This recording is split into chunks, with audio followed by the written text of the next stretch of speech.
Well, many folks around this time of year are figuring out how much food they can make in 6 hours. For our drivers today, it's all about how many laps you can put down. It's time for the season finale of the inaugural Porsche Endurance Challenge North America, and we wrap it up with the longest race of the series yet. I'm Joe Peak, and I'll be your host for today's race alongside Ryan Marine. Circuit of the Americas has quickly become a staple in American road racing, and to help us get in on the ground at this place, we have Ryan with Jordan Wallace, our pit reporter, out on the grid. Ryan, it looks like the place is absolutely buzzing down there.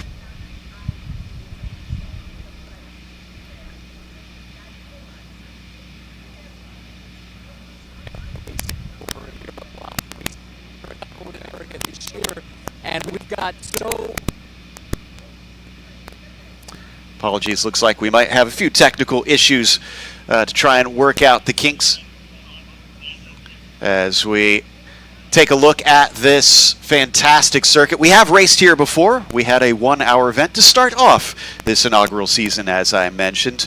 60 minutes of racing, though, will pale in comparison to what we saw before, as we have 6 hours of racing to compete in here today.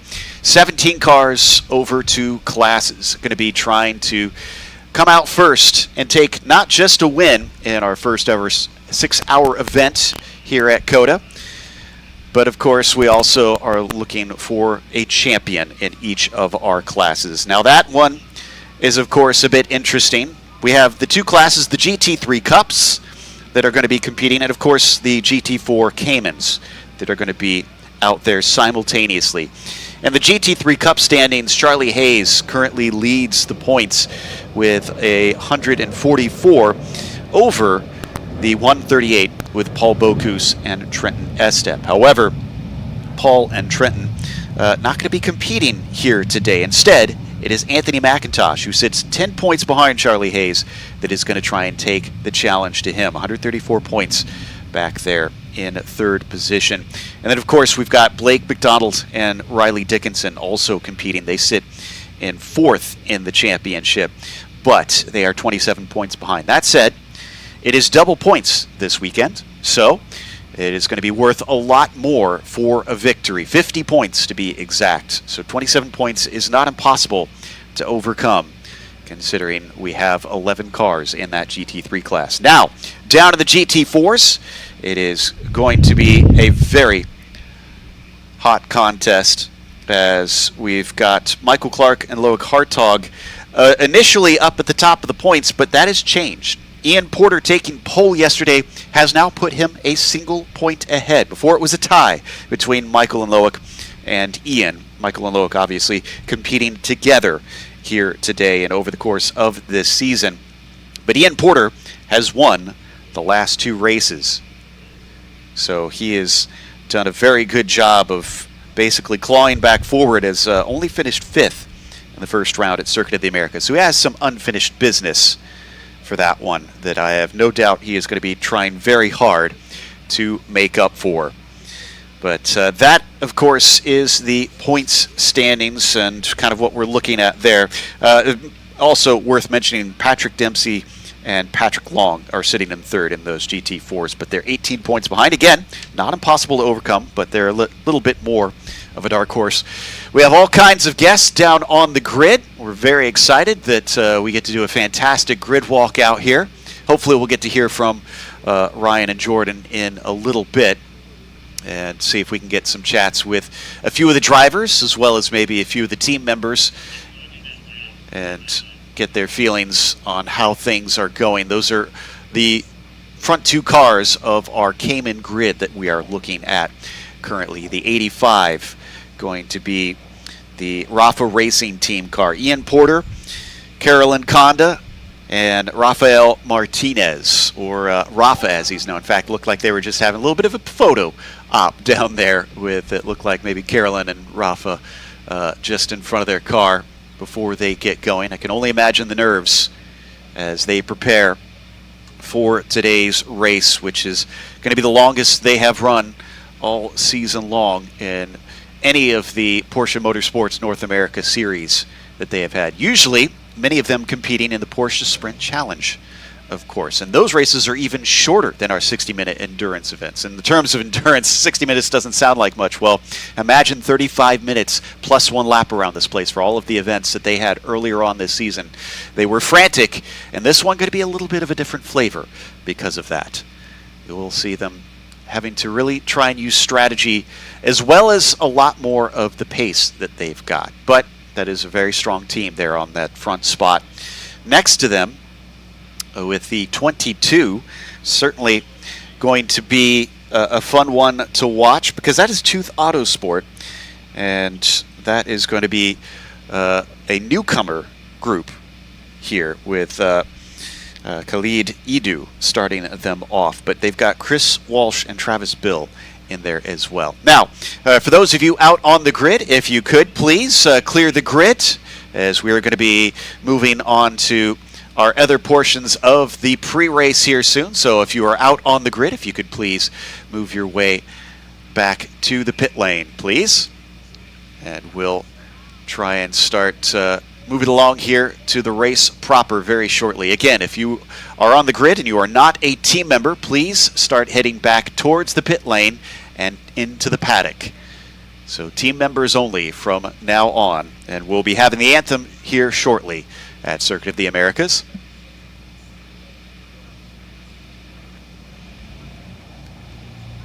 There you can see our two grids all lined up. They're going to have a split start for this one. So hopefully we'll be able to get going green, and especially because of the history that we have here at COTA for the Endurance Challenge. Unfortunately, very first lap, very first corner, we wound up with a wreck down into turn one that took out a couple of cars. At least one was an immediate DNF, and things were a little bit frantic into there. Scott Blend, Jim Walsh, Mike Mim all wound up coming together in the Cup class. And we were off to an inauspicious start, unfortunately, with full course yellow pretty much immediately. There's two more of our teams down on the grid. Of course, the 17 car of Kelly Moss. They've been a force all season long. Michael Clark, one of our championship hopefuls down there.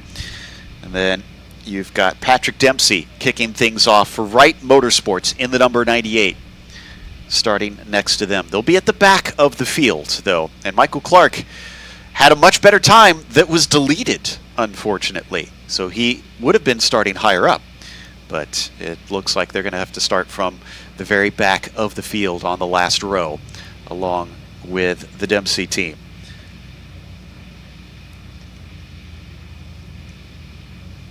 Very close to getting to the start of this race. As I mentioned, we've got the anthem in just a little bit. We'll have a little bit of a track guide later on to bring you around this fantastic circuit. That is a winding and weaving track with some pretty high speeds in places. You can see that long backstretch. It certainly produces some of the best opportunities to pass down into turn 12. We'll talk about that plenty, I'm sure, throughout today's race. But the S's that leads its way down there, also very tricky and has caused a lot of concern for drivers and teams as track limits, another talking point we'll be discussing a lot, has already bitten a number of drivers in qualifying. So what's it going to look like in the race itself, where they only have 3 of our warnings essentially from race control, and then on the 4th incident the drivers will get a penalty, and it'll be 3 seconds each and every time they are noted for those off tracks. Unfortunate, but that is the nature of a track of this modern nature, of needing to try and stay within those boundaries, or else you will not take pain in bodywork, but pain in terms of time added on your pit stop, or if we're close to the end of the race, at the end of the event. So, looks like we've got Ryan with us in here. Unfortunately, didn't get to chat with him down on the grid. What were the feelings down there, Ryan, for the competitors and the teams? Yeah, the best laid plans of mice and men, Joe. Unfortunately, couldn't get that grid walk to work, but the atmosphere is great. Everyone's excited for this. I don't think anyone quite knows what to expect. First event of its kind, so with that comes a lot of question marks, but I'll tell you what, everyone's fired up to see how it plays out today. Indeed, you can see they're already just about ready here for our anthem, which we're going to be having in just a second. That's going to be done, of course, by Jake Peterson. Yeah. Yes, Jake. Racer and musician. Fantastic. Really cool to see. I'm excited to see him play his guitar. It's going to be a fun rendition of the anthem. I heard him rehearsing a little bit earlier on, and so that should be really, really neat. Great racing driver. Great artist as well, not just in the musical sense, but as well a fantastic artist. Designs a lot of the liveries on his race cars, and it should be really cool, very special to have him here to play the anthem today. Absolutely. I believe we are just about ready for that now. You can see the beautiful Texas flag flown a lot here in Texas. Very proud of their state. It looks like we might have to get to that in just a second here. Team's all ready to go. Love that everybody's been trying to get themselves in the proper position, as this was actually part of even the drivers' meeting of what is expected for the teams. Well, like we said, it is a first event of its kind, Joe, and first time we've had pre-race pomp and circumstance like this all season. The Endurance Championship kicked off right here at Circuit of the Americas in May, but all the previous editions, they've only been 1 hour endurance races, something like a sprint race in an endurance format with multiple drivers. But this is a true endurance race, and it's a great capstone on this 2024 debut season for Porsche Endurance Challenge North America, with a star-studded field. We've got IndyCar drivers, we've got sports car champions, we've got the last 3 Carrera Cup North America champions in the field here this weekend. And all together, that is going to make for a fantastic battle, plus a lot of the regulars from Sprint Challenge and Endurance Challenge throughout the course of this season. So lots of star power on the grid, a lot of drivers with names you are going to recognize if you're a fan of international sports car racing. And like I said, it's going to be a fantastic mix. Can't wait to get started. Yeah, we've got, we'll go through a lot of them here because, my goodness, there is stacked talent. Even one of the drivers coming in from the Tooth team, I was talking to him the other day, and he said he was just stunned at the grid when he got the information of the driver entries, because he expected it to be a lot of gentleman drivers. And while we do have a lot of up-and-comers here, there are many that have made some great results. We've got Le Mans 24-hour class winners. We've got Daytona 24-hour class winners. We have many championship winners and all different sorts. It looks like we are ready, so let's head to our national anthem.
Fantastic stuff from Jake Peterson.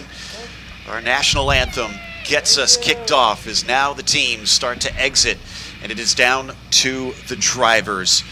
Of course, to help us around this track, we also have a wonderful guide from one of our drivers in this race. Zach Vanier, I believe, has put together an excellent little lap around here. Why don't we head to that and see what it looks like from on board one of these Porsche Cup cars.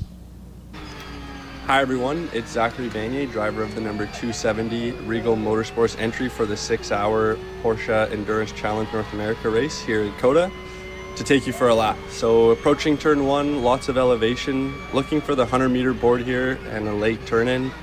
Just really trying to maximize the entry into turn 2. Here, this is for sure a corner that the Formula 1 cars are able to take flat, but it's a slight lift as we approach turn 3. Of course, always trying to stay in track limits here while maximizing a little bit of a lift with some brake, rolling into now turn 6. A little bit of a later apex to maximize the approach for turn 7. Turn 8 is a little bit traditional, something that the Formula 1 guys aren't doing again, but we are here getting nice and tight and looking to get through here back to full power for the approach into turn 11. A little bit of a breather for us, seeking for the 100-meter board. Nice late entry here, a long straightaway following it, so we're really trying to maximize the exit and get the most straight line speed that we can. This is probably our longest break on the track, a good chance for us to regroup and think about how the lap's been going and what needs to be done for the remainder of sector 2 and sector 3. Another heavy braking zone late on the brakes, similar to the previous corner. We're looking for a late apex to get a good drive off into turn 13. A little bit of an early entry, hugging the car here, waiting for the rear to grip up and getting back to full power, carrying us into turn 15.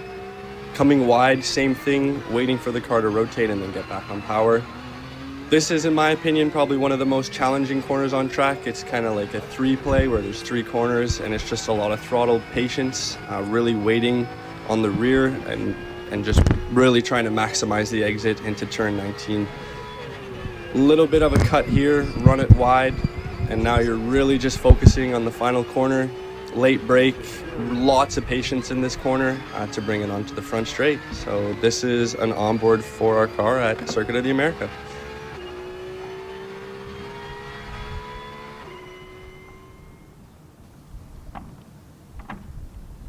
Was a lap from our 2023 Sprint Challenge North America champion.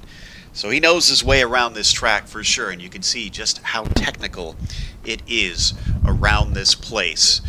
But while we wait for them to wrap up here on the grid, you can see a few doors still open while they strap in the cars. Ryan, I think the talk that everybody has been discussing, from race control to crew members to drivers that we've been talking about, is getting a clean start here. Well, it's so important at any race, but in the context of a 6-hour race, you really don't want to throw away any chance at a good result in lap 1, turn 1. And when you come to Circuit of the Americas, that's going to be a focal point.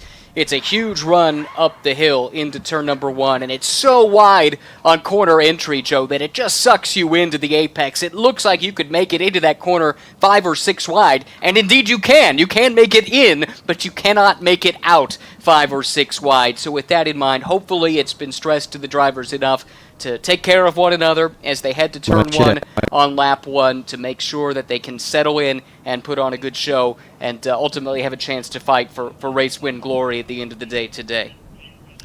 What I find interesting is the last time we were here, while I expected this to be a track where we didn't have much issue with damage and attrition because we have all this paved runoff, it's a very safe track where cars have a hard time hitting anything, frankly, we had a lot of attrition at the 60-minute, and most of it came down to hitting other cars, if anything, and then some of it too was some mechanical problems that they experienced, and that is only going to be amplified here with 6 hours. That's true on the mechanical side of things. Another change since we were here in May, the curbing, especially on corner exit, is a little bit different. There are a number of curbing options that you can use from a track layout perspective to try and dissuade cars from using and abusing track limits at corner exit at certain parts of this racetrack. And what the series has elected to run here this weekend are more intense curbs on corner exit in some of these key locations. And with that, it means curb strikes are going to be that much more potentially damaging. Now,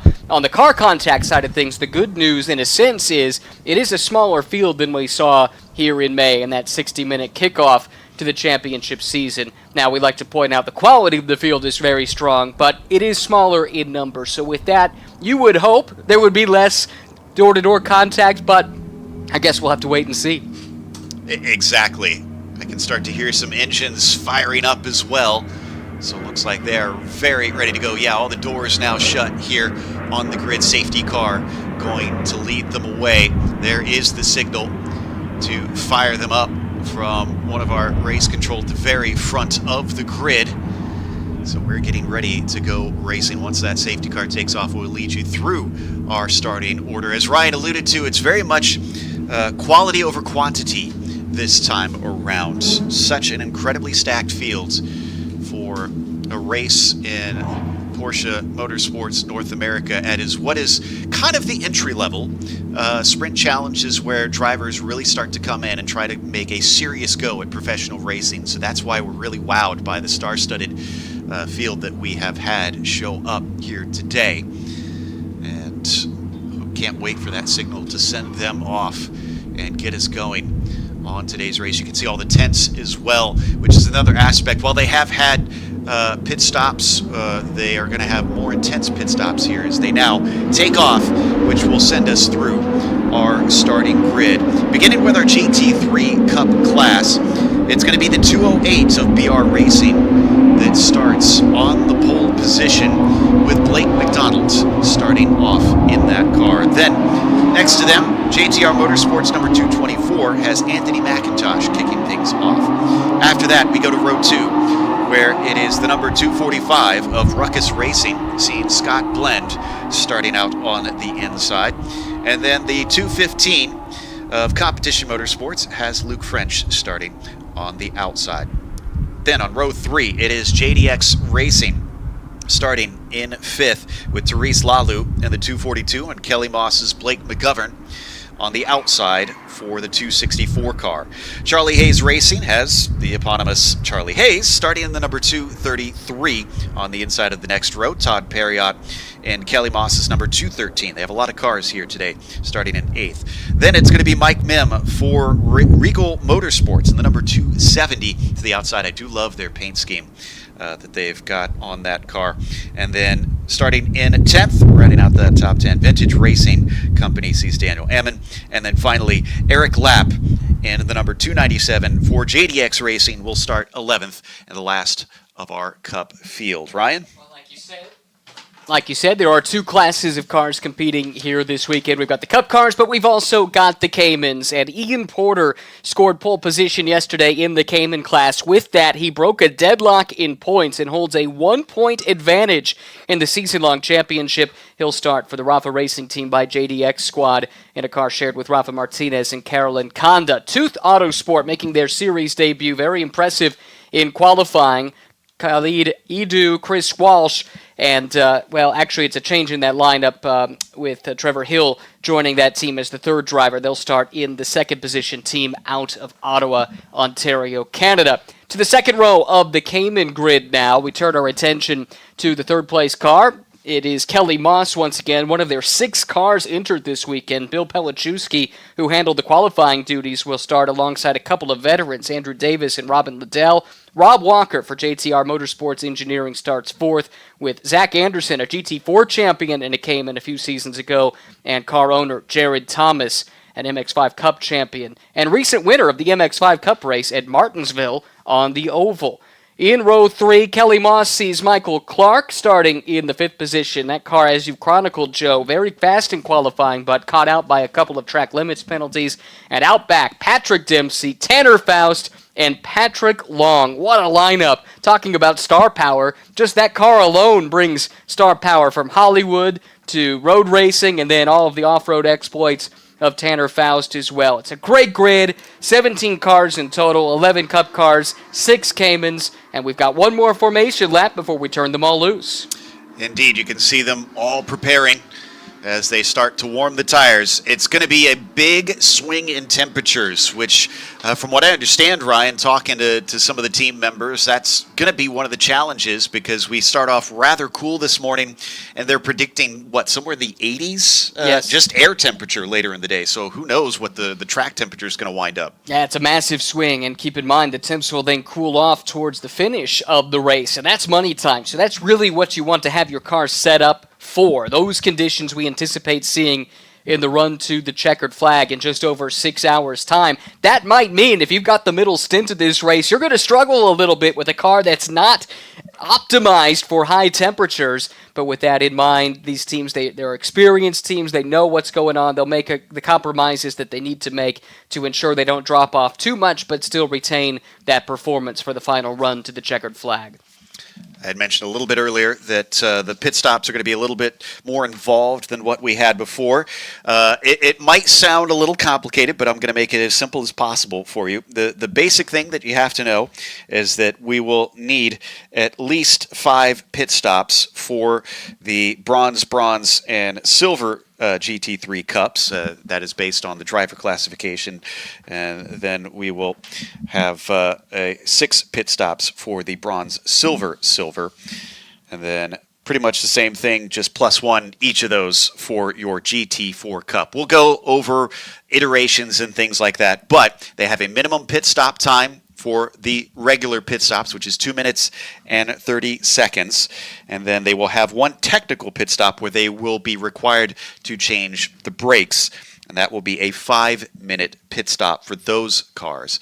So everybody will have that minimum pit stop time. You can't really do much to try and make up time in the pit stops other than if you go long on that minimum time. But it will still be important based on where you pit, Ryan, when you pit, rather, in terms of full course yellows. Oh, absolutely. There's a lot of ways that your race can get turned on its head if you catch a yellow at an inopportune time, and conversely, you can find yourself advantaged as well if things break your way. These regulations, though, they were written to keep the focus on the racing itself on the track. Strategists have been bemoaning the fact that there's really not a way they can strategize their way to the front if they don't have the fastest race car, but that is by design. This is, as you said, one of the bottom steps on that Porsche pyramid, which promotes drivers from club level racing all the way to World Championship level racing in the World Endurance Championship or Formula E. And this is a stage that's all about driver development, so that's where the focus is going to be here this weekend. We'll do our best to keep you up to date on those pit strategies as we go throughout the 6 hours, but we're just a couple corners away from starting this race, the first ever 6-hour race in the history of Porsche Endurance Challenge North America. We'll wrap this up in about 6 hours' time when the checkered flag will fall just as around the sun will. Blake McDonald will lead them around and wait for the call from the flag stand. They do not go at the finish line, which you'll see them cross here. They go at the start. This is a nice, tidy line of cars. I like what I'm seeing, and I hope Race Control does as well. In fact, Therese is right on top of Scott Blend, making sure she loses nothing at the start of this one. There's the green flag. We go racing at Circuit of the Americas as they head down into turn 1. Already trying to open up that corner, pinching down McIntosh, trying to see if he can take the spot away from McDonald, and it looks like he might be able to do it. He goes way off on the corner. That might lose him some time on the exit. It looks like we are clean and green here for our GT3 Cup start. We wait for our Caymans to come by next as we watch them head through the S's now. Nice clean start for the Cup cars. That's what we were hoping for. Now the Caymans take the green flag, and Ian Porter, already a champion in the Sprint Series this year, has the lead. A little hip check further back in the pack, and a car goes wide at corner exit, but everyone's able to continue on. Pretty good start there by Ian Porter, who's being chased by Chris Walsh, 2024 TCX champion in TC America this year.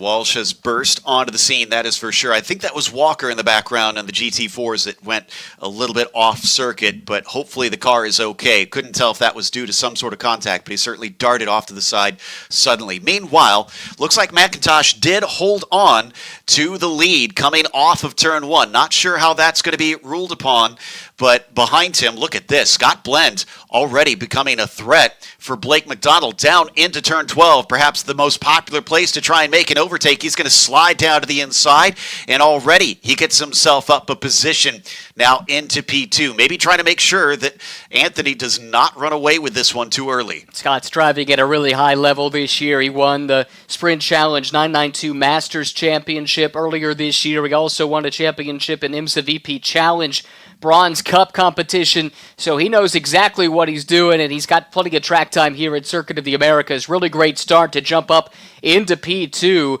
and now the fight might be for third and fourth with Therese Lalu starting to close in.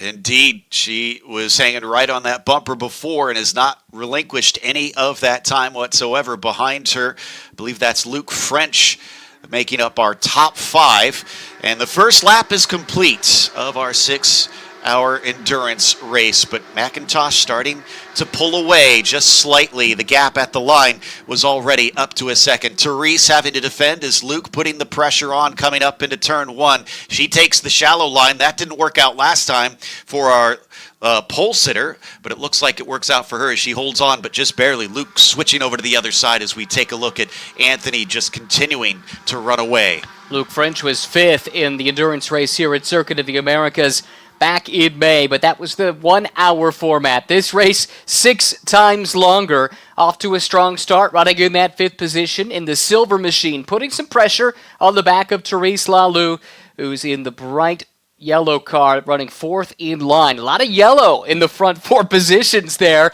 We like that because it stands out, but it's not so helpful when they're all running nose to tail.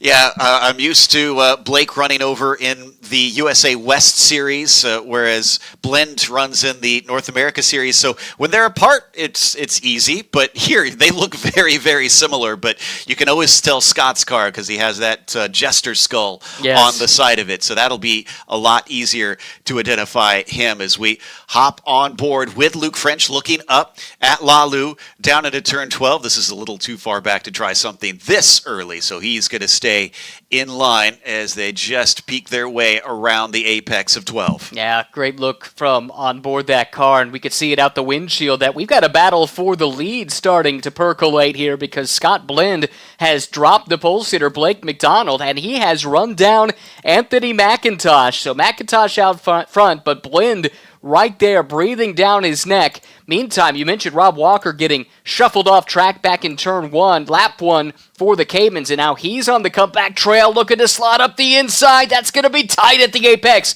Walker fighting with Patrick Dempsey for the 5th spot in the Cayman class here in the early going. Cuts back across him. We watch from Walker trying to make up for what was a little bit of an unfortunate start for him. So maybe there's more pace in this machine, but it is tight here at the back. That is, I believe, Michael Clark just in front of them as well. I kind of expected Michael to be moving up a little bit here in these early stages, but looks like he hasn't done much, just gained 1 position since the beginning. Yeah, Michael taking his time here at this very early stage of the race. Walker again looking to the inside of Dempsey there in turn 19. Couldn't get alongside, but he's super late on the brakes into turn 20, and he's got that move complete, exiting the final corner. So put Rob Walker back up a spot into 16th overall, but that's 5th in the Cayman class, and he'll have Michael Clark as his next target. So Dempsey falls now back to P6 once again. Up and across Big Red and back down the hill they go. Just ahead of them, Bill Pelichewski doing a good job there from 3rd on the field currently, trying to keep up with Chris Walsh and Ian Porter, which if he can keep even pace with them, I mean, that'll be a good feather in his cap because, as we said, both Ian and Chris have been incredibly quick in their respective series and seeing them face off against each other, just honestly, it makes me rub my hands together because I'm looking forward to see how they are going to be if they actually get to race one another door to door. Oh, there's so many potential fun head-to-head matchups. You've got USA West champs up against the North America champs from the Sprint Challenge ranks. Then you've got multiple Carrera Cup champions that have a chance to go for some bragging rights here. Then you've got your drivers with IndyCar or IMSA or World Endurance Championship experience. Drivers that have won the 24 hours of the Nürburgring, 24 hours of Daytona. It's such a fun field of driver talent, and I'll tell you, I think we could have some really fascinating scraps, and also some drivers that have a chance to race against one another, perhaps for the first time, and that's intriguing in its own right. Just for those wondering, since we talked about the weather earlier, it's currently 80 Fahrenheit on the track surface itself. I'll check then on that later as the sun continues to rise in the sky. But look at how much Scott has cut down on McIntosh. So much so he's going to try and take a look coming into turn one. And then behind them, got a little battle between Lalou and French once again. But they stay in order for our top five. Big slide off the corner from French there behind Therese. He was hustling that car, but he doesn't want to use those tires up too much early. Well, that's one of the things, right? How hard do you push here in minute number 7 of a 6-hour race? But Luke French wants to get to the front. He is 5th, has a really good shot to get up to 4th. He's right there behind Therese Lalou. And looks like Scott Blinn now has dropped off the back of McIntosh slightly here in the opening sector of this lap, and that's left him vulnerable. Blake McDonald sitting there patiently, running in the 3rd spot, and very much keeping that car in the mix. Yeah, and we've got, such different parts of the track around here, so kind of makes me wonder if we've got early signs that maybe it's the end of the lap that we've got a much stronger number 245 car. Maybe it likes those slower technical portions in comparison to the medium speed S's as you climb up that hill. And maybe even the back straight, because look at him, he's getting right back in there as Luke French on our screen now is going to take another poke down into 12. He shows himself in the mirror of Therese Lalou, but she doesn't even defend. She feels pretty confident under braking and still fends him off. So Therese in the blue and yellow car, and that is Luke in the silver machine you see trailing. Should also mention that Ian Porter continues to lead in the Cayman class, but as we watch this battle here for 4th and 5th, we mentioned Blake McDonald was closing in on the top 3, and it's not a surprise. He just set the race's fastest lap the last time by, but actually was only fractionally quicker than Blinn, who himself was only fractionally faster than McIntosh. The top 3 are running within a 1/10 of a second of one another, lap after lap after lap. It's making for a really good battle here in the early stages. Oh, another slide from French coming off of Andretti that time. And he is really hustling that thing. Somebody's got to get on the radio and let him know that he's got to try and hold on to those tires for quite a bit of time. Now, we're expecting a 60-minute maximum drive time before you get to the end of the pit window for these GT3 Cup cars. So they do need to hang out there for quite some time before they need to come in.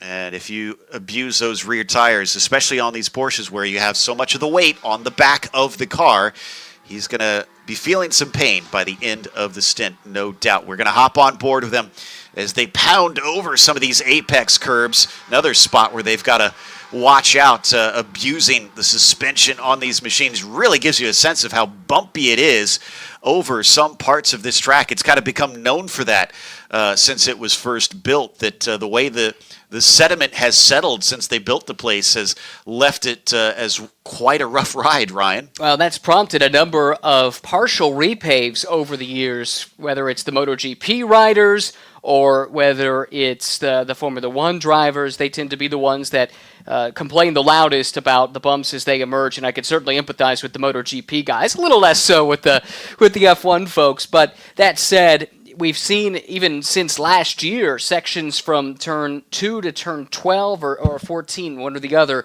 that have been repaved since last year as they try and correct for some of the bumps that have emerged. It's amazing to think. I still think of this as a relatively new circuit, but it has been here a decade or so now.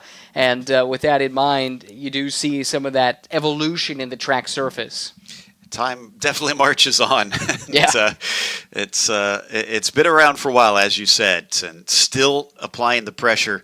It seems as though Luke French is doing everything he can to try and get by. Now, one thing I know Therese has mentioned to us before, remember, she comes from MX5 racing, and she said that helped train her how to defend really well because cars are used to running so close in those series. And she comes over to here, and I think she's showing that quite a bit. And while Blake McDonald is not happy about not only losing the pole, but second place, he's forcing a defense from the 245 of Scott Blend into turn 1. Well, I can certainly say that Therese knows exactly what she's talking about there. That's my background as well. The little bit of racing I've done has been in little MX5s too, and you never have a lonely race in a Spec Miata race. You're always door-to-door with somebody, and so you emerge with some racecraft because of that. You have to survive in an MX5 Cup race, and it serves you no matter where you go in your racing career. And actually, if you look up and down this grid, I bet at least half of the drivers here have some experience, whether it's in an older Miata or the new MX5 Cup cars, one way or the other. It's great preparation to jump into anything. And then the next step in your development, it's a perfect place to go, to these Cup cars or to the Caymans, where, again, you have a chance to compete against equal machinery, get to go wheel to wheel with other drivers in relatively big fields, and it's great training wherever you end up going in your racing career. Yeah, it's been really cool to watch this series start to grow because of the fact that it is a single make endurance series here in North America, which gives us a really good shot to see who does actually have the chops. Everybody out there, you can, make a difference preparing the car, but you've all got the same equipment out there to try and be fast. Now, I watched as the Caymans went past us. I know we haven't looked at them in a while, but we could see on our timing screen, it was more than 4 seconds between Porter and Walsh. So Ian doing Ian things, frankly, and already kind of stretching his legs out and getting some distance between himself and his competitors. But top 5, as close as they've been here in the Cup cars, have not changed positions in some time. It is McIntosh, Blend, McDonald, Lalou, and French. And then behind them, we haven't checked in on those in the midfield there in the Cup, but McGovern, Cron, Perriott, Mim, Lapp, and Ammon rounded out. Here is our leader in the GT4s with that brand new livery on the car, the Grid Finder livery of Ian Porter's number 85.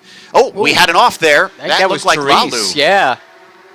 Not sure what caused it, but she does appear to be back up and running. She was in that battle with Luke French, and this appears to have let, a lot of cars come through. McGovern, Cron, Perriott, Mim, all are through, and now Therese Lalou finds herself coming under pressure here. A side-by-side battle behind with Eric Lapp and Dan Ammon, with Ammon slotting in ahead of Lapp there in the 10th spot, and Lalou now trying to regain her composure and get back on the charge. Ammon definitely taking a cue from some of the Formula One racing there, just kind of feeding Lapp all the way out to the outside of turn 1.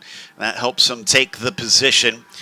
Therese has got some work to do. French now up into P4. As soon as I say they haven't changed those top 5, they suddenly prove me wrong, but he seems to have lost some time to those top 3. The gap between them looking to be roughly about 4 seconds or so. It was about 2.5 at the line. I think he maybe has lost some since they crossed our timing line. But down into the braking for turn 12, we go from 5 to 3 at the top of the Cup cars. Yeah, look at that. This is the fight here for the prospective podium, although it's a bit premature to be talking about that with only 15 minutes, not even, off the clock here at this stage. But McIntosh, Blend, McDonald, it's not a surprise to see these 3 running together because all of them are champions in their own right here this season in multiple different categories. We talked a little bit about Scott Blend and the season that he's had, but Tony McIntosh, I mean, you run out of superlatives to talk about his 2024. He's an Italian GT Sprint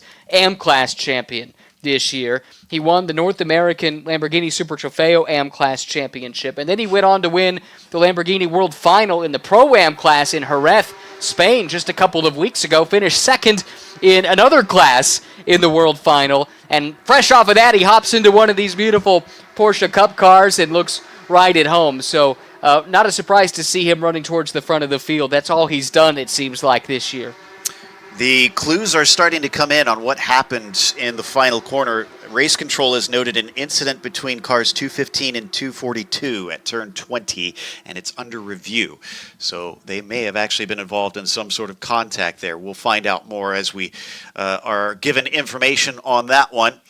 Back to our battle in the mid-pack in the Caymans. Well, this is kind of interesting. It's the top three that are fighting in the Cup, but in the Caymans, it's the back four. Pelichowski, Clark, Walker, Dempsey. There's not much to separate them. No, not at all. And Walker still trying to recover. He got shoved off, if you recall. At least that's how it looked.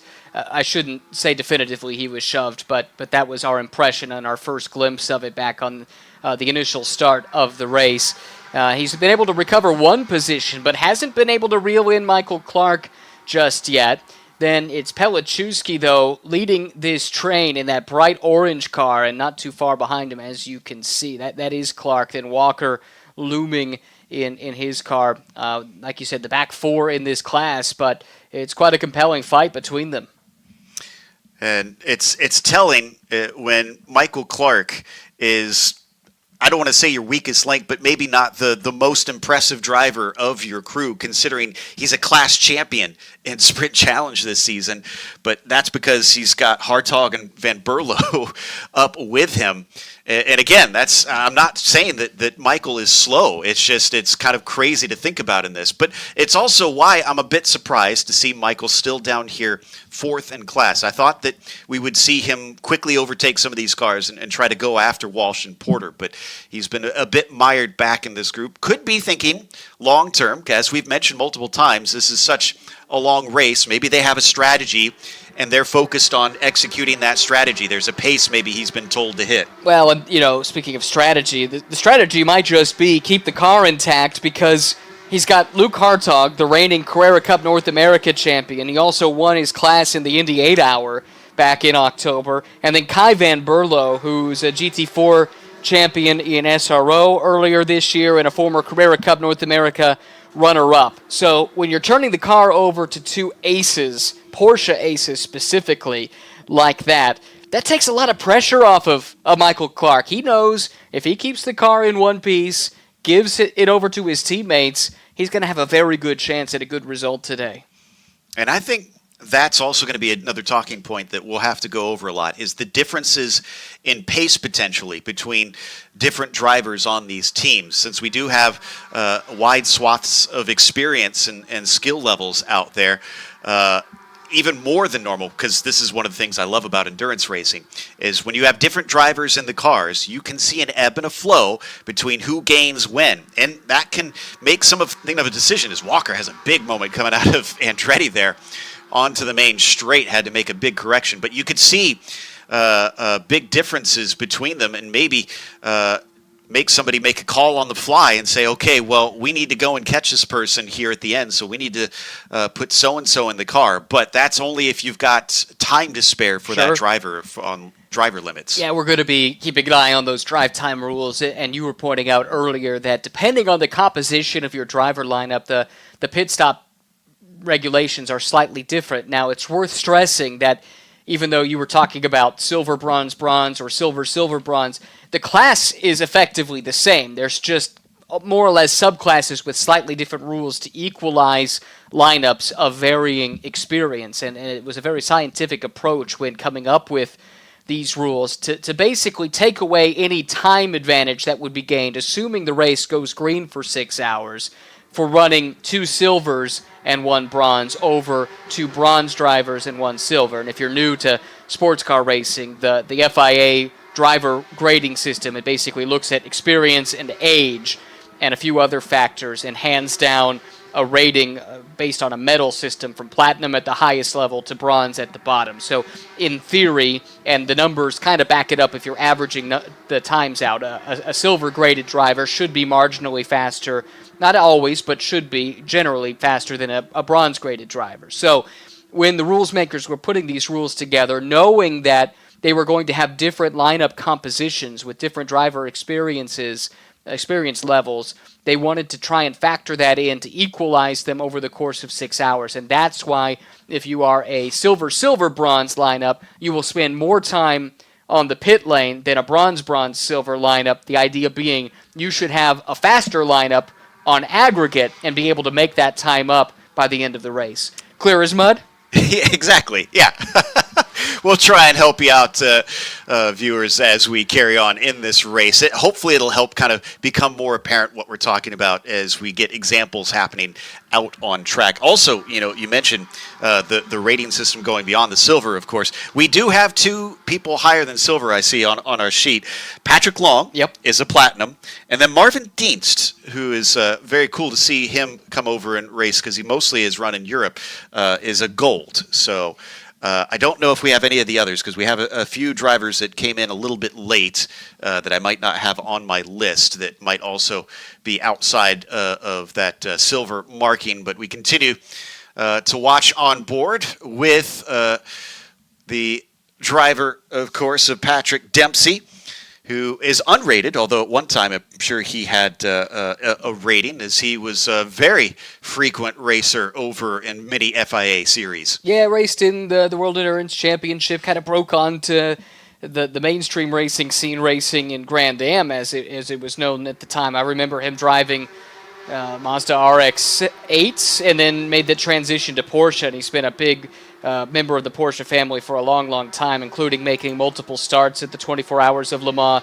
in Porsche products, and he has a long-standing relationship with the Proton Porsche team in the WEC as well, and that team has had a lot of success under the Dempsey Proton name over the years. So, to your point, when he was racing in those series, he certainly would have carried an FIA driver grading, and it's great to see him back to racing. And if you're curious about Patrick's journey back to the racetrack, there is a documentary that's been filmed over the course of this Porsche Sprint and Endurance Challenge North America season, the first 2 episodes of which are available on YouTube, and it's really well done, talking about Patrick and his return to the race car, his return to racing after he stepped away for almost a decade, and I really encourage you to check it out if it's of any interest. It's really, really well produced.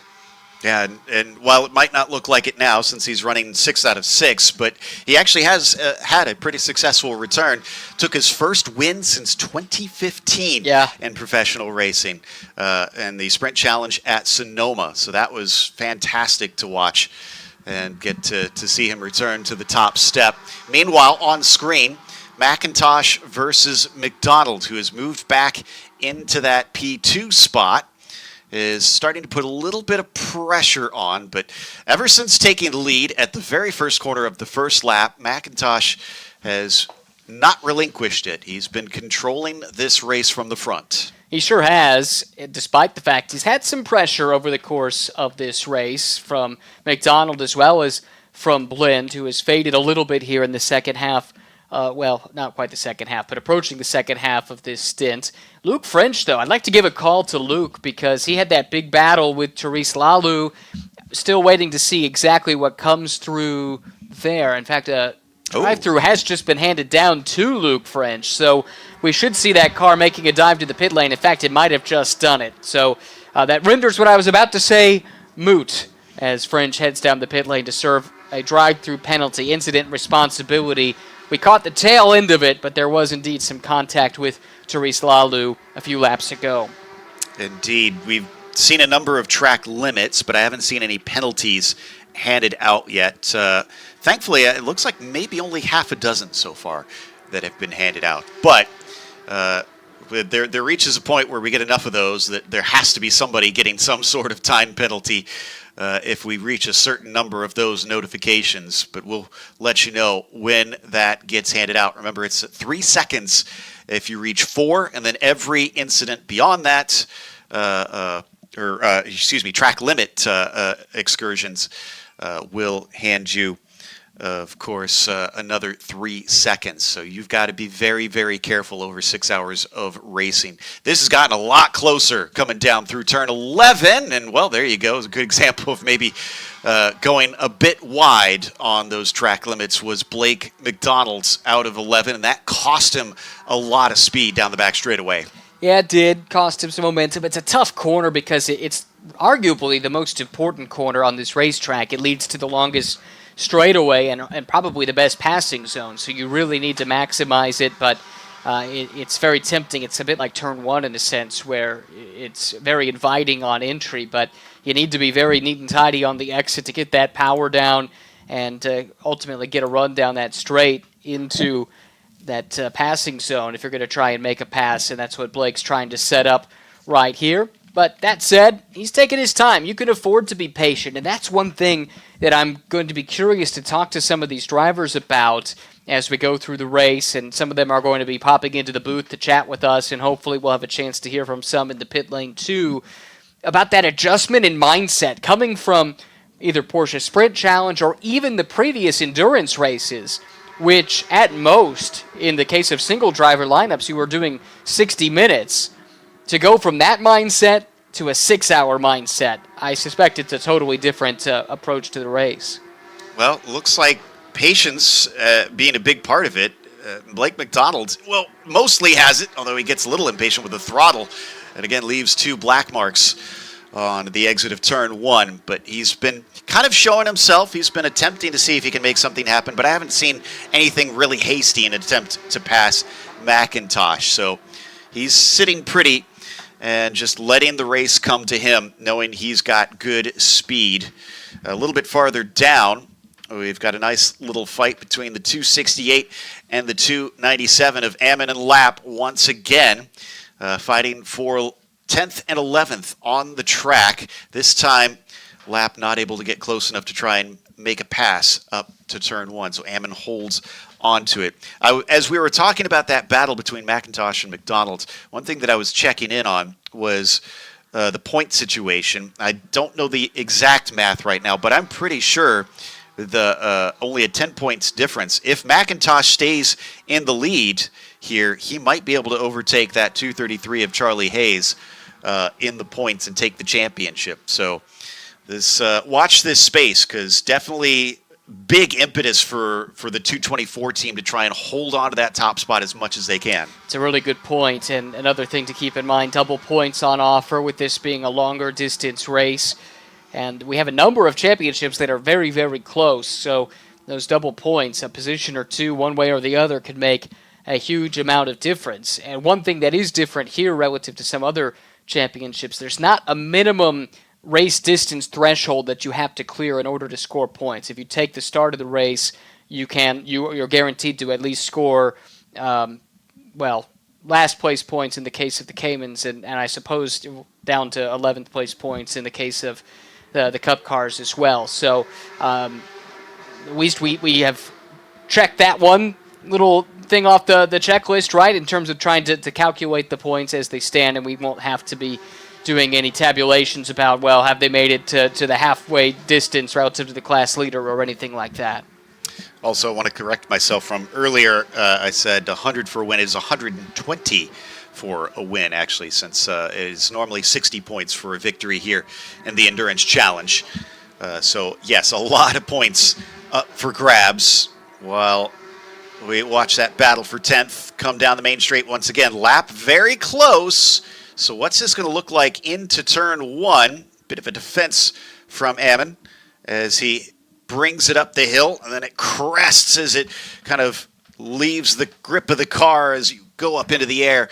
But he's going to manage to make the turn and hold on to that spot. Lapp definitely making sure that Daniel has to watch those mirrors each and every time, though. He is. This is really good stuff between these two, and Eric Lapp, we had a chance to chat with one of his teammates, Alex Sedgwick, who's also his driver coach, and Alex pointed out that Eric's really, really busy with his business away from the racetrack, and he's been out of a race car since the season finale on the sprint side at Sonoma. That was all the way back in October, so it's been a nice long layoff for him, and to get back into the groove of being at the racetrack and everything that entails, that's something they've been working with him on here over the course of the weekend, and he's looking right at home, looking comfortable now at this stage in this great battle that he's in with Dan Ammon, and I'm curious to see what this car can do in the second half of the race when Sedgwick and then local Austinite Alan Metney another driver with a lot of experience in these Cup cars. In fact, he won the Carrera Cup North America Masters Championship, I believe would be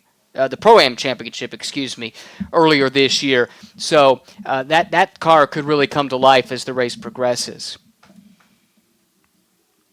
Already a half an hour into this one, so we're making some progress into it. And the best news that we've got is that we haven't lost any cars yet. In fact, we've only had really one incident that we've seen evidence of, and that resulted in a penalty, and both cars are able to carry on anyways. So we've got a nice clean start. We've got everybody with the right mindset to try and make it to the finish of this race. But within the next, I believe it's 15 minutes, the Caymans should be coming in. I was told 35 to 40 minutes most likely for their stints, but I believe 45 minutes is the maximum. I'm willing to bet they're probably going to try to make it to that 45-minute mark if possible. Keep an eye on that Cayman field to see when they are likely to come in. Dempsey falling off a little bit back of the likes of Michael Clark, who has he been passed by Michael Walker, or Rob Walker rather? Looks like it, yeah. Good spot.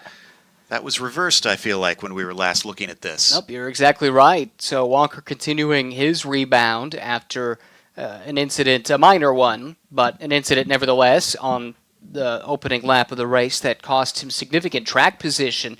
Now he's got a second and a half or so to overcome to get to Bill Pelichowski for the third spot. But Porter and Walsh, they have scampered away, and that's what Ian Porter has done seemingly all season long. Just amazing in his transition from a phenomenal esports career playing and winning world championships in Call of Duty and focusing on something completely different in motorsports. And he has not finished worse than fifth in a single race across the sprint and endurance races this season.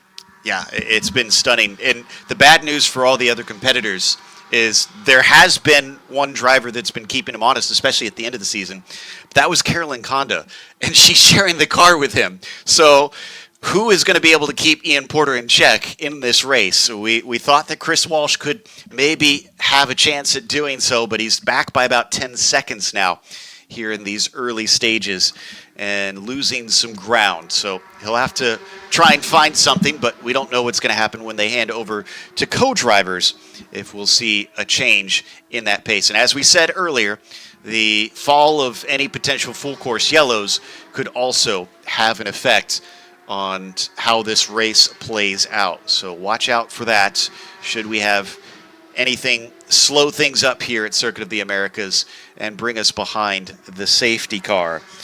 Well then, with 5 hours and 26 minutes left to go, we watch our Caymans head down into turn 11. Pelichowski still sitting on the podium in that Tang machine, and then Walker chasing him. The only thing that makes me sad, Ryan, is that we don't have Walker in the car that we saw him in for much of the Sprint Challenge over the course of 2024, which was his Herbie the Love Bug car, and everybody seemed to have that as one of their favorites. I asked him about it once. We were at an airport waiting for our flights back home, and both of us were experiencing delays, and he said he really wanted something, in addition to being a Herbie fan, and who isn't, but he wanted something non-threatening. So when it appears in the mirror, maybe it could lull you to sleep. And I don't know, if you've watched the Herbie movies, that guy, he had a mind of his own and wasn't afraid to try some interesting tricks, Herbie the Love Bug. But I guess non-threatening in the sense that you don't expect something like that out of a Beetle. Exactly. I was going to say non-threatening. He did a few things that I certainly wouldn't want to have done to me on the track. So would have fit in a Wacky Racers episode or something. Exactly, yeah.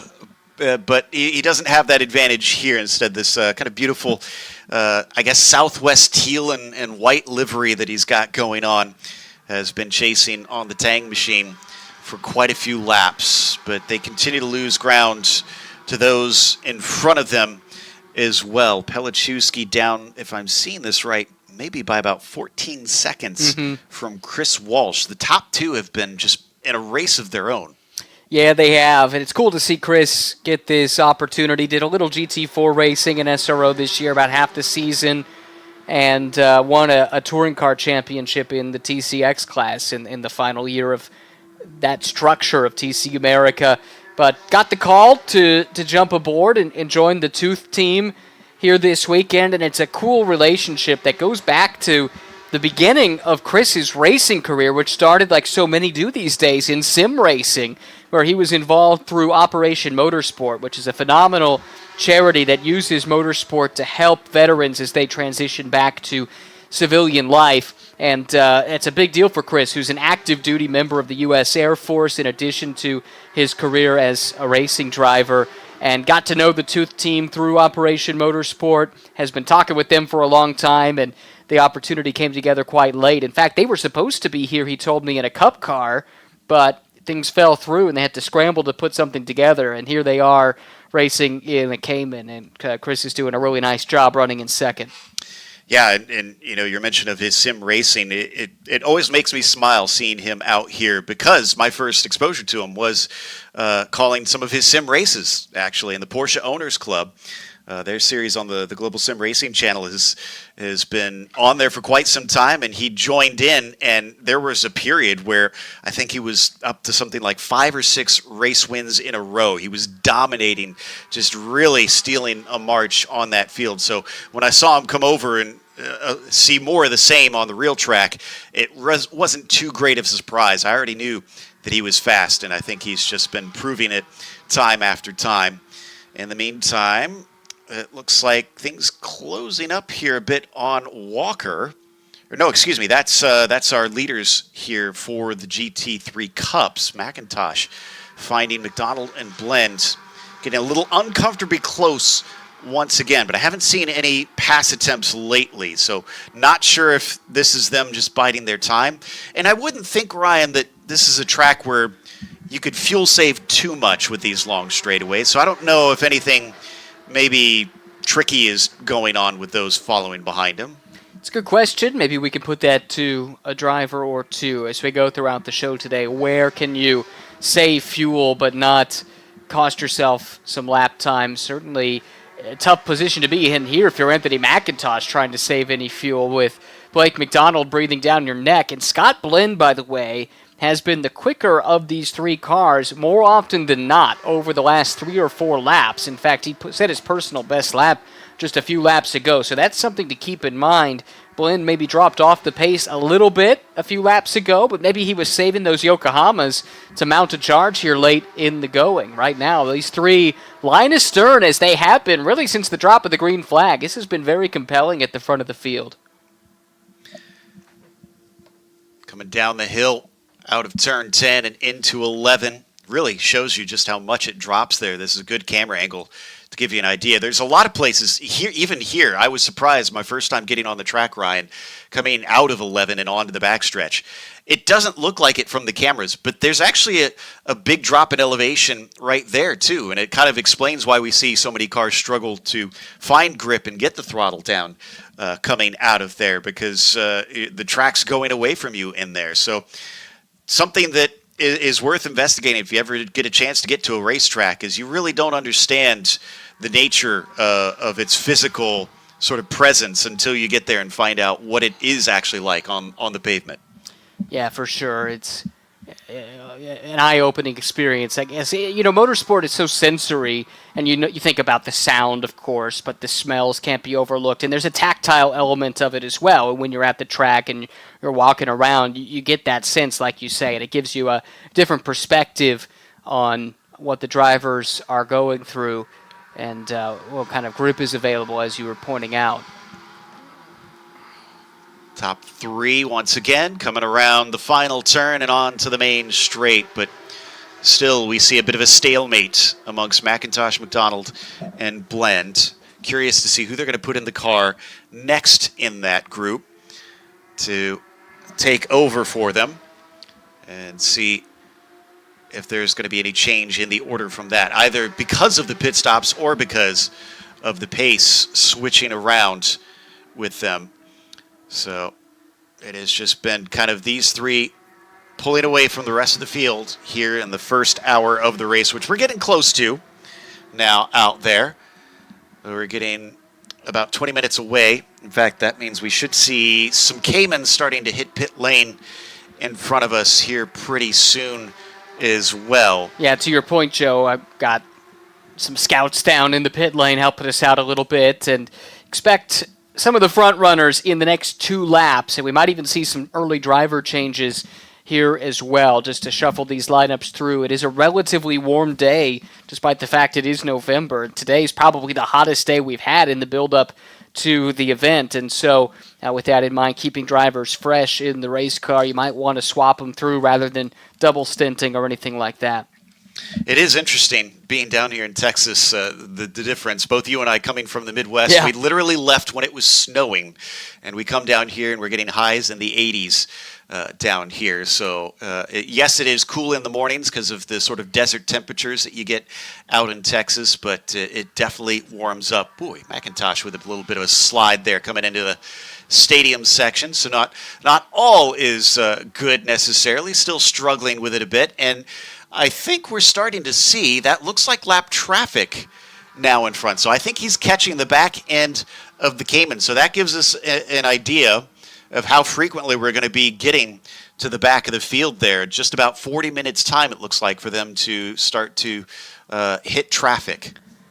Well, that is something I've been curious about. The overlap in times really isn't that great, actually. It was something I talked to a number of the drivers about.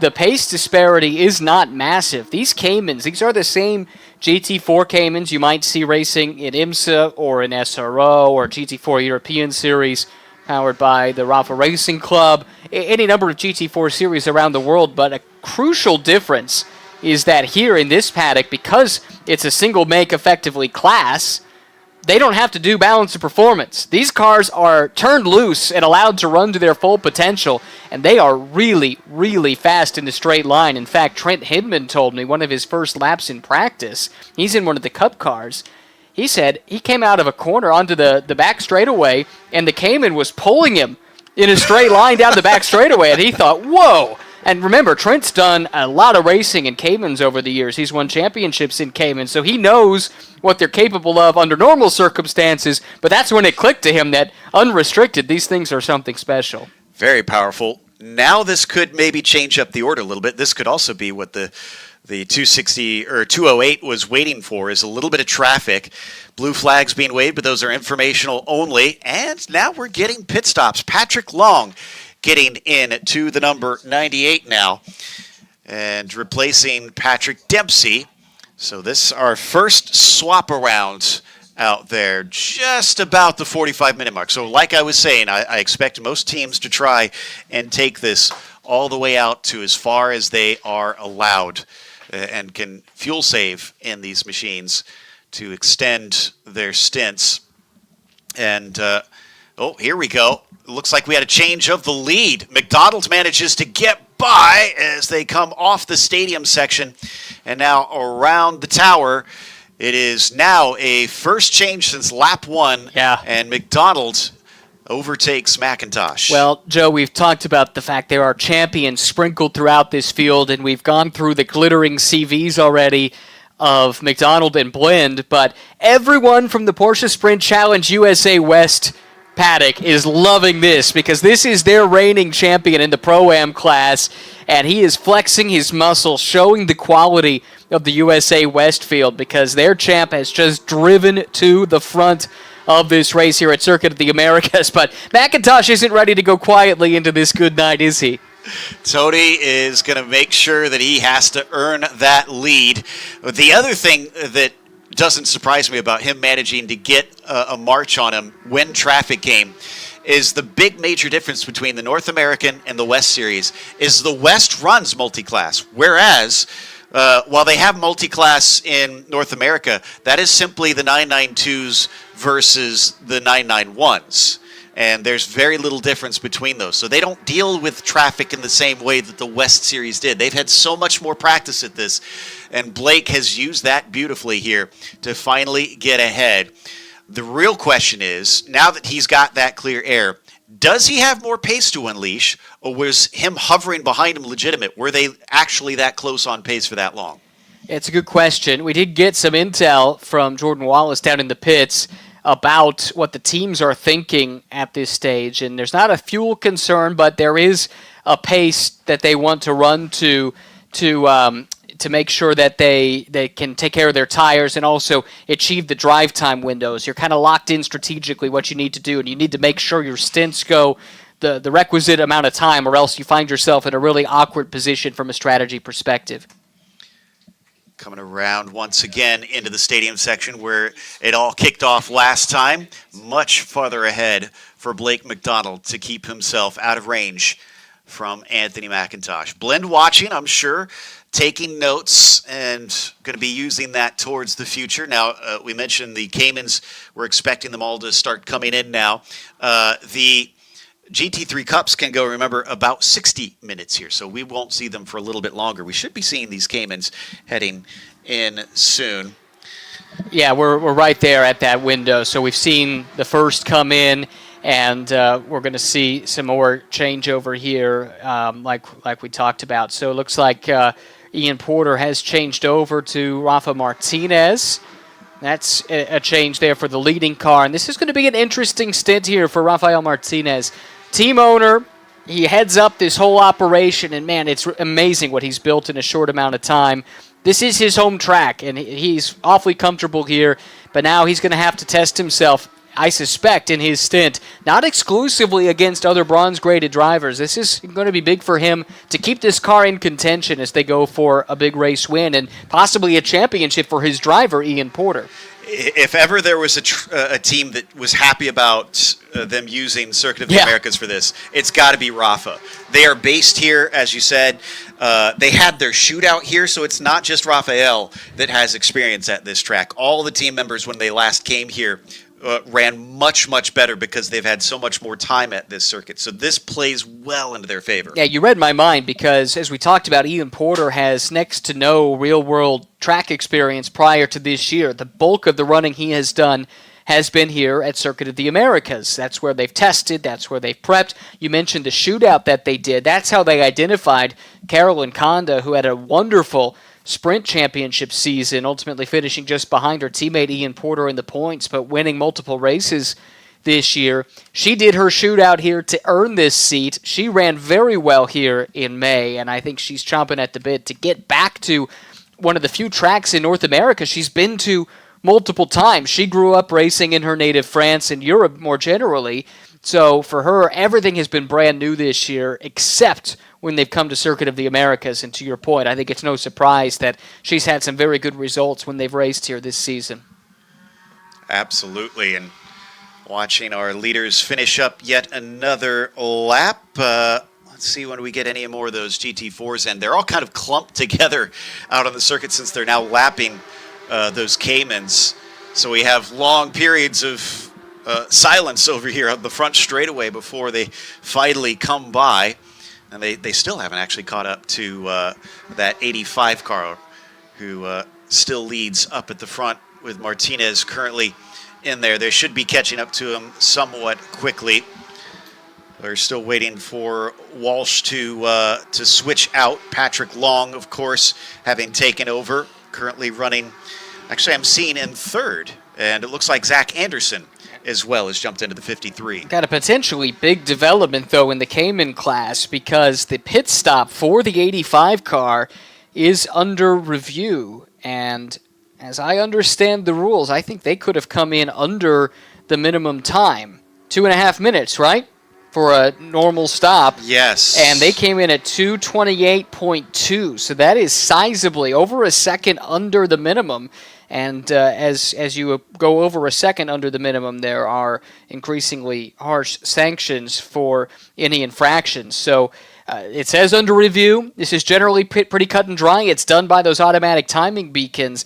But this could be a big setback for a car that I think many thought could be a favorite in this class, and one that has Ian Porter going for that season-long title.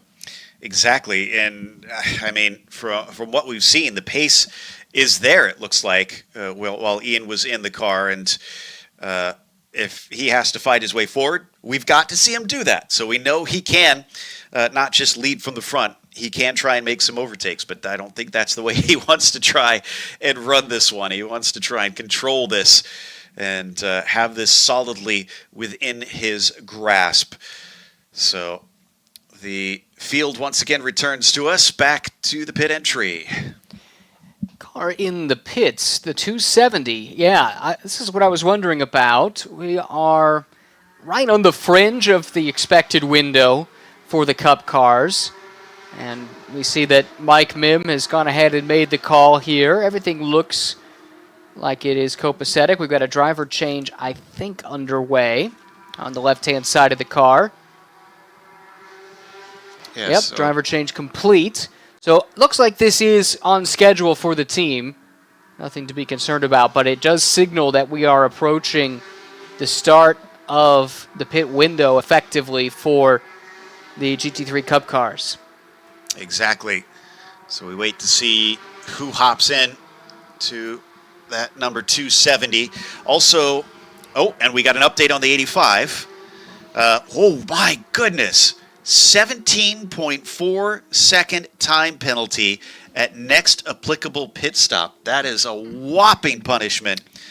And that is absolutely going to take them out of the lead no matter what happens in this stint. You would think so, certainly, if Chris Walsh can hang close. And I think Chris, actually right now, he's lapping about 3 seconds a lap faster than Rafael Martinez is. So that should give Chris a chance maybe to overhaul Rafael on track. But that is a big setback. It's not as big as I thought it could be. Other sanctioning bodies, if you're over a second under that minimum, it becomes a drive-through penalty. This time penalty, it's effectively the amount of time you were under. So in this case, roughly 1.7 seconds multiplied by a factor of 10. So that's how you get to the 17.440 second penalty that's coming on the next stop. So it is punitive, no question, but it could have been worse had this race run under different rules. Exactly. In the meantime, we questioned whether or not Blake McDonald's could run away from McIntosh. That's a no. Yeah. Look at how close he stayed with him to try and challenge, as there goes Blend by our leader in the Caymans, the 85, now under penalty. And it's likely to hand that over to Chris Walsh next time around. But I was going to say we've got another car that does need to watch out. The 268 has been given a warning. Now, when they get a warning for track limits, that means that they have run out of chances. The next time across, they are going to get a time penalty. And remember, they've got more than 5 hours left to go, so that car has to be literally perfect for the rest of these 5 hours. Yeah, the time penalty for any infraction after the third is 3 seconds. So each time that you are deemed to have been in excess of track limits, it's 3 seconds additional on the next pit stop. And it can get cleared on the next pit stop, but it's not like this gets reset for that car at any point during the course of this race. It'll be 3 seconds added to the next pit stop or to the end of the race in the case of the final stint from here on out. So that car's going to need to be very, very careful with it the rest of the way. Good news is I'm not seeing anybody underneath that minimum pit stop time so far of our drivers, so everybody's been behaving, of those who have been in and out since we last watched. For our driver of the new number 270, as we go side by side, Zach Vanier is immediately getting into the thick of it. He's the one that hopped in for Mim and is making a bit of an overtake, it looked like, I think, on Eric Lapp. So that's going to be up to 10th place pretty quickly for the 270, unless he's trying to simply get a lap back there, because I believe they do lose a lap with it being about 2.5 minutes that they have to wait. In the meantime, we've been joined by Jordan Wallace here in the booth. Jordan, welcome in. I know you did have some time to go around and talk to teams. What's the general atmosphere feel like on pit lane? I think right now, and welcome, thank you guys for having me. This is awesome. So far, talked to several of the teams. Everybody's in that mode of just stay alive, keep trucking, keep things going in a steady way right now. I think a lot of teams are starting to look at tire wear and minimum driver stints as the big important parts of what they're doing from a strategy perspective. Not too great of a surprise on that one, but glad to see they're all kind of heads up, keep their eyes on all the nitty-gritty of what needs to be done strategy-wise out there.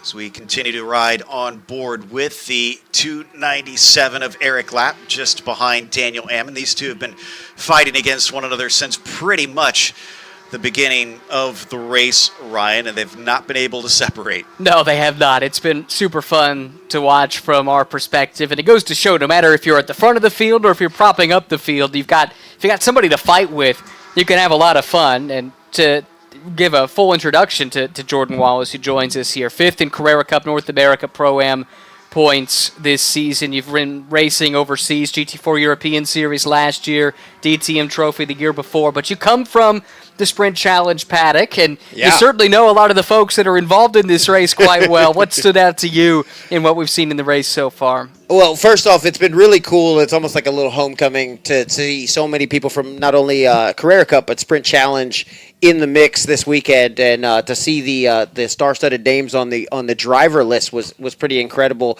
This is also a home track for me. I live 15 minutes from the track. I work here about 3-4 days a week as a coach, so definitely know my way around this place, and 6 hours is no joke. Yeah. So I think the vibe amongst the drivers is excitement, but like with a bit measured in terms of knowing how long and how arduous this task is going to be to come out on the podium. Well, with that in mind, speaking from the driver's perspective and an endurance perspective, we've seen a split strategy. Some teams have elected to keep the same driver in to do back-to-back stints. Others have elected to make a change.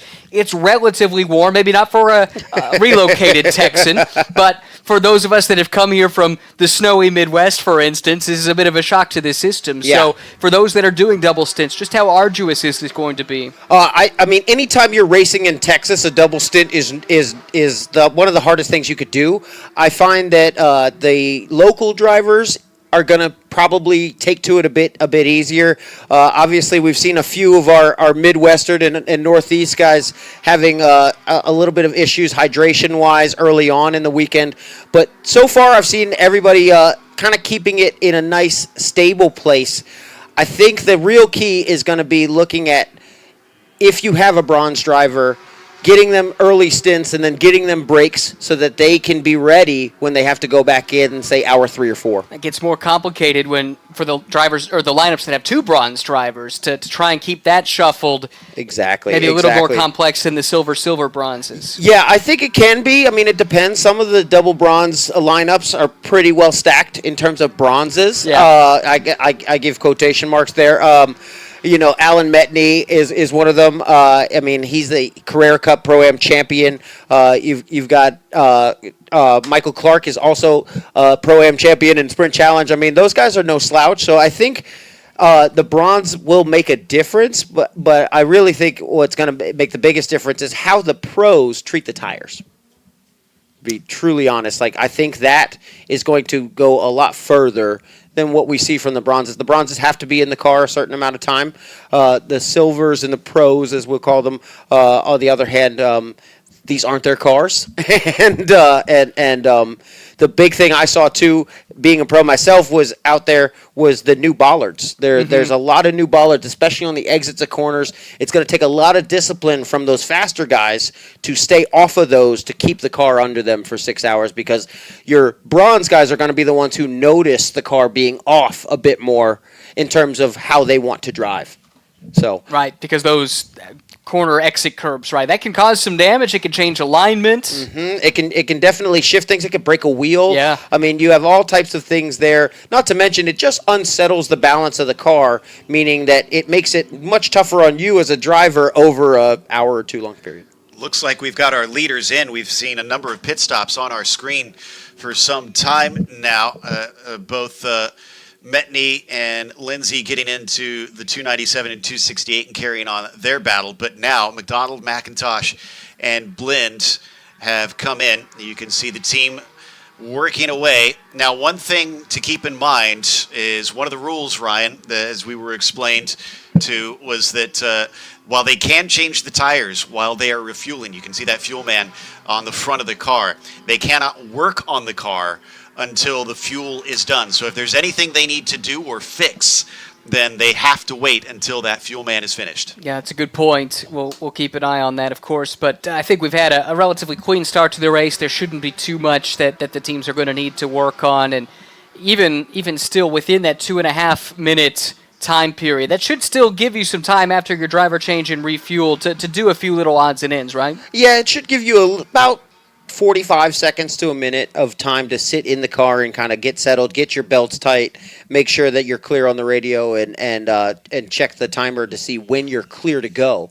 I think we're going to see the Cup cars probably going through the tires a bit more readily too, so just gives you some time before you go out to know that you're on a new set. I do think we're going to have a few more pit stops that are going to be investigated. Just looking at the ones that have come in, the 215, which is Competition Motorsports, Riley Giacomazzi in, they came in at 226.4. So based on what we've seen before, expect that to be, what was it? Would that be about a 4-second penalty, something like that. There will be a time penalty coming there, and a relatively small one, I think, will be coming for Therese Lalu and JDX Racing. They came in just 0.09 of a second under the minimum. So the way that the penalty is, it shouldn't be too punitive with it being such a small margin, but just something to keep an eye on. Yeah, interesting being that close on it. Just got to give it a little bit more, but you do want to not waste any time whatsoever out on the track, but had it just slightly wrong. We were on board with Patrick Long there for a while and was not fighting with Lalu. That was just a trade of lapping that came in out on track while they continue on around having to navigate one another. Meanwhile, it looks like what was Michael Clark's car, but has since been handed over to... no, is Michael Clark still showing in that, actually? Sure is. Oh. Have Going they not for the stopped double yet? stint, maybe? You called it. Him out is one of the, let's call them the bronzes, that was certainly capable of doing something like that. Yeah, exactly. I think he'd be very capable, and it wouldn't be a bad strategy to leave him in now and then give both Luke and Van Berlo a lot of time to get to work and try and get back to the front. Yeah, and Clark is in the championship battle. He came in tied on points with Ian Porter. Ian, by virtue of his pole and qualifying, took the lead by 1 point, but there aren't any positions in points that are separated by just a single point, so really, it still is pretty simple. Whichever car finishes ahead of the other, that's likely to be your champion, assuming something really wacky doesn't happen to those two and then promote somebody from further down the field. But Clark, right now, with that in mind, those two cars are on very different strategies, and we know there's a penalty coming for the 85 for being under on their first pit stop. Yeah. I think that being smart from a Clark's perspective is going to be the key. He's got two great drivers coming in behind him. Just let the car... Oh, we got the battle going on. Is this for the lead? The lead, yeah. Oh, wow. Okay, here we go. Ian under threat. Well, Ian's out of the car. Ian's Raphael is in now. Ah, got it. And this brings Chris Walsh. He's run him down over the last few laps, Joe. Yeah, Chris Walsh has used this opportunity with a little bit of pace over Martinez to run him down, and we know that the 85 still owes us about 17 extra seconds. That said, that 22 car is also, last I checked, they are on their warning. So if they have another off track, they're going to get 3 seconds themselves. So this might be an interesting race by the end of it if we're left to try and track who's going to wind up where due to extra penalties at the end. But this one's nice and straightforward, at least for the time being. This is for the current lead in the Caymans. Rafa putting up a good defense right now, but here he comes down the front straight, looking to get to the inside. I think he may get the job done going up into one. Yeah, just a much better exit from Walsh, and despite some defense from Martinez, he's not able to hold him back. And now for the first time this race, Chris Walsh is your leader in the Caymans with just under 5 hours left to go. A nice run, and he is another of those I'm not too shocked Jordan, that to see double stint. No, I wouldn't be shocked to see from him as well. I think any of your solid bronzes you're going to want to leave in for as long as you can early on to cover the amount of time they need to be in, and then start to work in your faster or your more pro guys. Walsh and this Tooth team, they're an interesting case, though, because I think you could make a solid argument that Walsh is the guy that they're going to be leaning on in this race here. True. Khalid Edu, he's not run a race like this before. He's new to it. And then Travis Hill, who's one of the team owners, got drafted in last minute to be part of the lineup. And he's got some experience. He's raced a lot north of the border in Canada, where the team is from.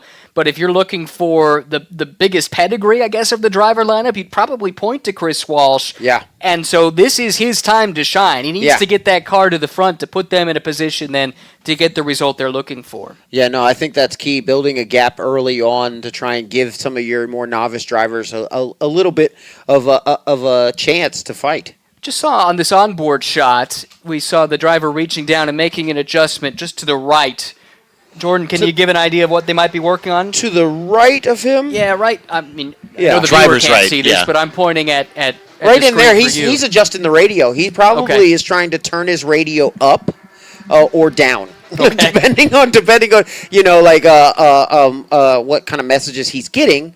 The radio normally is right there. The only other thing he could be messing with is his cool suit or his cool shirt, which let's hope that's working, because forecast says 80 plus today, and in the car that means at least 100. So, and to have a malfunctioning cool suit, it doesn't just mean that it's not working. It actually makes things worse. It goes the opposite Yeah. direction. You end up being the radiator in the situation, and you're just heating everything up, and then it feeds that hot air or hot water back to you. So that would not be ideal if he's having issues there, but it looked like just a radio adjustment to me. Okay.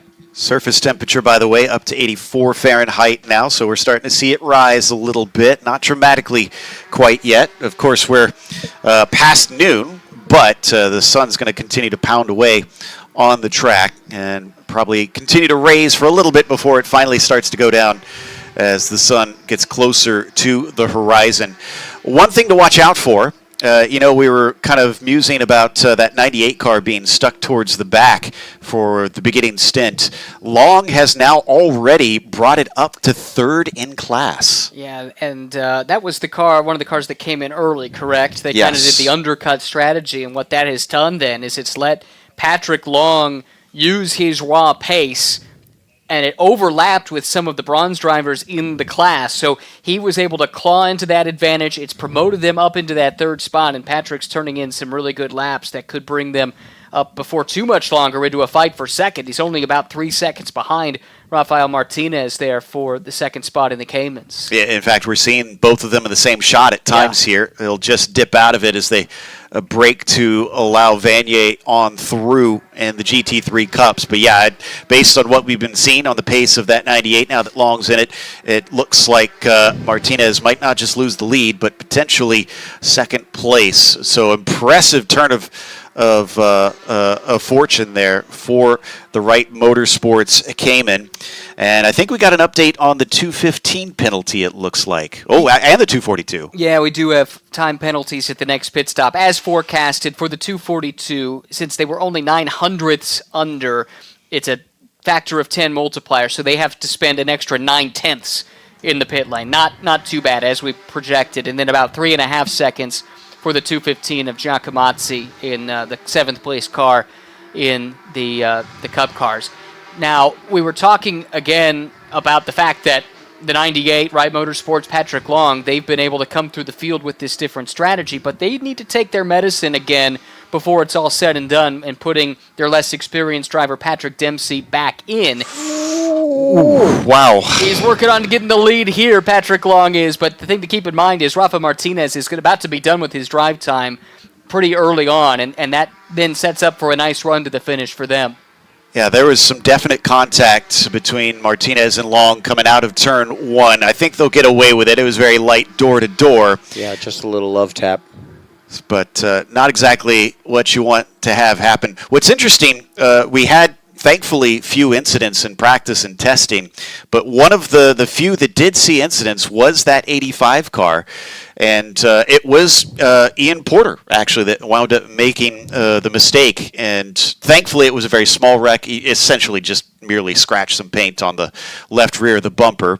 We get another car trying to come through. This is Giacomazzi, who I think is battling with Reinhold Kron for that 6th position here in the Cup cars. This has been going on for some time as he overtook Keith McGovern just a few laps ago and has already set his sights now on the 233, Ryan. Yeah, cool to have the McGoverns here, father and son, Keith and Blake, and former Champ Car, IndyCar driver Speedy Dan Clark is the 3rd member of that driver lineup. Really cool. Yeah. Very cool. All Irish lineup, I think, right? Speedy Dan, I think, is... Is he? I think he's British. British. No. I was talking to him. He's not British. No? He was not pleased with the British flag on his suit earlier in the weekend. So the internet tells me he's from England, but interesting. You can always trust the internet. Yeah, right. Well, I mean, maybe parents are from Ireland, something like that.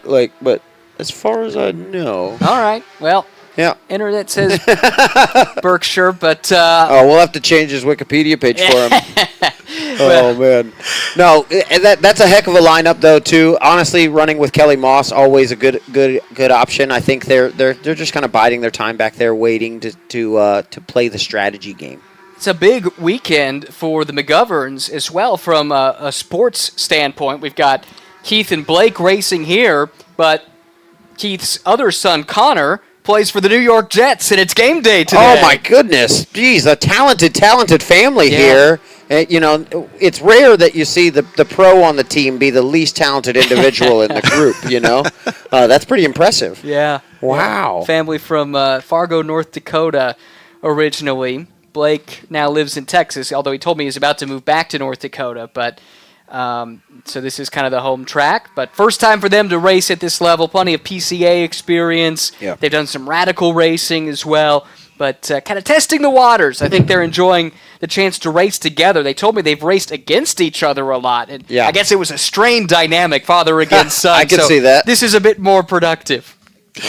I'm sure that there was definitely some extra impetus to beat one another, but now, working together, they will fight for family pride here. We saw Chris Walsh go by us at turn 11, continuing to lead, but we jump back now to the battle between 6th and 7th, and Kron has been overtaken. Giacomazzi manages to sneak through. Riley's actually another interesting story on this one.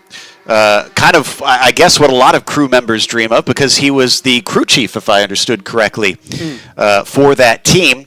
Had wanted an opportunity to go racing, had raced in club racing, but had not gotten to do professional level stuff. And this was the perfect opportunity, so they're giving him a shot. He got to test the car about a week ago because he'd never been in a Porsche Cup car before. And I'd say he's representing well, considering he's now passed a couple cars to move himself into 6th. Yeah, doing a fantastic job with a fantastic opportunity. What an amazing story. That's really, really awesome to see more guys who are passionate but maybe don't come from the budgetary needs to get into this, get opportunities from some of these really good teams.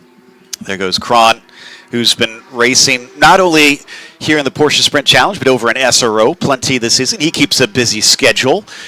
But has been finding more and more speed as the season has carried on. And then, meanwhile, on our screen, Trent Hinman hopped into that 208. So he's our leader now over in the Cup cars. Aaron Janson trying to play catch-up. And Janson is not a driver I would want in my mirror, honestly. Not for any fears, but more that I worry I'd be caught quite quickly. He's a remarkable talent, came up through Mazda MX-5 racing and got this chance to go Porsche racing this year. Started off racing with Charlie Hayes. In fact, he did 2 of the previous endurance racing series races for Charlie Hayes Motorsports, finished 3rd at Road America and actually won at Sonoma. But now he's with Jared Thomas motorsports engineering here this weekend, and is in a part of a fantastic lineup with Tony McIntosh, who we were introduced to in that opening stint, but then Parker Thompson, former Carrera Cup champion, current Lexus factory driver in the IMSA WeatherTech Sports Car Championship. Again, just you can't shake a stick without hitting some kind of champion in this paddock this weekend. It's incredible. Yeah, I think there's probably less teams without a champion on it than there are with a champion on it this weekend. So almost a race of champions for Porsche as well here. It does which feel is that way. Really cool, really cool. I mean, everything from factory level drivers to current champions. So. And the guy he's chasing, Johnson, that is, Trent Hidman, Mm-hmm. this is his first ever race in a Cup car. Now, he's won championships in GT4, in GT3, in Lamborghini, Right. single make, but he's never had the chance. He's tested them, but never raced one before. And what does he do in his first stint? Fastest lap of the race. He's killing it right now. He's doing a great job out front, which is what you want to see. A lot of times when you get out front, it's like shooting free throws. You can mess it up really bad in front of everybody. So he's doing a fantastic job just building the gap, giving his team an opportunity to really take it to the rest of the grid for the whole 6 hours.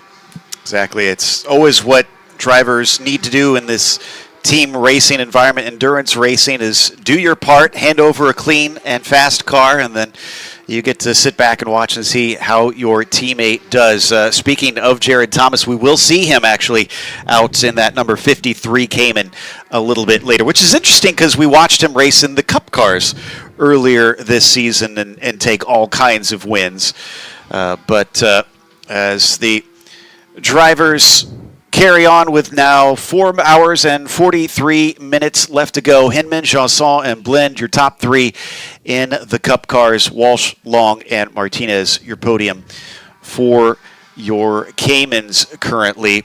You know, we heard Jordan describe it, Ryan, as a race of champions. That's kind of fitting for Porsche this year. You were telling me just how many achievements the Porsche stable has made literally all over the world. All right, buckle up because this is a long list. Let's start with, we'll start in IMSA. How about that? So GTP, Drivers and Manufacturers Champions. GTD Pro, Driver Manufacturers Champions for Porsche.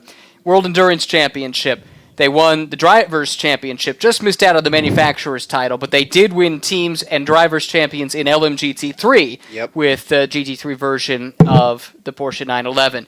How about single-seaters? Formula E World Championship for Pascal Wehrlein, who recently tested a Porsche 963 at Daytona. Perhaps previewing something to come. I don't know. That might be wishful thinking, but that's pretty cool to see. And just on down the line, so much success for the brand globally, and it starts here at the grassroots level. The thing I like to highlight is when we talk about the Porsche pyramid that promotes talent to the very, very top, Matt Campbell started off racing in Australia in a series very much like this one. Now racing at the World Championship level in sports cars, and he got a Formula E test as well earlier this year, a product of that Porsche pyramid, which... it stands for success globally. For sure. I found that like when I came into this, I came into all of GT racing late and had a great opportunity through some awesome sponsors. And they were like, what's the best, clearest path for us to do this? And it was very clearly Porsche from the jump, from a ladder system perspective, from a prestige perspective, and from a competition and learning perspective. I think anybody that's why you see MX-5 and other types of drivers jump into these series. Also, I would say that really Carrera Cup is a jumping board for our Porsche juniors to really get that factory backing. And one of them, speaking of, is right here. The champ has entered the room, so we'll just do a quick rotation here, and we'll welcome Luke Hartog into the program, reigning Carrera Cup North America overall champion from this year. You clinched it here at Circuit of the Americas, or did you have it clinched already coming to COTA? Correct. I was already crowned champion before coming here, so it was a nice feeling. A little bit of a weekend here without any stress or pressure on my shoulders. So it was nice coming here. How about this weekend? Any pressure on your shoulders? Yeah, we need to win a championship for Michael. So yes, we do have some.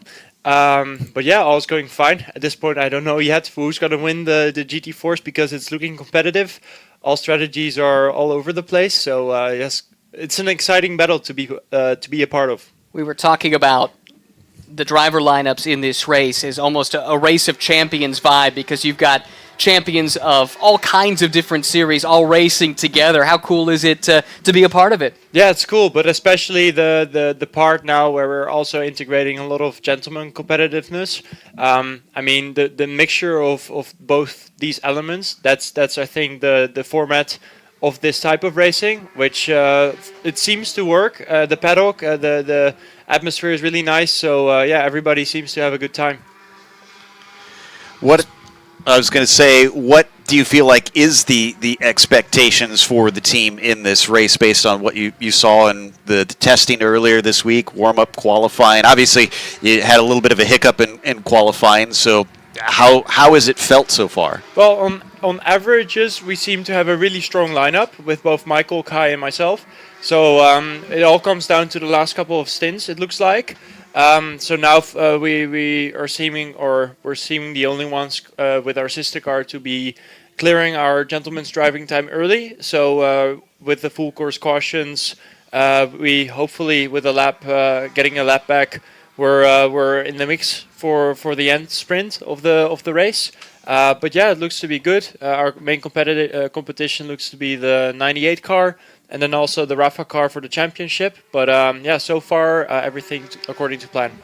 Any reports from Michael about surprises on how the track or car feels out there? Is it slippery with it being a little warm today? Well, yeah, we had a lot of track time and testing already in the afternoons. So we already set up the car a little bit with that expectation. So no, he's enjoying himself. That's what he told over the radio. So yeah, all fingers are crossed now.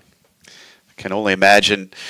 This has been fun having you with us this season. Obviously, this isn't the first time that we've had you up here in the booth with us to talk about the racing out there. As we got a battle on screen. This is actually, I believe, for the lead, and Long is going to be able to sneak through, coming through the stadium section past Chris Walsh. He'll stick with him, try to poke his nose in down to the second part of the stadium, but not able to quite make that happen. So another new leader now in your Cayman class. I believe, Ryan, that's our third change for the lead, isn't it? I think you're right. In the Caymans alone, we've had a couple of lead changes as well in the Cup cars so far. But Patrick Long's been working on this for a while. He's been slowly chipping away at the advantage that Chris Walsh has had. And again, we talked about it earlier, but the right team doing something a little bit different on strategy, using the undercut, and that has helped promote them to the top of the Cayman field here at the early stage. Yeah, I think it was a good move they made.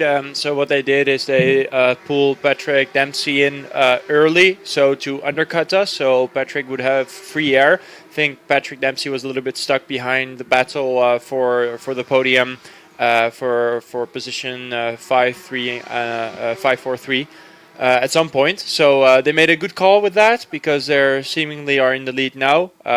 So for them, it's now all hopes that we don't get a safety car. That's their risk that they're taking, but so far it's working out well for them. 2024 Carrera Cup North America champion, Luke Hartog joining us. That still brings a smile to your face, I see. Yeah, it does. In a kind of way, yes, it's a good reward in the end. I think for me, the process of this year has been more of the reward necessarily than the title. I know it sounds strange in a kind of way, but no, it's a nice reward for a lot of hard work behind the scenes for myself, both the team, both a lot of people that of course back me and support me in my racing. So no, it's nice when you say it like that. Well, it's been a great year for you too. It got started, if I'm not mistaken, winning a 6-hour race in Abu Dhabi. Correct. Yeah. And then you also got a chance to race at the Spa 24. Yep. I know that didn't go super well for Correct. you, but you had the chance to take part in that wonderful event. Won the Indy 8-hour on your birthday. Correct, yeah. So I think I've been a part of 6 different championships this year, in which of 5 of them I've won races. I think there has been only 2 races where I didn't finish on the podium this year. So it's been a very successful year in terms of results. But then yet again, I also for next year, of course, want to challenge myself, go for something even bigger. So yeah, that's the process now of this off season, let's say. Well, you teased it. What is next? Can you let us in on what your plans are? Well, I teased you, and unfortunately, I have to disappoint you. So no, I can't share any insights or light on that. But of course, with the results from this year, it opens up doors for future possibilities. So this is what I'm working for hard at the moment. But yeah, it all depends with many different coefficients. So we just have to wait and see. Personally, I really like the U.S. racing, so I really like to stay here for much longer. It fits my my personality. So yeah, I hope to be back here also next year. Well, I know you recently tested at Daytona for Wright Motorsports. Yeah, it was supposed to be a secret. It was on the entry list. Yes, well, I didn't expect to to leak like that. No, yeah, I was there. That was really nice. But then again, that was just still an introduction to get a feel for it and also see what my capabilities are behind the wheel of a GT3R. But then in the US. So yeah, it was positive. But now they're your competition this weekend. Yeah, correct. That's yeah. They're teasing me a little bit, trying to get all information that I can share with them. No, that's a lie. But yeah, it's nice. Just yeah, need to beat them this weekend. Yes. Well, it'll just prove your worth even more that they got to have That's you on the right. team. Yep. I'm very curious, with the success that you've been having, what's sort of the ultimate for you? What's the 12-year-old Loic said, I want to do this when I grew up, that you're aiming for? Good question. Well, I was really already dreaming at that age. So my big dream always was to become a factory driver. So I grew up in a motorsport environment, whereas I'm very lucky that my dad always worked in motorsports. So he was a mechanic back in the days, and through that, actually, I completely fell in love with GT racing. And then, of course, the pinnacle of making it in GT racing is either to be a factory driver for Ferrari or Porsche. And I always had an affection for Porsche, for the brand. So yeah, I've been completely focused on achieving that goal of one day being able to say that I'm a factory driver. That was goal number one. But then, as well, next to that, I even have it tattooed on my wrist here as a daily reminder. It's for me to win the 4 big 24-hour races. When I was 12, I didn't know I was going to be this tall. So unfortunately for hypercar or prototype racing, I'm not really built due to my weight. That's one of the things. But I feel like I want or can become the most successful version of myself in GT3 racing, which then ideally is my my number one goal to win the big 24-hour races as a Porsche factory driver. Competition's in the pits right here, and we got another driver change. So I don't know if this is Patrick getting back in or if this could be Tanner Faust. No, I was already expecting. They also want to clear Patrick Dempsey's drive time, of course. So what they've probably done is get clear air with Patrick Long behind the wheel, which was very smart of them. We're now gonna get Kai in. I mean, otherwise I wouldn't be sitting here. It would be difficult now for me to run there. Yeah. But we're gonna get Kai in now, so we can reel in some time again on. So it's gonna be a nice battle. I'm actually curious to see at the end of the next stint how we're gonna stack up. Maybe they're gonna fight. Just getting in on pit entry, and then I think I'm gonna fight with Tanner. Yeah. That's cool. After that, yeah, it will be cool. Yeah, we're gonna see how that works out. Tanner's a huge name in the automotive and motorsports world here in the States. He's been on TV and he's been a stunt driver, all these things. I mean, is he someone you're familiar with as well? Well, I have to be honest, no. I had no clue. So I checked a little bit. I saw Nitro Cross and stuff like that. So I was like, okay, good, because we're here driving with slick tires, not grooved slicks. So yeah, all good. All right. Yeah. Well, that'll be fun for you, though, and I encourage you to read up on what he's done. Well, X Games gold medalist and. Correct. Well, I'm hoping he doesn't push me on the dirt. He doesn't make me a rally cross driver within the next stint. But no, we're gonna see.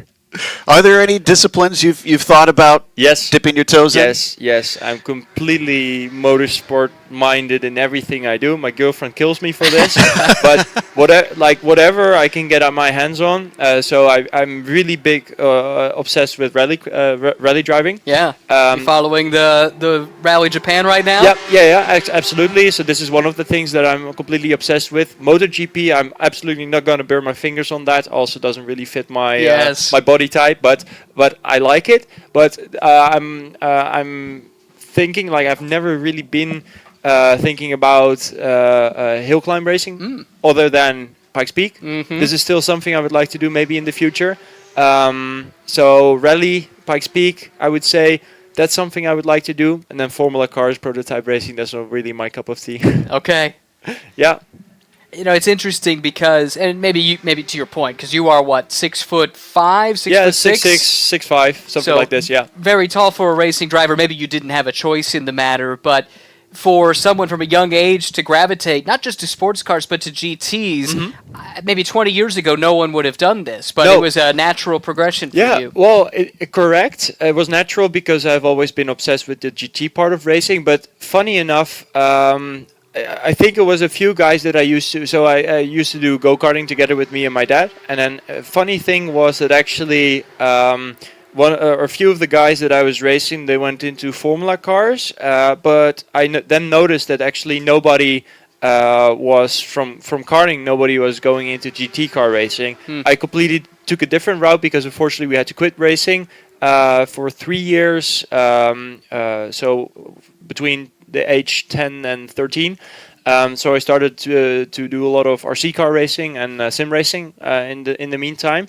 But nobody at that time was really focusing out of go-karting or out of RC car sim racing, whatever, at a young age to go into GT. So at this point of career, I have the feeling everything merges quite a bit. So now you're entering fields where you have a lot of prototype drivers, a lot of formula drivers.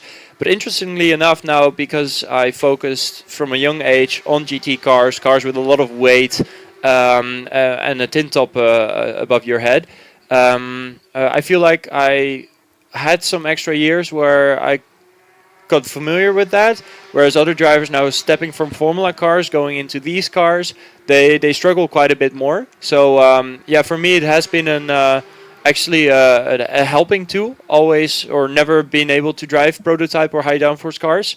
The R is a bit of an exception on that. It's pretty high downforce, so I was actually thinking that I would struggling going into the R.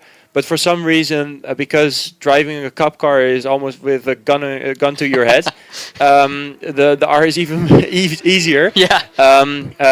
Because and it's funny enough that the high-speed corners are actually the ones that I'm seemingly to be good in. So it's fun. Yeah. Fantastic. How about jumping between the cup car and the Cayman? How different of a platform are they?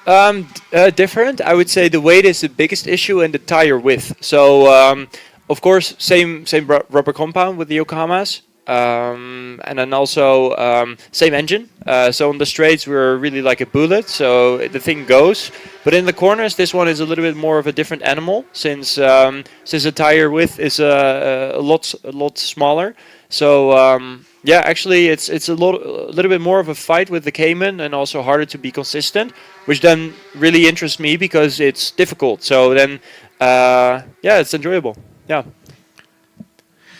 One of the things I was curious about, you had showed us the 24 tattoo. Yeah. Are you going to do anything special once you win? Once I win these, yes, because I specifically did it at the place where I always wear my watch. So for me, it's important that I can also hide it.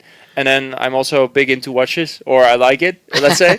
So there needs to be a 24 hours of Rolex winner's watch someday above it to hide the tattoo. And then probably for the amount of wins I'm gonna get like small little, how do you call it, like hash marks? Yeah, something like this.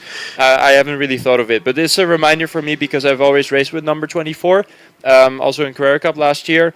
And for me, it feels like full circle. So I got it after 2023 when I actually won my first Super Cup race, because I took the biggest risk I ever took in my career. So fortunately, I've been really held a lot in my career, always with sponsors.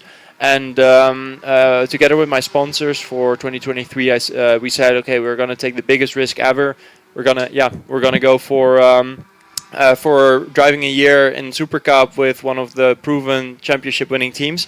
And due to that risk, I ended up here in the seat with you guys. And Lucky then, you. Exactly, yeah. So for me, it's a symbol of full circle and a symbol of, because clock round is full circle, and it's a symbol of me being completely race-minded. So the 24 in terms of numbers are everything in racing. So it's And it's 2024. It is 2024. No surprise that this has been the A good year of Luke Hartog. Yeah, so probably I'm gonna tattoo a 25 somewhere on my body somewhere else.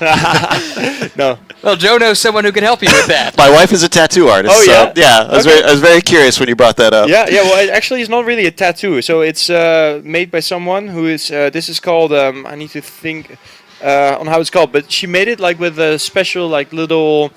It's like almost a bohemian kind of style. So it's like little small dots that she did, and it's like super small. It's like so half a centimeter. it's kind of a traditional tattoo. Yeah, oh, correct. Yeah. Interesting. Yeah. So I wish she was here because she'd probably have more detailed questions on that. yeah. But no, that's very cool stuff. How has it been kind of getting the vibe together with Michael and Kay? Have you guys been very easy? Yeah, very good? super easy. So I've been working with Michael, of course, for this year already. He has been such incredible to work with. Really kind, but like these nice little characteristics can also be your weakness in racing. So sometimes he's too kind, and this is a nice progression for him. I'm not sure if he's listening, but I hope he has a smile on his face whenever I say this. But there were some options that he could overtake, and then he's like, "It's endurance racing. I'm just gonna take it easy." So, but yeah, off track, it's amazing to work with him. Kai, I've been teammates with in 2019 actually. Back then we were still young and feisty, and now we're getting along nicely. So yeah, it's enjoyable. You're 22. You're still young. Yeah, I know. But back then you were having a little bit more of these, Well, we even mentioned that you've gone from testing with Wright Motorsports now racing against them. How does that dynamic affect being in the paddock? Is it easy to go from that mindset of I've got to be friendly and get along with people to now suddenly they're my sworn competitors? Well, I think that's the charm of this paddock and the charm of US racing. What I'm used to. So in Europe, I would maybe have a different answer to this question, but over here, everything is really really friendly. Everybody's just having a really good time in racing and enjoying, and also I think being very grateful for what we eventually get to do. I think this is a huge. Racing is not for everybody in a kind of way, and it's something we should all I think respect, or something. Maybe you guys can help me a little bit with this, but something we can be grateful for. Let's say. Camaraderie. Something. So I would say it was quite easy. So we're having some jokes in the paddock with all of us. So not too difficult to race for two different teams. That's always fantastic to hear, and love hearing those stories of people just really appreciating what you've got here, because like I alluded to, it's so many of us dreamed of getting to work in racing, and to actually reach it is always kind of a pinch me moment, I know, for me. Correct. But, and it's same for me, and I think everyone on this paddock. I mean everybody really appreciates the opportunity here. So that's great to see, and that's also something I really like to be resonated or surrounded with. Well, it's been awesome getting to know you over the course of the season, and so much success as well. Can't wait to see what's next. I know you can't share with us, but I'm sure it's going to be something very exciting. I hope so too, because at the moment also for me it's not certain yet. Yes. So I hope the same thing. But yeah, like I said, I hope to be back here in this paddock, because it's inspiring to be surrounded with these kind of people. It's really resembling a good time for me. So I hope to be back, guys. Thanks for being so generous with us as well. Just a little update real quick. Car 85, I don't think we've reported this yet, a drive-through penalty for a pit lane speed violation. So it goes from bad to worse, and that's why on your tower... well, they had a time penalty on the first pit stop. Yes. That they had to serve on the second pit stop, and now, so second penalty, yes. Oh, wow. That's big for Michael. Yeah, that's big for Michael, actually. So they actually have a big benefit with the driver lineup they have, because me and Kai are not allowed to drive so much because of our FIA ratings. So actually they took a 40-second gap over us, which we were like, oh shit, this race could really go their direction. But now with these penalties, they gifted us quite a bit. Yeah. Yeah, they're off the. You're not on the same lap anymore. I don't think so. Yeah. Good, but I think guys, I need to be making myself ready for jumping in after Kai. So hope to see you guys. Hope to see you guys soon. Pleasure having you in here. Luke Hartog, Carrera Cup North America champion in 2024, and big things to come for him. Really cool to get the chance to catch up. Yeah, love hearing his perspective on things and just how much he enjoys getting to race. And sounds like even with Porsche Sprint Challenge here, it's been a joy for him. So that's why we see that 85 car currently in last of the Cayman field. Bit of a surprise after they led the majority of the opening hour of this race. I'm sure Conda's a good one to have in to try and get them back forward. Like I said earlier, she's really been the only one that's been able to match Ian on pace. Yeah, exactly. And she loves to get her elbows out and come through the field. That's what the team's been working with her on all throughout the season, to get aggressive and make those passes. A bit like what Luke was talking about with Michael Clark. I misspoke, so it does look like those two cars are still on the same lap, and they're actually very close together. Kai Van Berlo now in the 17, and Conda about 4 seconds behind. Last in class, but these are the two that are in the top of the championship standings coming in here this weekend. I think we've got a battle brewing for the lead in the Cayman Class 2 as it continues to swing back and forth between Wright Motorsports and Tooth, with Chris Walsh now chasing down Patrick Dempsey, who is back in after they've alternated a couple of times between himself and Patrick Long. Second stint now for Patrick Dempsey. Yeah, so he sits in the lead of the race, whereas before he was running... It's literally reversed from how we were, actually. Yeah. The 85 was leading, the 98 was last, and now you swap those around.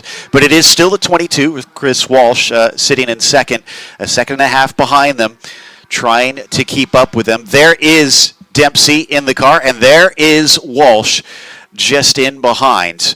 Now, at the start of the race, it seemed like Dempsey didn't quite have the pace, but we heard even Loic saying that he felt like Michael was held up. He was stuck behind them. So it seems like track position might be a bit of an important aspect of this, and maybe that's why we saw that 98 back there for so long. Possibly so. I do want to make a potential correction. I know on the graphic on the screen we see Chris Walsh listed again in that 22, but that would be a triple stint, and the timing page I'm looking at here has Travis Hill, the team owner, in that car. So that's something we're going to need to get some clarity on.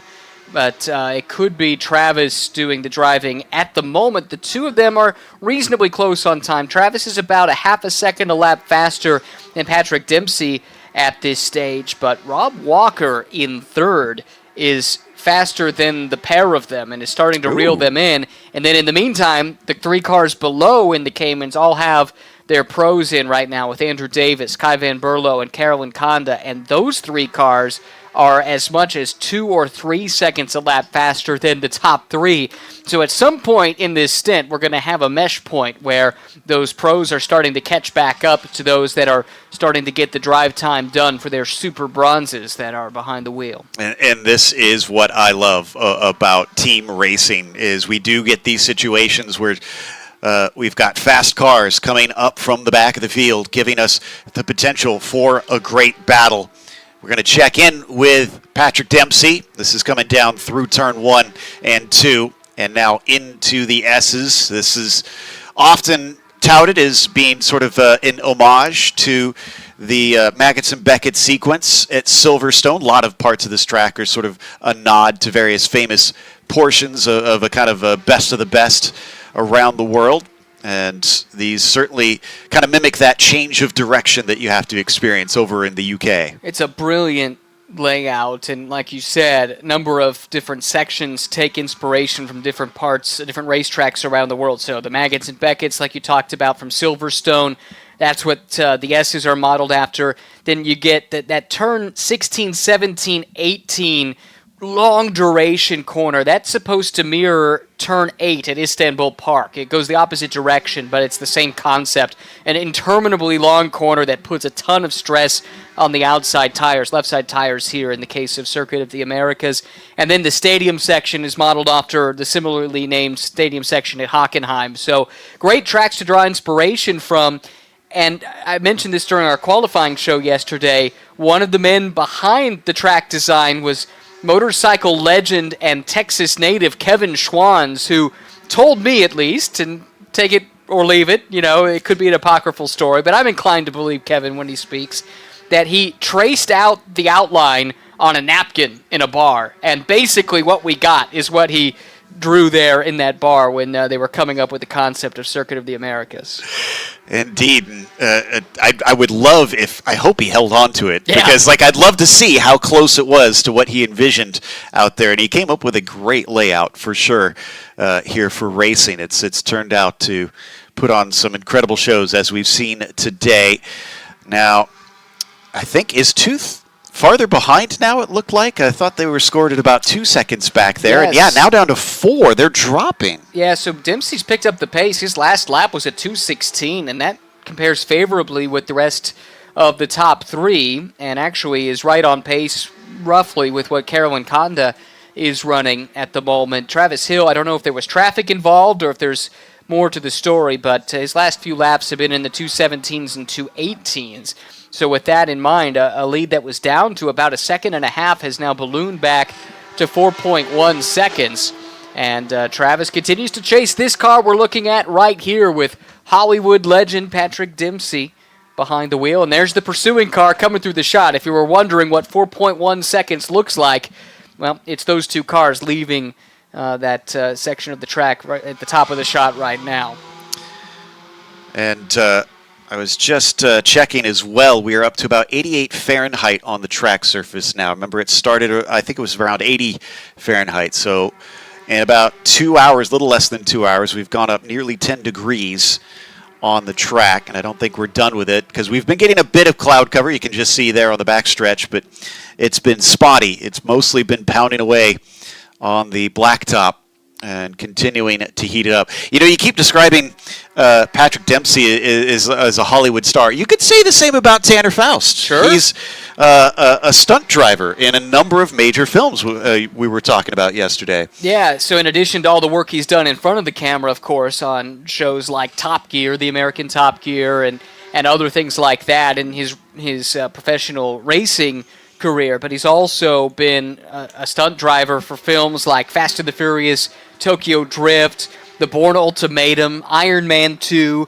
John Wick Chapter 4, which stars another actor turned racing driver, Keanu Reeves, of course, and then he actually he had a named part, Tanner Faust, in Ford versus Ferrari, played Ronnie Bucknam, who only had a bit part in the movie, but of course was part of the Ford lineup there at Le Mans that year, and that famous Bucknam family. Son Jeff Bucknam raced in the Indy 500. Grandson Spencer has been a touring car racer over the last few years in the States. So pretty cool that Tanner Faust gets to say he played a former F1 driver in a movie. Yeah, not many people can claim that, I have to imagine.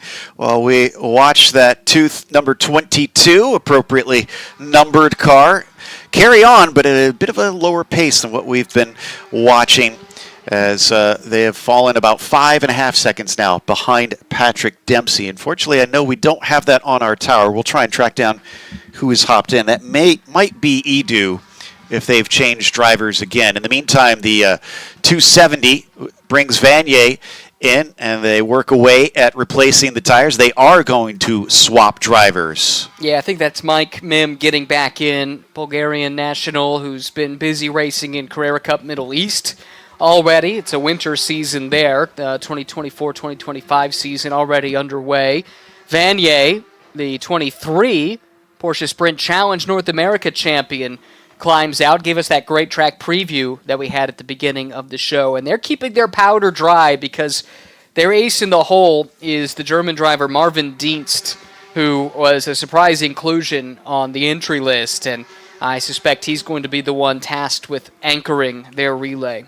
Yeah, Marvin comes with quite the pedigree behind him. So I agree. That seems the most likely scenario is save the brunt of his stints for the end so that they can have the strongest anchor possible to bring it home. And again, if you're just joining us and wondering why these stops take as long as they do, this is because they have a minimum pit stop time for the various cars out there to make sure that they have a safe pit stop and so that they don't have any sort of craziness going on with the strategy between them.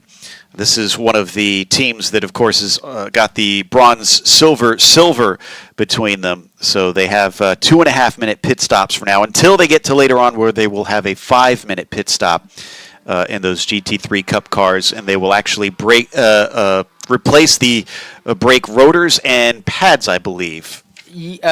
Just the pads and just the fronts. Now, I take that back. It's just the pads for the Caymans. Yes. It is the entire assembly because Yes. it's one component part on the Cup cars. And that has to happen, that 5-minute technical stop. There's a prescribed hour within the race in which you have to do that technical stop. And I believe it was 3.5 hours to go to 2.5 hours to go. So basically the middle hour of the race. This is a battle for position, and it looks like Rob Walker's going to come away with it. You were mentioning he was gaining quite quickly on that 22 machine and is now already overtaken. So moved the 53 car, now up into the second spot, but it looks like we were talking about how quickly the 22 is dropping back. It's already 10 seconds between Walker and Dempsey. Does he have the pace before this stint is over to run down our overall Cayman leader? I think he does. He's been turning laps faster now. He's been held up in traffic here lately. But, Walker's been really, really quick in this stint. He's had a really nice season as well on the sprint side of things.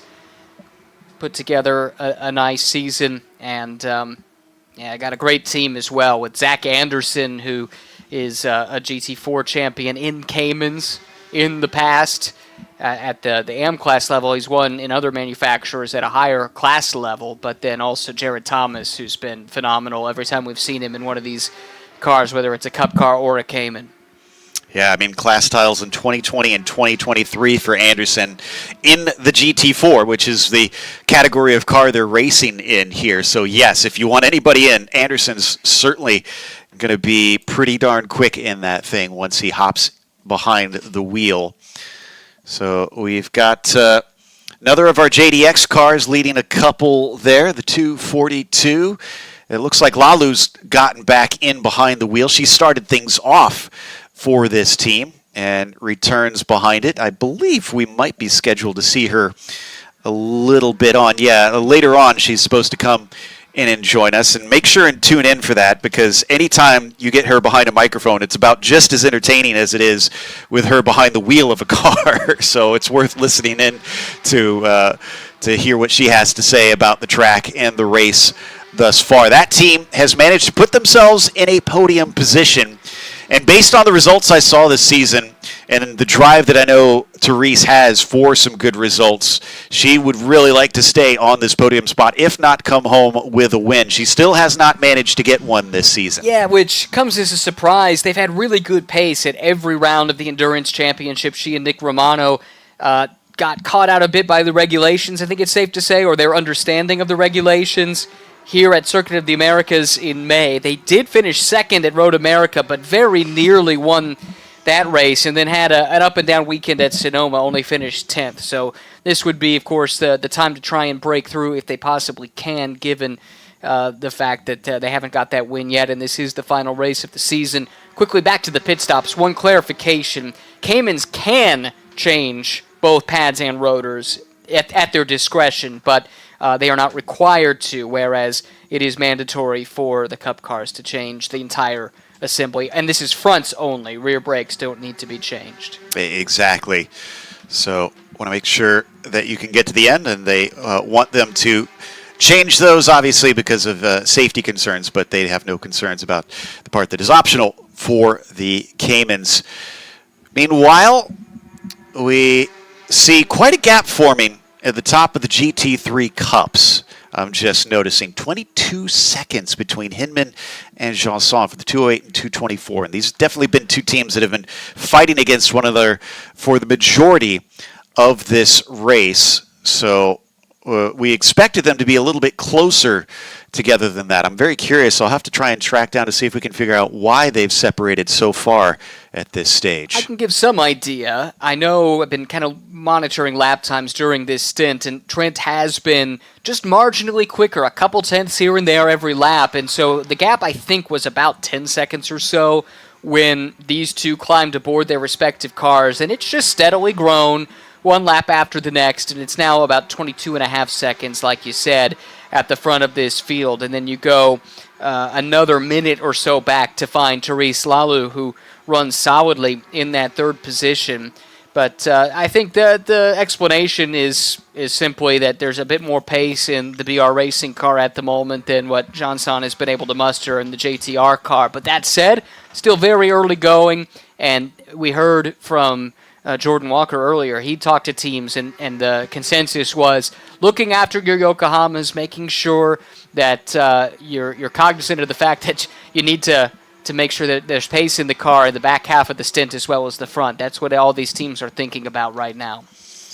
Yeah, I believe we're scheduled to have one of the Yokohama folks come on in a little bit later. I'm eager to talk to them because during normal race weekends, they'll have all kinds of cool numbers for us on how many tires they've gone through. Now, there's a lot more races usually on those weekends, but this one's a much longer one. So I'd love to pick their brain and find out what challenges come with trying to prepare 17 teams to go racing for 6 hours, along with all the other practice and test sessions that they've had over this weekend here at Circuit of the Americas. So we wondered whether or not Rob Walker could catch on Patrick Dempsey. That's actually stayed at about 11 seconds, it looks like, between the two of them. Yeah, it's a good shout there because Dempsey's picked up the pace a little bit, and Walker, again, we don't know if this is traffic-induced or what the circumstances are, but he seems to have settled down into a nice rhythm running mid-218s. Dempsey at that last lap did a 217.8. So edge to Patrick there, and the lead stabilized, to your point, just under 11 seconds between the top two in the Cayman class.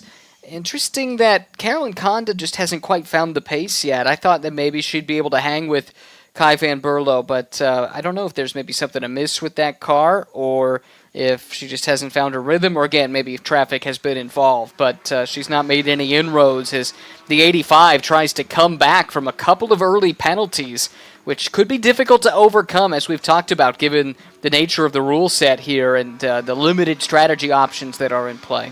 Exactly. There's a lot of variables that could be causing this gap that we're seeing between the 85 and the 17, who, again, what a strange scenario we are in, where our two championship contending teams, well, one is a driver and the other is a pair of drivers, are fighting for 5th and 6th out of 6 cars, but it's not for a lack of speed. It's just been a bit of an unusual strategy. Well, not unusual, but a strategy to send the 17 back, and then the 85 making some mistakes early that has given them penalties and put them on the back foot. Yeah, on board with Carolyn Conda here, coming down the front straightaway. Maybe we could just watch and listen for a little bit. Keep an eye on that telemetry. Maybe we can get some sense for what she's working with. I was kind of wondering when we'd start to see some of our Cup cars in, and now we've got a whole bunch of them. I saw Jacques Amazzi go by. Looks like the 297 is also pitting, so that's Metney, I think, either hopping out or swapping. There's the 215 now, and Riley is going to hand the car over to one of his teamates. Yeah, again, a good stint there. Was running good lap times We've got Luke French and also Tristan Vautier, former IndyCar driver, as recently as this year actually raced at Detroit. I think I see Tristan under the tent, so my guess is that this is Luke French getting back in. What a beautiful livery on this car as well. Yeah, I didn't get a chance to ask the team if they had any story behind it, but it definitely caught my eye the second I saw it, with the sort of kind of split silver, and then they've got a very sort of Asian-looking dragon on the side of it to decorate, so it's easy to spot. We see the 268 taking their service, while also Kron's car, the Charlie Hayes machine, is now getting service. You see the teams frantically trying to replace those tires as quickly as they can. And the Cup cars definitely have it easier because they have a single nut in the middle of those tires, of the wheels, to replace, whereas these GT4s, if we see any of those stops and we're able to get some cameras on that, they actually have the old school style of 5 lug nuts to replace, to try and get them in and out, which they still have the minimum pit stop time, but even still, that's got to be extra stressful to make sure you get everything on. I think this is a battle for second here that's brewing. We've talked about Rob Walker, who's doing a nice job burning his drive time, but he's being caught by Andrew Davis, a seasoned veteran champion at multiple levels of sports car racing in the car that Bill Pelichowski started, and he's been slowly but steadily reeling Rob in. He's to the flank. Tough place to go side by side, and Andrew's going to be circumspect here. He's not going to force the issue, but he's there making sure Rob is thinking about it, and Rob goes wide there on corner exit. That opens the door for Davis to come through and grab second position. I mean, it's not too big of a surprise. Davis is a wily one about how to scare him off the racing line there. He's raced in a whole bunch of stuff, honestly. Was in ALMS and Grand Am in the early aughts, and then was even come back and run in SRO more recently. So he's done a lot of multi-class style of racing and knew exactly where to put himself. Look at how much that cost Rob Walker. He's way behind already. Yeah, he is, and before too much longer, I think he could have company in the form of the number 22, which is starting to close in with Travis Hill there. But, yeah, Davis, 2011 Grand Am GT champion, driving for the famed Porsche team Brumos, and then won a GT4 level, let's call it. I don't think they were running GT4 spec cars in 2015, but in the IMSA paddock back in 2015. He's been around the sport for a long time. Father was an SCCA club racer, so he's been around the sport since he was a young guy, and one of the great coaches in this paddock, and has been for a long, long time now, Andrew Davis. It goes from bad to worse for the 22 car. They are the first to receive a 3-second time penalty for track limit violations. Interesting. And they'll serve that at the next pit stop. They're already down to 4th. Before they were leading this race briefly, but have since been slipping backwards. Well, some of that I think was to be anticipated because they were doing something different. Oh, this is going to be tight here at the apex. I don't know that Davis saw that 911 coming. Multi-class racing here where they're going to have to overlap a little bit, but I think that's Mike Mim, I believe, in the 270, who's just recently installed cold tires as well.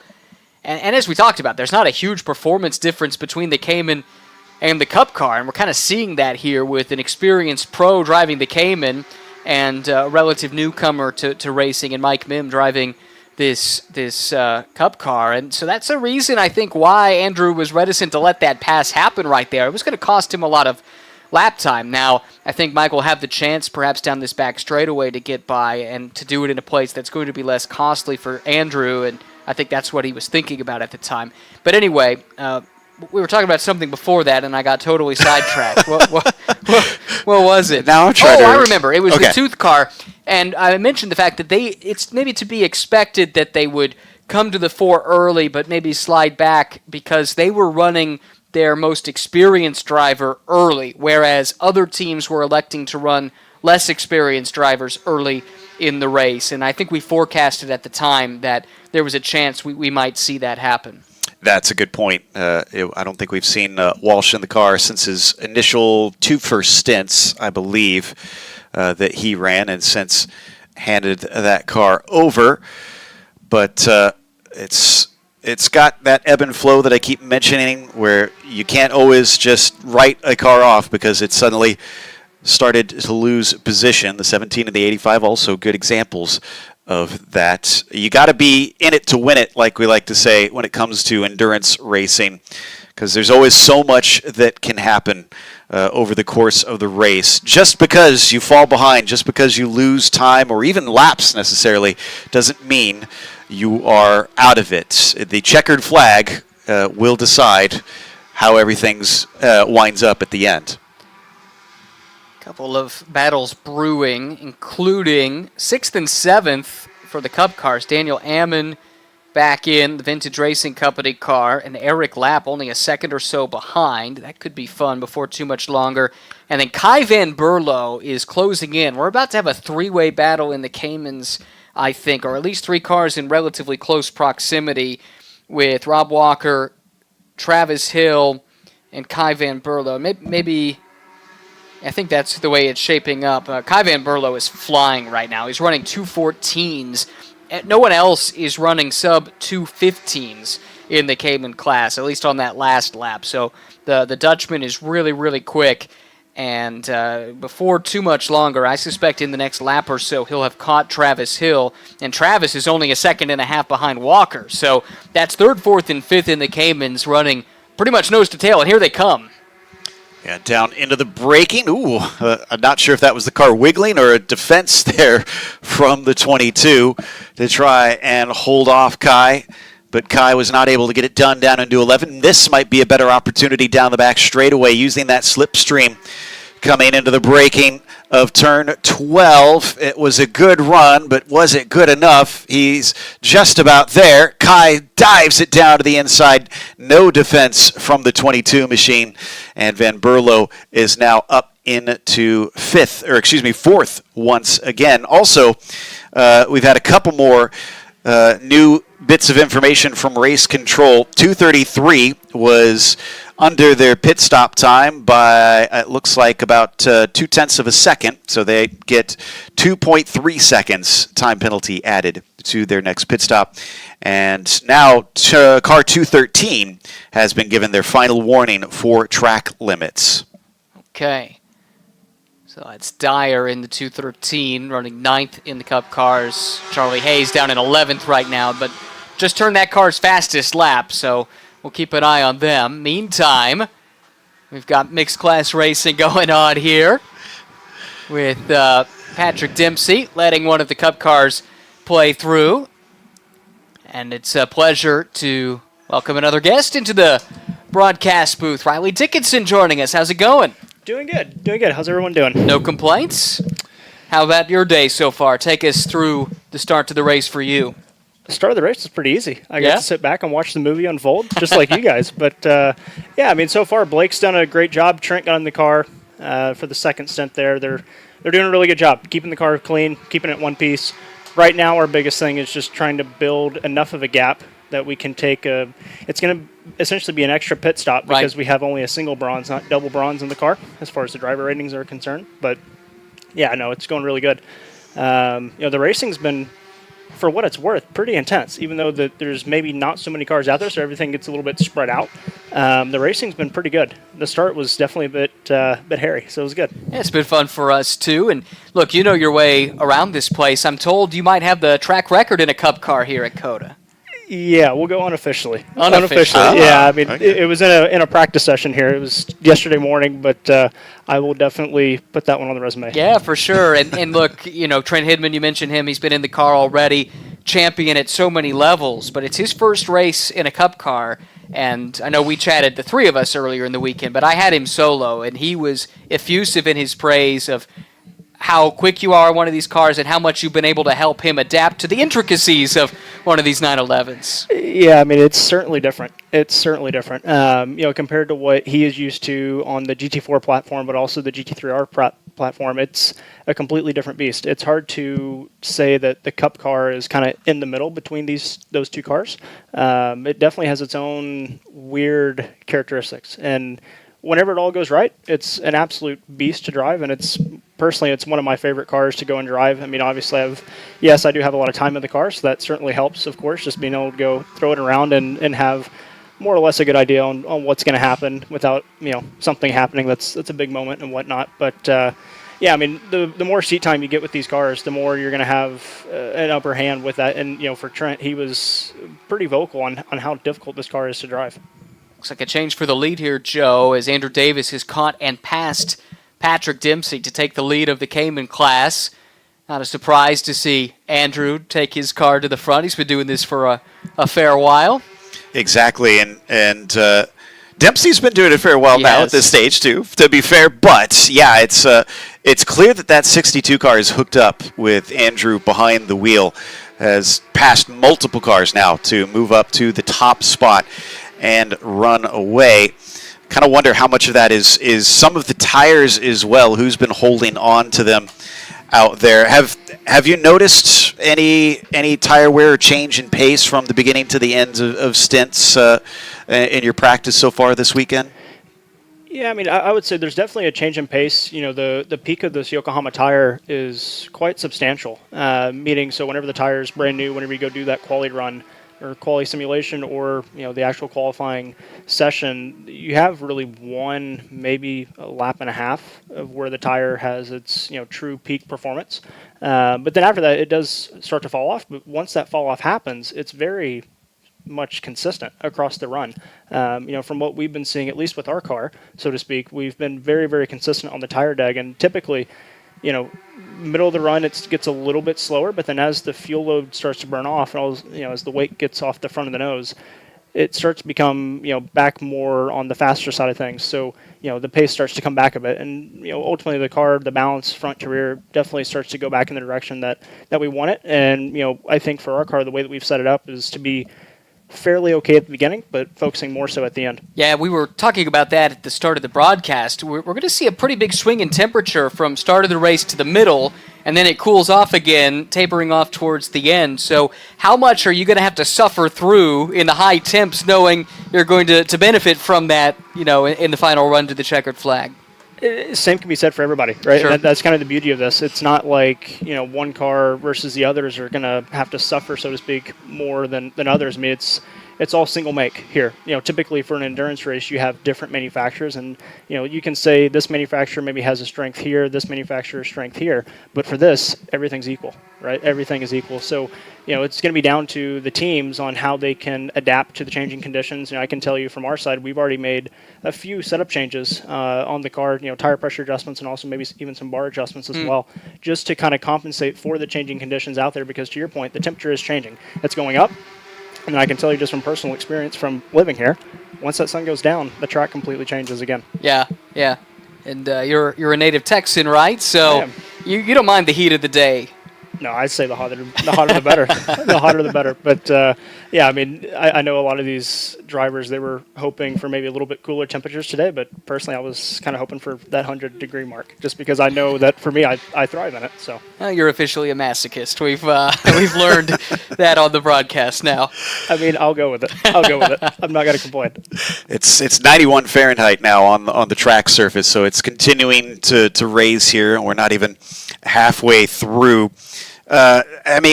With you being local, how much experience have you had at this track? Are there any tricks and secrets that you've found here with your time here? There's definitely some tricks. It's interesting with this track because whenever they built this facility, what we see, obviously, on the track surface and above is what we see, but what's really interesting about this track is what's underneath, right? And not to say anything negative about the track, but everything that's underneath here as far as the soil and whatnot, there's a lot of clay involved. So with that, every time it rains, the clay, it expands and then it contracts. So that's why you get these bumps that happen periodically, whenever we come once a year or a couple of times a year. So the track changes a lot. So being able to have those, mental notes of where those bumps are and have an idea of how that changes the weight transfer of the car through the corners, specifically through the S's. That's a really, really critical part of this track. Just getting the lap time out of it and ultimately, being able to use that weight transfer to your advantage. And if there's a new bump that nobody knew about for the last 8 months and it just showed up randomly, which does happen on occasion, It certainly changes the balance of the car and the dynamic of what you're doing through there. As we see a driver change with Dempsey, and let's see who's getting there. That is the question. We haven't seen Tanner Faust yet. I think that is Tanner. Maybe. Yep, Yeah, that's him. there he is. There you go. Recognize that helmet. How much do the teams have some room to maneuver on if they want to change plans on who's getting in the car when? Is it pretty well set? You have to stick with it, or can you maybe switch people around? So I will give credit to USAC and to PM&A for creating an absolute nightmare for strategists, because this is very, very difficult. Because I would say there's probably 10 different ways that this race could go. Maybe even you can go 15 to 20. The strategist that we have on the box, Scott Jasmine, he's been pulling his hair out. Well, sorry, he's bald, but he doesn't have any hair. But anyways, Now we know why. He's been chewing his fingernails. But anyways, there's a lot of different ways to skin this cat, if you will. With having the different driver pairings, having 2 bronzes, and then for your third driver, let's say you have a silver or a gold, that's a much different situation than what we have in the 208, the Blake McDonald, Trent Hemman, Riley Dickinson car, so bronze, silver, gold. And so with that, and the reason being is because for the bronzes, you have a combined drive time. I'm sure you guys have gone over this. Mm-hmm. There's a combined drive time of 2 hours and 10 minutes. Maximum stint length is 60. Every time you come into the pit lane, it's a 2-minute, 30-second stop, right? Kind of SRO style, if you will. And so with that, for us, with Blake, 60 minutes is 60 minutes, right? 2 hours, 10 minutes. There's going to be a third stint for Blake involved Right. there. And then somehow in the middle of this race, there's going to be a 5-minute technical stop to go change brakes. So not to give away too much of what we're thinking here, but hopefully we can use that technical stop to kind of not necessarily get around having to do an extra pit stop, but being able to cash in a bit. So if all goes to plan, if let's say the race goes green here, what we're most likely going to do is have Blake pit in about probably 15 to 20 minutes now. Once that technical window opens up after 2.5 hours has elapsed in the race, then we're going to pit him, change the brakes, send him back out potentially, and then have him then finish out his drive time, Sure. essentially eliminating an extra pit stop, if you will. That technical pit stop should help us, and it should help all the single bronze lineups. Our biggest competition right now is the 224 with McIntosh, Aaron Jensen, and Parker Thompson, because Aaron Jensen, which I have a small bone to pick, he is somehow unrated. I which know. I think is completely outrageous. But hey, you know what? More power to you. God bless him, whatever, right? But so with that, they're able to have a little bit more flexibility on what's happening. And so like right now, gap to us is 34 seconds, we'll call it, 33.8. But in reality, because we would essentially have to do an extra stop, it's really only a 2-minute gap. Mm-hmm. They're ahead, right? 2 minutes. So that's basically just over, or just under, I should say, a full lap distance. So I don't think I can make up a full lap on Parker Thompson. Maybe half a lap, I don't know. But it's going to be definitely a tall order for sure. But yeah, it's been good. Do you want to see a green flag race, or is there a scenario in which a yellow at a specific time falls into your lap? I would say if there was a yellow in the next 30 minutes, or maybe even whenever I'm here talking with you guys, I might attempt a backflip because I'd be so excited. Because ultimately for us, it's a little bit tricky to realistically make up that time if there isn't a yellow. And I know, like the 224, the 242, and the 297, the 233, those are the bronze pairings. They do not want a yellow, right? Because they want to be able to put in their pro at the end of this thing and really try and make hay while they can. But we'll see what happens. I mean, it's a constantly evolving organism, if you will. But a well-timed yellow would certainly help us a lot right now. 2023 Carrera Cup North America Pro Champion Riley Dickinson joins us. I think the last 3 Carrera Cup North America Pro Champs are here in this race. They are. With you, Parker, and Luke, who was just in the booth with us. So we've been kind of building this as a race of champions, not just in Porsche single make racing, but you look at the champions in this field, and it's a who's who, really. I was just told the 268 car is going behind the wall. I haven't been told why, but that's a big development there for Daniel Ammon's team. We've got a shot of them heading back into the paddock here, although it looks like they've been stopped. Yeah, it's a car he shares with Owen Trinkler and Patrick Lindsay. Was really excited, especially for Owen, who hasn't done a whole lot of racing this year, to see what he could do. But looks like they're having some difficulties, and that's our first casualty, amazingly, and we are over 2 hours into this race. I think I got another clue. Okay. Incident between cars 268 and 297 is under review. That is Eric Lapp's JDX Cup car. And they were in close proximity. We were forecasting a potential battle between those two Yes. 20 or 30 minutes ago. So, I think we may have just deduced what might have led to that, but hopefully it's nothing too serious and they can at least get back out and turn some more laps. Riley, I wanted to chat with you a little bit, though, about this career progression that you're on. You've been part of the Porsche family for quite a little while now. In fact, I think I met you in 2020 at Daytona when you won the Hurley Haywood scholarship, and I think I did an interview with you for a story that I wrote, and here we are all these years later, but you've been racking up the wins and the championships. You also won the Al Holbert Trophy a little while ago, a couple years ago, which is a really cool and special achievement inside of the Porsche Motorsport North America family. What is it about the Porsche brand that attracted you, that has allowed you to make this into a career?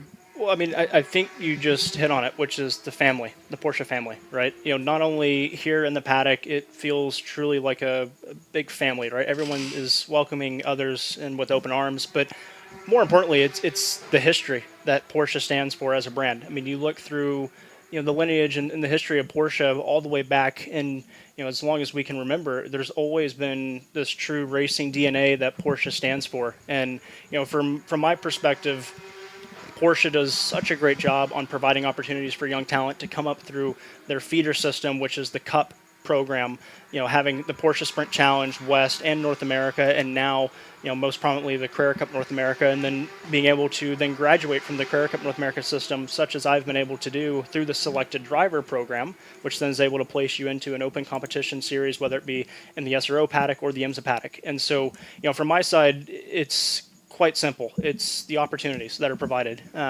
You look at a Cup car, a GT4, and even a GT3 platform that Porsche provides. There's so many different series and championships that you can get yourself into that you can go drive. And this endurance challenge that we've kicked off this year as a brand, it's no different. And personally, I think this is only going to grow from here. We only have obviously 17 cars in the field, but you look at the drivers that are in this field, it is absolutely stacked. I mean, to your point, the race of champions, if you will, which it's actually kind of a pinch me moment that you would include me in that. But anyways, it's super, super special to see how much talent was able to come out for this. And from the coaching aspect, being able to drive with your client and provide, let's say an extra level of your services as a coach, right? As opposed to just the data download, it's quite nice. But, the Porsche family here in North America is definitely very, very strong. It's always been a home for me.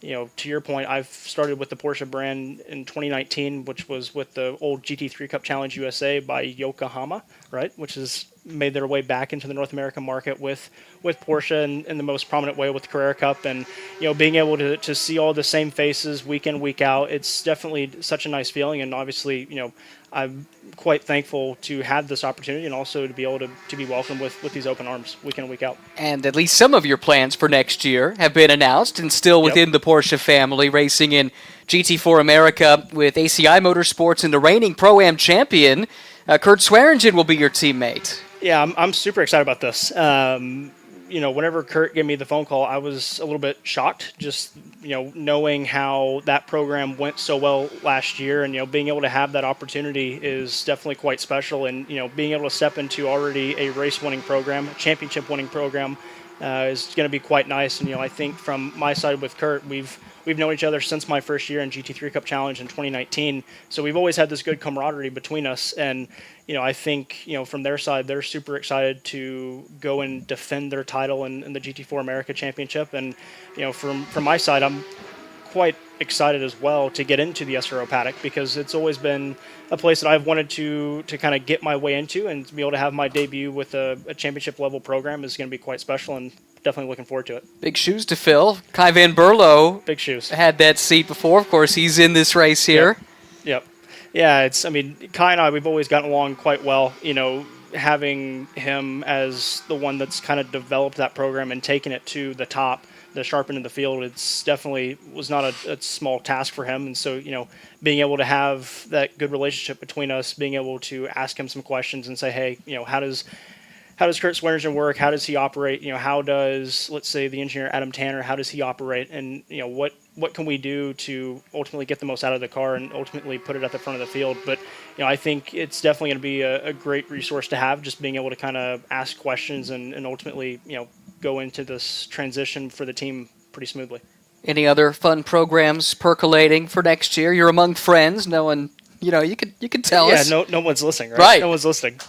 Secret safe with friends and family on the broadcast. Yeah, I mean, ultimately, nothing's signed yet. There's a lot of pretty exciting programs out there that I've at least been kind of hearing about and trying to put my name into the mix. And I think, there's some that are going better than others. But, at the end of the day, it's silly season. And, one day it's this, next day it's that. And then, 2 days after that, it's going to completely change. So, I mean, nothing able to say indefinite yet, but hopefully able to get something in addition to the GT4 program. I think, looking at the GT3 aspect would be quite nice. Being able to maybe on the SRO side do both would be quite nice as well, just because obviously I would already be there. But, maybe something comes up in WeatherTech, but at the end of the day, we'll see what happens. Got a chance to run in the GT3 at IMSA at Indy this year, and actually one of your co-drivers was Jake Peterson, who played that national anthem for us. How good was that? That was pretty cool. I had no idea that Jake was coming to do this. Yeah. I forgot who it was. I think it was Jeremy Sant from Porsche. He was like, hey, so Jake's going to be playing the national anthem. I was like, no, I had no idea. And then of course, 5 minutes later, he's up on the podium doing the national anthem. That was pretty cool. And having the big American flag up in turn one.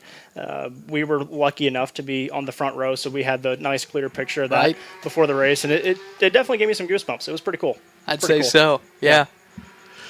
By the way, on screen, we've been watching Tanner Faust and Michael Clark battle a little bit, but it looks like Clark lost some in traffic recently. They were as close as a second with one another, fighting for that second position in the Cayman category. Other than that, only other battle I've been kind of seeing out there as things have really settled in is Dan Clark trying to catch up with Tom Dyer for fifth in the Cup cars. The thing to remember, though, is we have these divergent strategies based on the driver lineup composition, and the anticipation, if it stays green, is that it all kind of converges with about 20 minutes to go in this race. And Riley, you've been poring over the timing and scoring page, so you probably better in tune with the strategy, at least of a few of these cars, than we are. So tell us what you're seeing. How is this shaping up?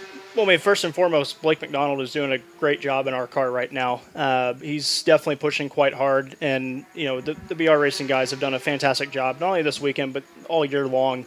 And we've really built a pretty strong program with that car, but also with the others that we had in the Sprint Challenge West Championship this year. They were the team champions. They won the overall. They also won the Masters Championship. It was, the Kelly Moss of the West, if you will. It was pretty cool. But yeah, I mean, Blake's doing a good job, and Anthony, he's definitely hanging in there. He's making it tough on us. I think the 242 is making some headway as well with Madeline Stewart. She's obviously one of the pros in that car right now, and she's doing a great job. But yeah, I mean, right now Blake is more or less one of the quickest cars on track. I would say right now Tom Dyer, Dan Clark, and the two Kelly Moss entries, and then also Charlie Hayes is doing a nice job in the 233. But yeah, this is definitely going to be a interesting close to the race. I mean, I would say in the last 2 hours, you're really going to start to see how the strategy is starting to play out. And I can promise you that for us, we're not going to stay in the lead for long. It's definitely going to change in a little bit, probably in the next hour or so, unless we get that well-timed yellow. Right. I just noticed in my paying attention to Faust and Clark, Thomas had caught up and just passed Michael Clark for that third position in the Cayman. So definitely a few drivers sneaking in there on their strategies, like you were saying, a lot to keep track of out there, Riley. Is it hard sitting here and watching your car in the lead, or do you feel pretty at ease whenever you hand it over to your teammates? Certainly feel at ease. I mean, I definitely have a huge amount of trust and respect for not only Blake, but of course Trent Hinman as well, who we brought in for this race. So certainly at ease, but also pretty eager to get on out there and try and eat into what I think is going to potentially be the lead for the 224. But yeah, I mean, as we're watching Blake coming around the track here, he's doing a really nice job keeping the car clean. We talked a lot about not over abusing the equipment early on in this race. We're not expecting a whole lot of attrition, but on the off chance that there is some, we want to keep all the dampers clean, don't hit any curbs unnecessarily, keep the underbody clean, just do a really nice job of making sure that we're able to keep this car in one piece all the way through the race. And I think, as far as track limits go as well, that's also going to be, I think, a big thing as we're getting later on in this race. I don't think we've had any track limit violations yet, but I know others are already kind of getting into a bit of trouble. And so as far as track limits go, not sure if you guys already hit on this, I'm sure you have, but on the exit of the corners, so as we go through turn one here, so we have the first white line, we have the serrated curbing, then we have the painted red, then we have that second white line that's all the way to the corner exit. So for us, we're able to have our track limit, so to speak, is that second white line on corner exit. Through the S's here, we just have to keep 2 tires on the serrated curbing. And so, like on the exit here, now that we're on board with Jared Thomas, he was well inside track limits, even though if you were an F1 fan and you were watching the USGP here, you're like, oh my goodness, like what's happening, right? Track limits everywhere. But yeah, I mean, it's definitely going to play into it, because after you get 4 strikes of track limits for the car during the entire race, once you get your 4th strike, it's going to be a 3-second penalty applied to your next pit stop. And then every track limit violation after that, it's going to be an additional 3 seconds per violation. So it's definitely something to keep an eye on. I think that probably won't play too big of a factor in this, hopefully, if everyone keeps it between the white lines, if you will. But it might be a thing towards the latter stages of this race. Watching a class overlap here.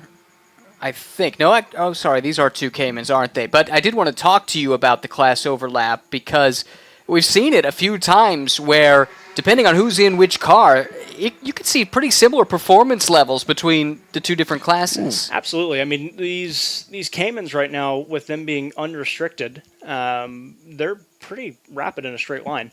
In some cases, they're actually quicker than the Cup cars are in a straight line, because they do have that 911 power plant behind them. As we see a battle right here going on. That was for P2, actually. Correct. Yeah. Tanner Faust, though, fighting back on Jared Thomas. A little bit of a side draft right there. That was good. In fact, they got awful close coming off of turn 10. They are not shy. I mean, not a shock with Tanner Faust, who's going to know how to get his elbows out, but he's having none of it and repasses for that second place. How effective is that side draft? It's extremely effective. We just saw Tanner get a little bit loose there, but let's see if Jared goes down the inside. Yeah, he does. Ooh. Whoa. Wow, that was aggressive. Remember, guys, we have 3.5 hours left to go. You wouldn't have made that move? I probably still would have done it, yeah, to be honest with you. But looking up here, it was like, okay, it was a little bit close. But I'm sure in the moment it wasn't that bad. But, the side draft for these cars are extremely powerful. There's definitely an art to it for sure. Once you get tucked up on that rear quarter, if you will, with the car in front, you can absolutely create what we call as a side draft. And basically all it is that you're not necessarily speeding yourself up. You're just slowing the other car down, right? You're dumping the wake of air onto this other car. And then as soon as you get close, you have to pull away immediately. And that's whenever the parachute, so to speak, opens up on that car. And it just sends them right behind you. Is it more effective with the Cayman versus the Cup car, or vice versa? About the same? I would say the Cup card's a bit more effective. I've tried it quite a bit on the GT4 during this year in the Michelin Pilot Challenge with IMSA, but it can be somewhat effective. But with these Cup cars, because of how air dependent that they are, it's really, really powerful. I mean, it's really more about having that big rear wing that we have on this Cup car, just being able to really utilize that to your advantage. And, it's definitely, like I said, an art form, and you have to know what you're doing in order to take advantage of it. Well, really appreciate the insight and you coming up and spending so much time with us here in the middle of your race. How soon are you going to hop behind the wheel? Yeah, I mean, they told me in about an hour. I've also heard in about an hour and a half, 2 hours. So I'm just chilling out here with you guys. So all good. You're welcome to stick around as long as you'd like, but we also are cognizant that you've got things to do here today. Did want to cover off a couple of interesting developments. Number one, we're within the window where you can do that technical stop now. So for the next 56 minutes and 50 seconds, we are in that window where the teams can come in. They have to do this once, 5-minute stop with front brake change, and we've talked about some of the nuances of that already. The second element from a strategic perspective, car 245 down in 10th right now, but I'm told Scott Blend has completed unofficially his drive time. So I think they are the only car that so far has satisfied their bronze drive time, and that means now that John Paul Southern and Aaron Telitz are good to go the rest of the way. So they're down the order at the moment, but keep an eye on that car. Don't count them out. Absolutely. No, you're spot on with that. And that was one of the cars that we've been keeping an eye on because they are one of the ones that has a single bronze. So we know that in all reality, we're racing the whole field, but we're racing the 245, the car that's the 270, the single bronze, the really quick cars that have been out there this weekend with really, really quick pros in them. So, ultimately we're just kind of keeping a tab on it, but you're correct with the 245. They did a different strategy from what we were expecting. 17 minutes into Scott's second stint, correct, they came in. And so because of that, the reason why is because the 2-hour, 10-minute minimum drive time, they just extended it a little bit past. So they basically did 7 minutes extra for Scott than what they really needed to, but they just wanted to be safe, I'm sure. And then they brought them in. So yeah, it's definitely been interesting. I mean, I think for them, they absolutely need to have yellows to be able to bring it back up through the field. But, if they get a well-timed yellow with the safety car versus the class leader, and then let's say get a pass around or a final wave by, they can definitely make a lap up. It's just going to be a little bit tricky for them. And same thing for us if we get stuck a lap down on how do we, truly gain that time back. Also got some information on the 268 for those wondering what happened there. Apparently lost the radiator in that contact that they had with the 297. They were given a penalty, but it's a bit of a moot point at this stage. They seem to be pretty well out of this race, multiple laps down. They have the opportunity to rejoin if they so choose, but not going to be able to do much except try to get to the checkered flag and pick up any attrition, which, as we've seen, has not been very high today. No, it has not. Not a terrible surprise because these cars are pretty bulletproof, as you'd expect from Porsche. But that said, it is still an endurance race. And one of the changes that a number of drivers have talked to us about has been the fact that the curbing at the exit of some of these corners is a lot more abrupt and a lot more significant than it has been in the past. And you really have to be cognizant of that, right? Because abusing that can cause some serious problems for the race car. It certainly can. And, to that point, yesterday we were kind of playing with how much of it can you actually take. I mean, you'll see probably with about hour and a half, 2 hours to go in the race, you're going to see a lot of drivers abusing that a bit more and getting out to that second white line for the track exit, for the track limit, so to speak. Like right here on the exit of turn 20, you'll see drivers going all the way out there towards the end of this race. But it is quite aggressive. And for the 208 yesterday, we actually had a couple of dampers fail on us simply because we were abusing that a bit too much. And, we had to kind of sort through that issue and just kind of understand, okay, what curb did this, what curb did that, and ultimately get a good understanding of what's what. But, talking with Blake and Trent this morning, we all agreed that we had to be pretty easy on this opening half of the race, just with the car, keeping it all in one piece, like what I was saying earlier. So, yeah, it's definitely a thing.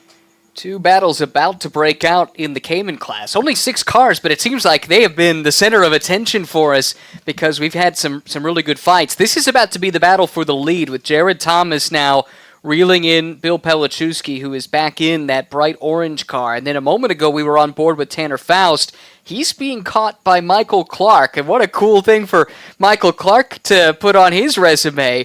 Raced with and potentially passed Tanner Faust. That would be pretty neat. No doubt. I'm sure he's looking forward to that. But first things first, he's got to get there. It's still about 2 seconds difference last time at the line between them. Pelichowski looking like he might have issues here because Jared Thomas has been making those overtakes himself. We've watched him pass a number of cars, and now he's finally reached the top of the pile if he can manage to overtake this number 62. Not going to be able to do it at turn 12 this time, but we have seen some passes or attempts at passes here in the stadium section, and is not going to be able to cut back underneath to get something done this time. Maybe down into turn 1 if he can stick close enough to him. Riley, we know you're busy, so we'll cut you loose here, but thanks so much for spending the time with us, and best of luck. Appreciate it. Thank you guys for having me. Always a pleasure to come and spend some time with you guys and watch some good racing, and hate to leave in the middle of a battle here, but I'm sure I'll catch it on the big screen. There you go. Always fun to catch up with 2023 Carrera Cup North America champion Riley Dickinson, who will be plying his trade in GT4 America next year. Battle is on, though, for the lead in the Cayman class. Riley's cheering him on here. We've got Jared Thomas, the team owner, who has tracked down Bill Pelichowski. He peeks out to the inside in the run into turn number 1, and he is the last of the late breakers. He gets that move made. Oh, but he goes out wide, and Pelichowski fights back. However, it's all for naught. Give the spot and the lead of the race in class to the JTR owner-driver, Jared Thomas. It's kind of been a long time coming, as I alluded to, just continuing to pick them off bit by bit. Still, I don't think Bill needs to be too down on himself. He's run a very good race up here at the front of the Cayman class with that number 62 car having moved into the lead almost 40 minutes ago. So he's been up there for a long, long time at this stage. And, of course, we probably will be seeing yet more stops. The thing that intrigued me over this last sequence of stops, Ryan, is I was watching, and while we have noted the 98 kind of coming in early, and that's been a trend, every single other car basically came in at the same time in the Cayman class. So they're all hovering around one another still, and I thought we would see more variation than that. I wonder if that has to do with what Riley was talking about, where you can't neatly fit your minimum drive time for your bronze driver into just 2 stints. It has to be 2 and a little bit. And so what we saw, for instance, with the 245 and the GT3 Cup cars is to run a truncated, shorter middle stint, and then that allowed him, Scott Blenden, to go and do a full final stint and achieve that minimum drive time. And I wonder if others are kind of back timing, let's say, and trying to position themselves to get that done from a drive time perspective for the rest of the race. But it is fascinating watching all of this develop with different approaches, mandated in part by the different driver lineup compositions. Exactly. And it's, I'm sure, difficult to try and listen and parse, but when it comes to the end, it's Ryan has described it best. Basically, it should all hopefully bring the different makeups of the teams together so that they should realistically wind up finishing roughly around the same time. So expect it to be slightly jumbled, and Thomas will now lead once again in that number 53. Not the first time Walker's car, the JTR Motorsports machine, has been up at the front. So, in fact, I'm kind of curious now. Have we seen each of the 6 cars lead at some point? I feel like the 17 has led. We've seen the 22 led, the 53, the 62, the 85, and the 98. Yes, yeah. Each of the cars has led laps here in the Cayman class. Not something you can say very often. That's outstanding, though. Love to see that, and goes to show just how close the battles are. I mean, first to second, 2 seconds. Second to third, 2 seconds. And then about the same back from third to fourth. So really, really close in that class. And then you've got a car in the 85 that's trying to recover from a few penalties. But you know what? They're less than 45 seconds out of the class lead with Ian Porter now doing the driving. So I think really anyone in that top 5 appears to be well positioned to go for class glory in the Cayman class. Yeah, and as we've been saying, we've tempted fate a few times mentioning that we haven't had any cautions, and that could change it as well with the time they have to make up. So, yeah, the 85 car is not out of the hunt. Also, we've been briefly mentioning from time to time the alternate strategy that the 245 team has been running. They just moved up into 8th position, overtaking Eric Lapp's 297 car. John Paul Southern in that car right now. It's another half minute before he can reach Luke French, so he's still got a lot of work to do. But there you see on screen, while they might not be in the highest of position, they have a chance to kind of do something unusual here. They do, and I'm very curious to see how it plays out. Scott Blind, as we've talked about, started this car. His drive time is done, so now JP Southern and Aaron Telitz, who is a star in his own right, they will be taking this car to the finish. John Paul Southern Jr. might not be a driver that a lot of folks stateside are super familiar with because he's done the bulk of his racing recently in Europe. He was racing in GT Masters this year. In fact, still has a couple races to go yet this season. Did a partial GT Masters season last year. Raced in DTM Trophy, which is the GT4 companion series for the new GT3 version of DTM. And a bunch of things like that over the years. Is a Trans Am champion, though, it's worth noting, back in 2020. So he's not a total stranger to racing here in the States. Hails from Westlake, Ohio. But someone to keep an eye on for the future. Came up in single-seaters, but quickly went the tin-top route and is perhaps one of these young up-and-comers that could yet have a big future ahead of him. I think we've been seeing a number of drivers like that here in both the Porsche Sprint Challenge and the Porsche Endurance Challenge, where they're getting to shine. And as we've seen and talked to with our various guests, it's promoted a number of talents up the order once they've proven themselves, and then continue to try and take the challenge, each one as it comes, to show they've got what it takes. And that's kind of the purpose of what Porsche has put together here with the pyramid system. In the meantime, two cars that have been racing one another since very early on. The 17 catching the 98. This is going to be for a podium position. It's Faust in that 98 and Michael Clark currently in the 17. Yeah, previewed this 10, 15 minutes ago. Michael Clark was making some headway in this battle here with off-road rallycross legend Tanner Faust. And he's doing a really good job. Is Michael Clark, a champion already this year in the Sprint Championship. And he's going for another title. We had his teammate Luke Hartog in the booth with us not so long ago. And Kai Van Berlo's already had a stint in this car.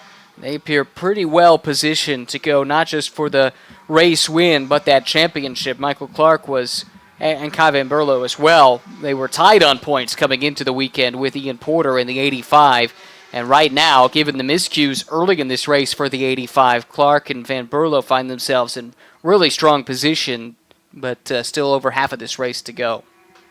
Exactly, and it's going to be gutting if that penalty winds up being the thing that does make the difference, because you look at the gap between them, and I feel like this would be a much closer race between the pair of them if it wasn't for that penalty. In fact, I'm pretty sure that 85, if you take it exactly as is, probably would be ahead of the 17 currently.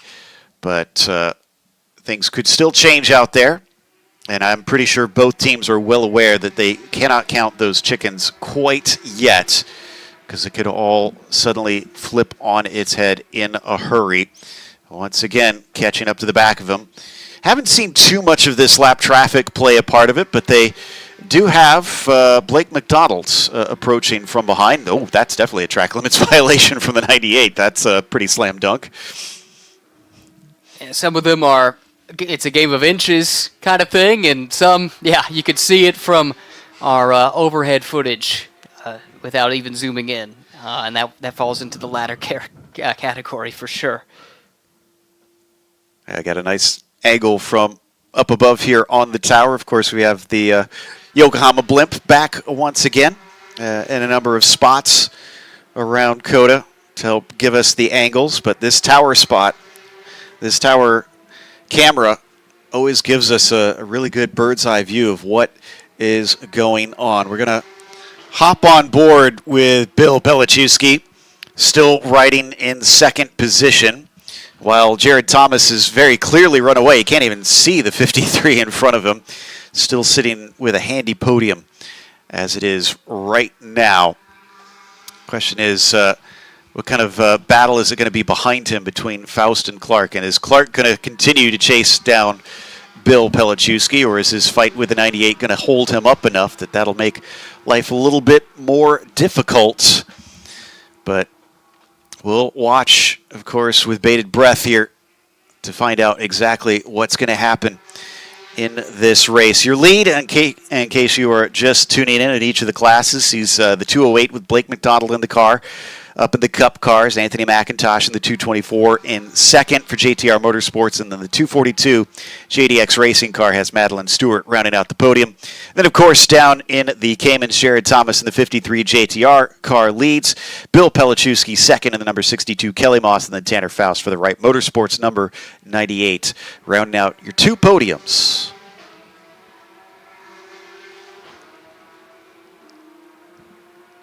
Just loving the sights and sounds on board this car, the Bill Pelichewski-driven machine. Traffic coming up the inside, that is JP Southern. In that 245 machine that we've been talking about with their alternate strategy. That we'll see how it plays out, but could very well net them a very special result. Let's just check in to see where Pelichewski sits in the championship. He's sharing it with Andrew Davis, who's been with him in each of the rounds. Their best finish was 6th, interestingly, and that was at Sonoma. So I guess they can't do any worse than that here today, technically.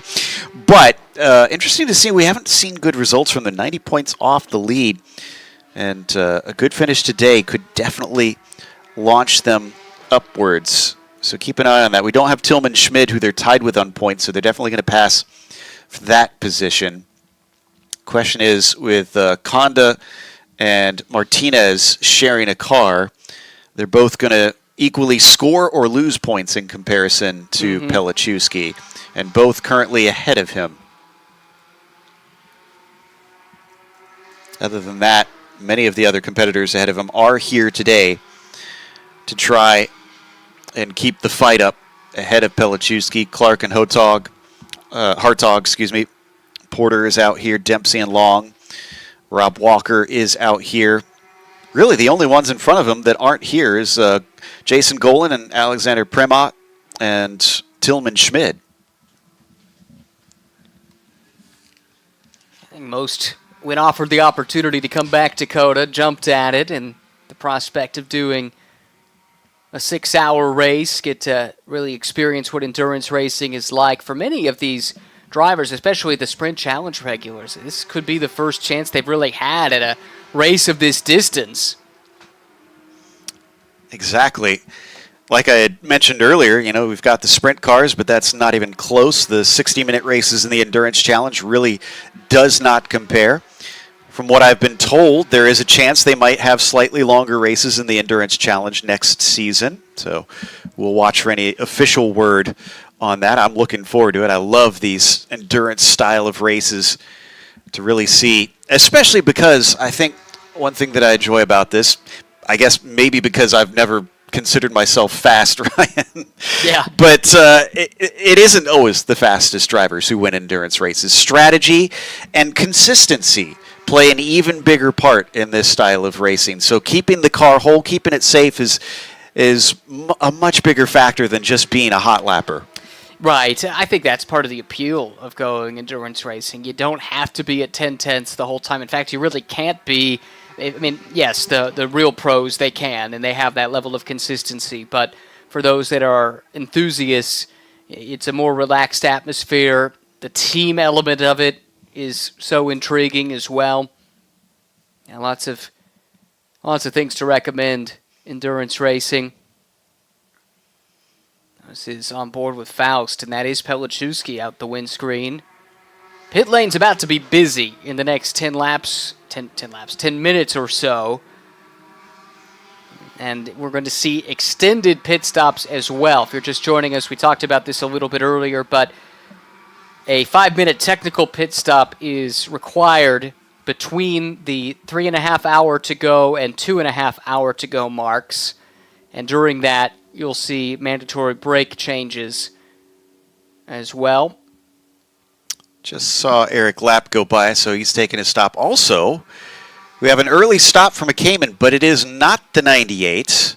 It is instead the 53. Jared Thomas has just pitted in. So I'm anticipating seeing a driver change there and then heading back out. So a few of them maybe going a little bit off strategy to avoid the chaos down there. In fact, I think one of the things we saw in terms of why they made the rules the way they did is they wanted to try and keep from having too many cars on pit lane, because there are teams that are sharing pit stalls and pit crews out there. Well, somebody went wide. I don't know if that was just to let the leaders play through. I think that was Khalid Edu in the number 22. That was the early race leader, let's remember, in the first hour, or second hour, I think. But okay, Jared Thomas is in, and that's a driver change. And it looks like they're changing the brakes. Well, they need to be doing this now. They only have 36 minutes in which they can do this. And for the Caymans, as we talked about earlier, the rotor change is optional. Pads are required. In the Cup cars, you'll see a full complement of new brakes. The system in the Cup car is more easily worked on, I suppose, and so to do it inside the 5-minute window becomes a bit more straightforward. And it's front brakes only as well on both cars that are required to be changed. Exactly, and a number of teams, as we had alluded to earlier, taking this time, knowing that now is going to be pretty much the only time left available to do so. Still seeing some teams swap out drivers, and this also gives them extra time to make sure everything is done up correctly and that they're nice and comfortable in there too. Saw the 213 of Todd Perriott look like they were changing out. I'd mentioned Eric Lapp coming in. Looks like they're going to bring in one of the other drivers, is either Alan Minty or Alex Sedgwick, going to be getting into that car. So we hop on board now with the 270. Mike Mim back in that machine, running last of those still running in this field. Again, I wouldn't read too much into that at this stage. No, I agree. You mentioned earlier about trying to use the regulations in such a way to keep the pit lane from being too crowded. And think about a team like Kelly Moss that has 6 cars in this race. And maybe, it's a great team, and they do travel a lot of personnel. Maybe they have enough personnel to do all 6 brake changes simultaneously, but my suspicion is it would be beneficial for everybody to be able to stagger that somewhat. Exactly. Yeah, Kelly. A question I should have asked when I was talking to Victoria Thomas earlier, but slipped my mind. A lot of things to try and track on this, so we'll probably get a chance to hopefully check later with one of the many drivers they have here. And speaking of which, the other thing that impresses me about Kelly Moss, it's not just that they have so many teams, and it's not just in Sprint Challenge that they're competing in, Carrera Cup and all different levels of Porsche racing. All the way up to the WeatherTech Championship. Exactly. And yet you look at the results. When I'm doing research for these series, I see raced for Kelly Moss, one championship, one race, et cetera, et cetera. There's always accolades that come with that cropping up out there. So they run at a very high level and do so successfully. Well, we watch the 245 of John Paul Southern bring it up into turn 1. Has now moved into 7th. I imagine overtaking a few cars that took their now scheduled pit stops. Yeah, that's part of the process here for sure. And he'll need to keep on pedaling. Again, they've got 33 minutes before they must come in. And they're on a different sequence from a pit stop perspective. So not only did they have to make the timing of it work to get the drive time done for Scott Blinn, but they also had to make that then fit where they could get their technical stop done as well on sequence inside of this hour-long window. But my suspicion is they're going to be one of the later cars to take that. I thought the 201 came down pit lane, but he did not, although Blake McDonald carries on. But our track map is now clustered all around that front straightaway, which makes it difficult to try and make out who exactly is in pit lane. Does look like the 213 is still in there. I see a shot here. So 85 is in. So Ian Porter I saw climbing out of that car. Didn't see who got in. Looks like Madeline Stewart has brought the car in, and I see a driver change happening there. So they're going to exchange vehicles, or exchange drivers, rather. Perriot's car is back out. We got to wait to see who hopped in once they come back by the timing line. But it looks like successful brake change, and off they go. Assuming Todd did get out, it would be either Tom Dyer or Andy Lee. A couple of very experienced hands to take that car the rest of the way. Andy Lee especially. Fantastic racer with quite the pedigree behind him. Has a second in GTS class in World Challenge, a second in GT Cup Sprint class in World Challenge in 2017 as well, so that's 2012 in the first one. And then even was third twice in a row in 2022 and 2023 for GT4 America. So yeah, I put Andy and Tom in the same category. They're criminally underrated, but pros that have been around the game for a long time. Great coaches as well as racing drivers. And Tom, I mean, he won the USF 2000 American Continental Championship back in the year 2000, so he's been at this for a bit, and you just know when he turns up and hops in the car, he's going to get the job done and have a really solid job behind the wheel. So they're in really good hands either way they go. Pleasure to have another one of the champions in this race of champions joining us in the booth. 2023 Porsche Sprint Challenge North America champ, Zach Vanier. Welcome back. Yeah, thanks, guys. Thanks for having me. This is actually my first time in a broadcast booth, so it's quite the honor. You're kidding. No, I'm not. And you're stuck with us. No, it's okay. It's okay. I pity you. Familiar voices, which is good. Yeah. Well, you had a busy year this year, moving up from the Sprint Cup to Carrera Cup. Was it fourth in points? Is that right? We finished third in the points. Third actually. in points. Yeah, it was good. Yeah, like you said, a busy season running the Carrera Cup program with JDX Racing and the program that Jeremy Dale and Harrison Bricks have put together. So yeah, it was a really good season there. Of course, you always want more, and then having the honor to come here and run in the Porsche Endurance Challenge North America with Mike Mim and Regal Motorsports. So yeah, it's been a busy calendar, but yeah, most definitely enjoying it. So. Bit like coming back to the Sprint Challenge paddock. Yeah, exactly. It kind of goes back to the familiar voices comment I made earlier. It's you see a lot of familiar faces and teams and whatnot, so it's always good, and you always get a nice warm welcome. So yeah. I noticed you had done some touring car racing before you came over to this. Did that help? How did that help prepare you for racing in the Porsche ladder system? Yeah, of course. I mean, it's definitely a very different driving style, a very different program. Of course, you're running front-wheel drive there, and that's something that you definitely don't get here. So I think it's just, kind of brings you back to the, principles of touring car racing and, sports car racing. And, of course, I had a really, good program with a very good team in FAF Motorsports. So, of course, it was just a huge development thing for me.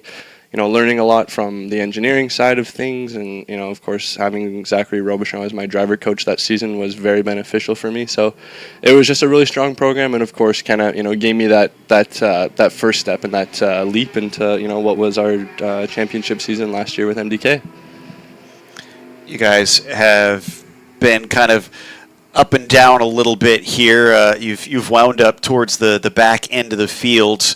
Is this where you guys expected to be in your program for this race? Is this kind of a no panic moment, or are you looking forward and saying we got to make some moves? To be honest, I think everything's running to plan for us. We had a really positive strategy meeting this morning between Mike, Marvin, and myself, as well as our strategist and our engineer. And everything's running to plan right now. Mike's holding his own, which is exactly what we need. There's still so much time left in this race. So, I was able to put in a good stint myself after Mike did the opening stint, kind of bringing us to the front end. And yeah, now we just need Mike to run the clock out to get his driving time finished up, and then all the duties will be passed on to Marvin and myself. You mentioned Marvin. That's Marvin Dienst, who's joining you, who's he's a pro at this. He's been doing this for quite a while, racing at the GT3 level. For someone like you, who's at the early stage of your career, how much have you been able to glean off of Marvin, working with him to see how he prepares, how he gives feedback, things like that? Yeah, for sure. I mean, this weekend has been a lot of learning from me off of him and just, kind of picking his brain and, quite frankly, kind of being a sponge in ways and just soaking up his experiences, how he delivers feedback to our engineering system and his input on strategy. And, yeah, like you said, he's a guy with a pretty highly viewed CV. So just, hearing his experiences and, taking his advice and honestly just trying to maximize the week with him for sure. It's really positive. Had he been here before? He had in WEC, yeah. He's been Okay. here before, yeah. So he's been here before, not in this car, I believe. Right. But I mean, he's no slouch. So yeah. Yeah, what stands out when you look at his data and his approach? What is it that you're learning from that you could implement yourself? To be honest, it's the biggest thing that I've learned working with Marvin is how different our driving styles are. But how you're able to manipulate the cars in different ways that you might not realize with the approach that he takes. So, yeah, for sure. I mean, you could definitely see his European driving style, if you will, compared to mine. But it's very eye-opening when you have two kind of entirely different approaches, but you're still able to maximize the program. And quite frankly, Mike's been really good with us to kind of give us free range, if you will, on setup and bring something that is reliable and consistent and quick. And Marvin and I, as much as our driving styles are different, we have a car that we're both happy with. So I know you don't want to give away trade secrets, but when you hear drivers talk about their driving style, you rarely get into the granular of what that really means. So can you pinpoint one element of it where the data shows you do one thing differently than he does, and try to bring the viewer in on what that actually looks like? Yeah, I mean, to be honest, the biggest thing that we've noticed is brake traces. Mm-hmm. Just how different of an approach he takes with his braking. And I mean, we're one of the only series, if not the only series, currently using ABS Right. in the Cup car. So it's very interesting to see a guy who's driven without ABS and how his approach to braking is a lot different as opposed to someone who's only driven with ABS. So I think that was the biggest thing. And I mean, of course, it's something I've been working on all season. But yeah, I think that would be the biggest thing I pinpoint. Really interesting. Have you guys ever had a bit of a moment to reflect as well about sort of the oddity of your team in comparison? Because naturally you'd expect a very American-centric series being based in North America, yet you have a Canadian, a Bulgarian, and a German racing here today. I mean, it's a bit of a weird mishmash you guys have got. It is, but to be honest, it's a very good atmosphere at Regal. Tim and John Taylor have built a very family-oriented atmosphere there, and it's such a tight-knit team. We're not ranked as one of the contenders here, but of course we're still maximizing our program. Probably honestly one of the teams with the lowest member count, and we're still up front here. So it's it's a very good atmosphere. Everyone works together. Everyone knows their roles and focuses on it, and where one may lack, another picks up. So it's as much as our nationalities are very much different, it's it makes for really good stories and really good memories. So yeah, it's really good. It's been a very good experience working with them this season, and just trying to maximize and help out to the best of my abilities for sure. Variety is certainly the spice of life, so I imagine that's a very fun paddock to be a part of. You guys have now moved up now that the pit stops have mostly gone through. It looks like you're scored fourth with bike out in the car. So like I said, we can't just rest on whatever we see in the moment. It seems like it's just ever fluctuating out there. Yeah, I mean, that was a conversation I had with Ryan Anselmo from Porsche Motorsports North America on the way down here, actually, was how interesting it is to see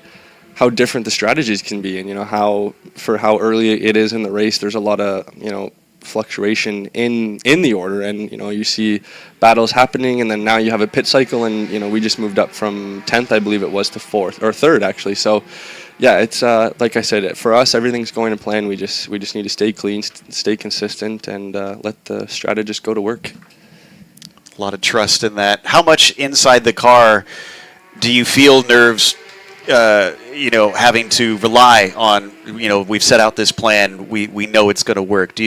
Is there a lot of trust that has to be built with your strategists on your teams to feel like you don't have to think about that stuff. You just do what you're told. Yeah, I think trust is really important, and it's really big, especially for this event. And it's been definitely a key principle within our team, especially being that this is the first time we've ever seen or worked with our strategist this season.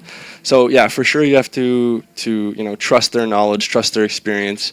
And like I said, we had a really positive meeting this morning, kind of laying everything out and running through plans. You start with plan A, and if that one doesn't work, you fall through the order. So yeah, it's a huge trust thing, but it's very stress relieving being in the car, knowing that you have somebody on the pit box with the experience that our guy does. So yeah, it just lets us focus on the driving, which is nice. That's the voice of Zachary Vanier, 2023 Porsche Sprint Challenge North America 992 Pro-Am champion. And, of course, driving in this race with Mike Mim and Marvin Dienst for Regal Motorsports. Where did the relationship begin with the team and with Mike for you to work with him this year and then drive in the entire Endurance Championship season? Yeah, it kind of all started last season at Barber when Pavel Lefteroff came into the championship to race for ACI. And Pavel and I just kind of, connected well. We had some really positive chats outside of the car, and he was the coach for Mike Mim at the time. So it kind of all started there. It was almost like a foreshadow, if you will. And then very early in the year this year, Mike reached out to me and asked if I had any interest on running with him. And of course, being in the car as much as I can is my goal. And of course, being able to share the car and to co-drive with a guy like Mike who's so passionate about this sport, and he really focuses on on the younger generation and giving a younger driver like myself the opportunity to be in that car more. So yeah, it's been really good. Ooh, big moment there for the sure. 53 car. Rob Walker up through the S's, clobbering those curbs a little bit. How does the track feel out there with the various bumps and especially some of the tall curbs they've got on the apexes and exits? Is it a pretty rough ride? We often hear the Formula One drivers complain, but they've obviously got very different machinery than these Porsches. Yeah, for sure. I mean, I think the approach for this event in particular has been a bit different, especially with the repave, and that was something that we experienced for the Formula One round in the Porsche Carrera Cup Championship. So, but a different approach in the sense that, we have all these new kind of sausage curbs on the exits. So it's, something that you have to be a lot more careful with. You're not able to be as aggressive on the exits as, previous years and previous races. So it's definitely a lot more about protecting the car, protecting the equipment, and, just trying to have a car to compete with at the end of the race.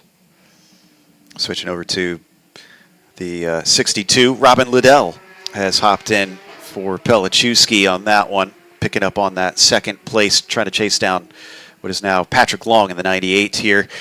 The other thing I'm very curious about is, we've been talking to all these various champions coming in and having all this success, but drivers can never rest on their laurels. And so we've been asking, what's the future hold for you? Do you have plans? Do you have anything you can say?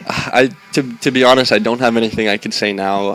But what I will say is, of course, very excited for 2025. I mean, I don't have anything, sealed and done with yet, but for sure, it's. I would like to say that it's looking very positive, and I think there's some really good opportunities out there. So, it's just a matter of maximizing the budget and maximizing the opportunity to take that appropriate step in my career and keep moving up the Porsche Motorsports North America Junior Program ladder. So that's been a really good tool that I've had access to for 2 years now, and it's something that for sure I want to keep maximizing in the future.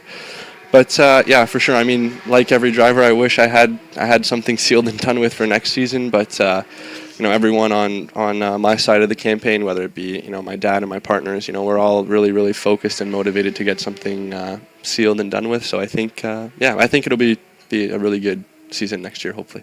How much has your family been involved in your motorsports career? I assume they're pretty big backers of yours. Yeah, I mean, one individual in particular is my dad. He's been heavily invested into my career since the beginning, and quite frankly was the one who kind of jump started it for me. I mean, I began racing at a very young age. I was 2.5, turning 3 years old when I first started racing snowmobiles. So a lot of it kind of stemmed from him, and then once I was kind of old enough to know what I wanted, he continued to support me. So for sure, my dad's been on the journey from the beginning, and of course, my family definitely does support me in all ranges of support. So it's really nice to have. You have extended family who helps as well and support. So it's really motivating as a driver to know that you have the support back home, especially when you're racing in a country that you're not from. So it's definitely nice. I'm sure that adds to the difficulty out there. On screen, the 245 of John Paul Southern now moves up into P2. And again, their alternate strategy looking like it is starting to pay off handsomely. You make me curious now. 3 years old on top of a snowmobile. How much was Mom yelling about that? If anything, I want to say they were both my parents were supportive in it. And if anything, I think at the beginning it was me running from it, because when there's a really funny story to it. I was really young.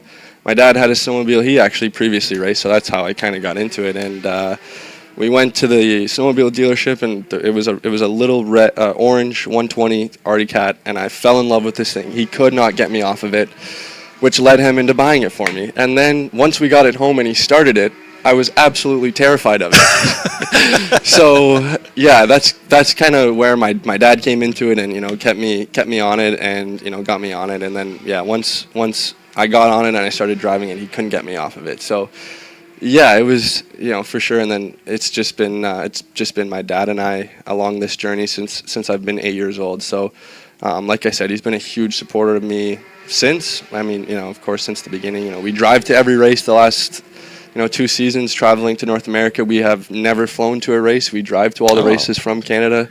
So for sure, it makes for a lot of bonding together, a lot of time together, which is very, very valuable. Especially having that relationship with your father. So something I value, and it's it kind of makes for the story as well with my career. Not flying to those races, having that time with my dad, and like I said earlier, just really trying to maximize that budget to put a strong program together. Man after my own heart. I prefer to drive to the tracks as well. Yeah, for sure. I mean, there's definitely some long rides. Like COTA is one in particular. Miami, Sebring.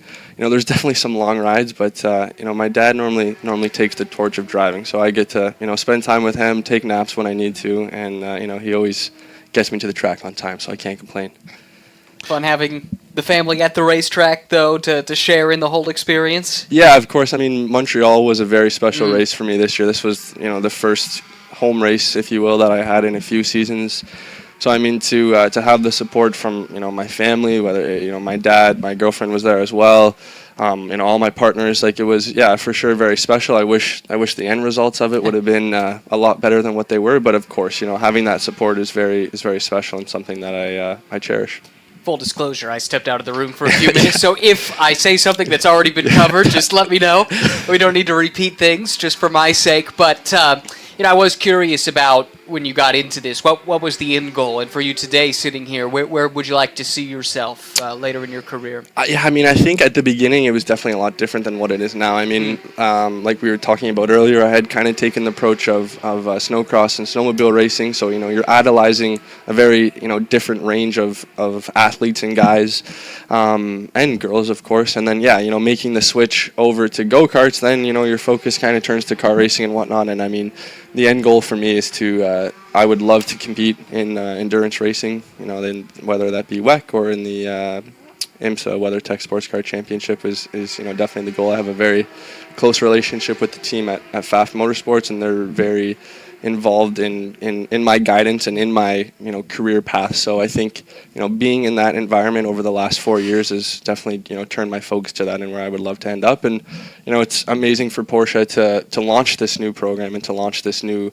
championship, if you will, to kind of get an introduction to endurance racing and see what that's like, playing out with strategy, having co-drivers to finalize a balance in a car and make a setup that all 3 drivers are comfortable with. So I think it's a very good introduction to it all and a very good leap for young drivers like myself who are looking to make the jump. Is this the longest race you've been a part of? Actually, yeah, this will be. Yeah, this will be for sure. This is I've definitely competed in other endurance races back at home, but they were kind of around the same kind of 4 to 6 hour race. But for sure, this is my first professional endurance race, if you will. And so how valuable is that for you with a goal on getting to top-level GT sports car racing, which by its nature often is endurance racing? Is it then for you to get experience going through the motions of everything that goes along with that here at this level? Yeah, like you said, I mean, I think I just kind of took the approach of wanting to be a sponge this week and really, just soak in all the information that I can to truly understand strategy and everything that I had just previously brought up. And yeah, like you said, it's a lot of learning and it's a lot of information to take in, but everybody on our program is really willing to repeat information or to dive deeper into information so that I'm able to understand it. And I mean, yeah, it's just been a really cool experience. And quite frankly, I talk about my dad being at all the races with me, and I wish he was here to experience this with me. He's unfortunately back at home working, so I think it would have been really cool for him to be a part of it, but I'm sure there'll be a lot more opportunities in the future, hopefully. Now you get to go home and tell them all the stories. Yeah, exactly. And I mean, hopefully we have some hardware to come home with too. That'd be nice. Is it hard to bring the hardware across the border? Do the customs agents look at you funny? You know what? So for this championship, I've been flying to the races. Okay. So I've actually never had to fly with a trophy, crossing the border in a vehicle. Of course, they always ask how the weekend went and whatnot, so you always, kind of get to show them. But I feel like there'll be a lot more, positive comments made if I'm able to come home with one. So I think it'd be a cool experience. Sure would. And you always know who's had a good day at the racetrack when you head to the airport. They usually are carrying their trophy with them. They're not in a suitcase. Yeah, trophy and a helmet. Yeah, that's trophy and a helmet. That's a really good weekend for sure. Watching the 264 with Keith McGovern currently in that car, trying to run away from Thomas Merrill in the 233, just about 6 or so seconds back. But the big thing I've noticed, and I'm trying to see if we can track down some information, the 297 has been sitting in pit lane for quite a while and are now multiple laps down, but we'll try and update when we get Just before I walked over to the booth, I did see them coming into the pits, and there was a lot of damage to the rear end of that car, so I'm not sure if there might have been contact. Well, we do know that car was involved in an incident with Dan Ammon, remember? That car that went behind the wall already, the 268, and they had a radiator that was damaged, and perhaps more than that. And so the car that the 268 got into the back of was the 297. So now that was quite a while ago, but perhaps something has residual has happened, right? One interesting thing that you guys brought up earlier, I quickly got to rewatch a little bit of my stint before coming over here, was that every GT4 car has led this race, which I think is really cool. That was a great shot there, Joe. To recognize that. Not a stat that we get to pull out very frequently. It's definitely not something you hear of often. So I think it just goes back to how amazing it is to see all these strategies unfold. And like you said, it's really early on in this race, so you kind of you could go from the lower end of the field back up to the front, and the question may be, are you worried, or is your strategy just unfolding? So yeah, it's really cool. Yeah, I think, speaking of which, the top two, I am confident, still owe their technical pit stop, so they need to be in the pit lane in the next 9 minutes. McDonald, and I'm sure that's the case for Southern, but I'm pretty sure it's the case for McDonald, just because they've got several laps ahead, and indeed there is significant we got a picture sent to us of the 297 and that rear damage you described, Zach. It was very evident. I saw it as soon as they came in. It was something I brought up to my team as well. But yeah, I mean, like you said, there could be a little bit further damage that was caused from it. But what components would be back there? I mean, what besides the bodywork that we could see in the picture that was sent to us? What would you be concerned about if you were hit in the back of one of these cars? Yeah, I mean, if you could be thinking about the exhaust. Was it twisted or was it bent? You have the rear horseshoe there. Like, there's definitely some components, some structural components as well back there that, if you get hit, maybe something is twisted or bent, and then the handling of the car just isn't there. And at the end of the day, if you have the opportunity to be a little bit safer and take the car behind the wall to look at it, it's always we said this car owed a technical stop, and here we go. So this is the car that's on a different strategy. Scott Blend got his drive time done nice and early. John Paul Southern has taken over, and this will be their technical stop. And I still think we need one from the 208 right on cue. Yeah. I'm going to show you, Zach. I know this is not great TV, but this picture that was texted to us of the damage, and it does look like maybe some exhaust damage. What else do you? Rear diffuser, maybe. Okay. Affecting that, that of course affects the handling and the aero. So I mean, yeah, I think there definitely could be a few components of it for sure. Okay. Well, sorry that we don't have the picture to show to the folks at home, but I'm going to try and forward that to our producer, actually. Yeah, there we go. Maybe we can work it in. But at least we've got our expert sitting here with us. Great to have last year's Sprint Challenge North America champion, Zach Vanier. And we've been calling this the race of champions because it seems like every car in the field has at least one champion of some description in the driver lineup, if not more than that. And have you kind of had a pinch me moment with some of the folks that you're racing against here this weekend, or are you used to it now that you're a big Carrera Cup star? No, for sure. I mean, I'm definitely still trying to earn my stripes, if you will. But I mean, it was something that came up to conversation with the team at PMNA yesterday. Actually, it's not the car count field necessarily that they were hoping for, but if you look at the driver lineups here, it's very talented oriented. You know what I mean? Like, there's a lot of talented guys that are running in Michelin Pilot. Marvin, for example, coming from Europe, previous Carrera Cup champions, a current Carrera Cup champion. So, yeah, I mean, for sure, you kind of look at these names that you're going up against, and definitely a pinch me moment. The 98 GT4 car in particular, not necessarily racing against them in class, but if you look at their lineup, you have three guys who are recognized worldwide for different things, but really amazing things. So, of course, when you're racing against the names that you are, it's definitely really cool. Yeah. And cool I mean, for us too. Yeah, exactly. I mean, a lot of these guys and girls are idols for a lot of people around the world. So it's it's definitely really cool. It's humbling. So it's nice. Do you find yourself in the car and getting butterflies for any of those situations when you race against someone that you either looked up to or? I mean, it's just cool. Like I came up on the 98 car during my stint, and I believe it was Patrick Long driving. Yeah. I think Patrick Dempsey had just got out of it. But I mean, still, you look at Patrick Long, somebody who's been through the Porsche system and has, proven how well it works and how well of a career you can get from it. And he was somebody who was involved in the junior program as well, and gave us a presentation last year on his experiences and on his advice to how to successfully move through it like he did and become an established Porsche driver. So coming up on him, and of course you're sorry, go ahead. No, I was just thinking, sorry. Of course, you're trying not to get interfere in their race, if you will, but it's also a moment where you appreciate it for sure. Looks like a battle here. I think this is Luke Yeah. Hartog, reigning Carrera Cup champ, guy you raced against and beat on occasion this year. And he's tracked down Rob Walker. And that move we just saw from on board, that was for position P3, it looks like. Yep, in class. And so Luke pretty well, having raced against him. Just how good is he? Yeah, I mean it's a very coincidental story because the engineer that he had with in Europe happened to be my engineer this season in Carrera Cup North America. So, you get to kind of know Leo outside the car, and then I get to know his engineer. I now have a really good relationship with both of them, and yeah, I mean a really nice guy off the track, and for sure a fierce competitor on track. So, for sure, as much as we didn't have the outcomes we were hoping for this year, for sure he made me a better driver. Oh, there we go. We got There's the picture we up. were talking about. Yeah, so unfortunate there that the 297 looks like it's going to be having an extended stay. And it looks like there behind the actually wall. is some duct tape on that rear diffuser, so Okay. maybe that was something that they were battling with before.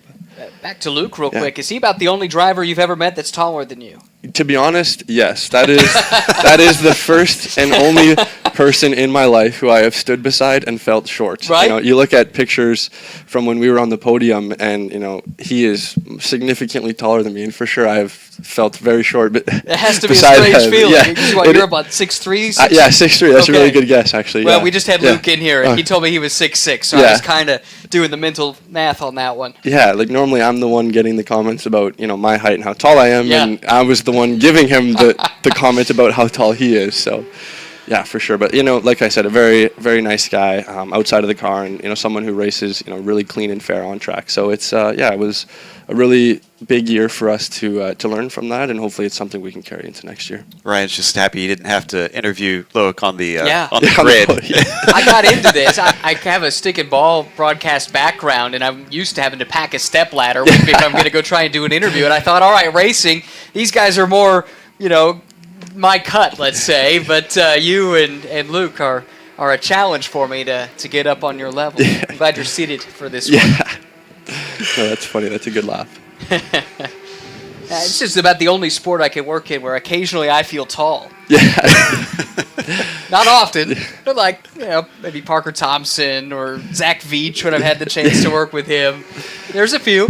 Yeah, I mean, for sure, it's a sport where height is uncommon. I mean, you look at a lot of guys in open wheel and even in sports cars, there's very few tall guys. So to kind of be in that class is interesting. And Luke brought up the fact that he recognized pretty early on that he was going to be a tall guy, and that pretty much ruled out single-seaters and to a degree maybe even prototypes for him. So it honed his focus on GTs. Is that something you've thought about as well? To be honest, the height wasn't something that I expected to gain. I mean, my dad is the tallest person other than me in our family, and he's 6'1", so height wasn't necessarily something I thought I was going to get. And I mean, I've been the same height since about grade 10, and at that time I was going through the Formula ladder, running 2 years of Formula 1600. So and then once COVID hit and my opportunity came with FAF Motorsports, I've been focused on sports cars since. And I mean, I haven't had any height issues with anything, but it's there's a few occasions where you might bump your head inside the car.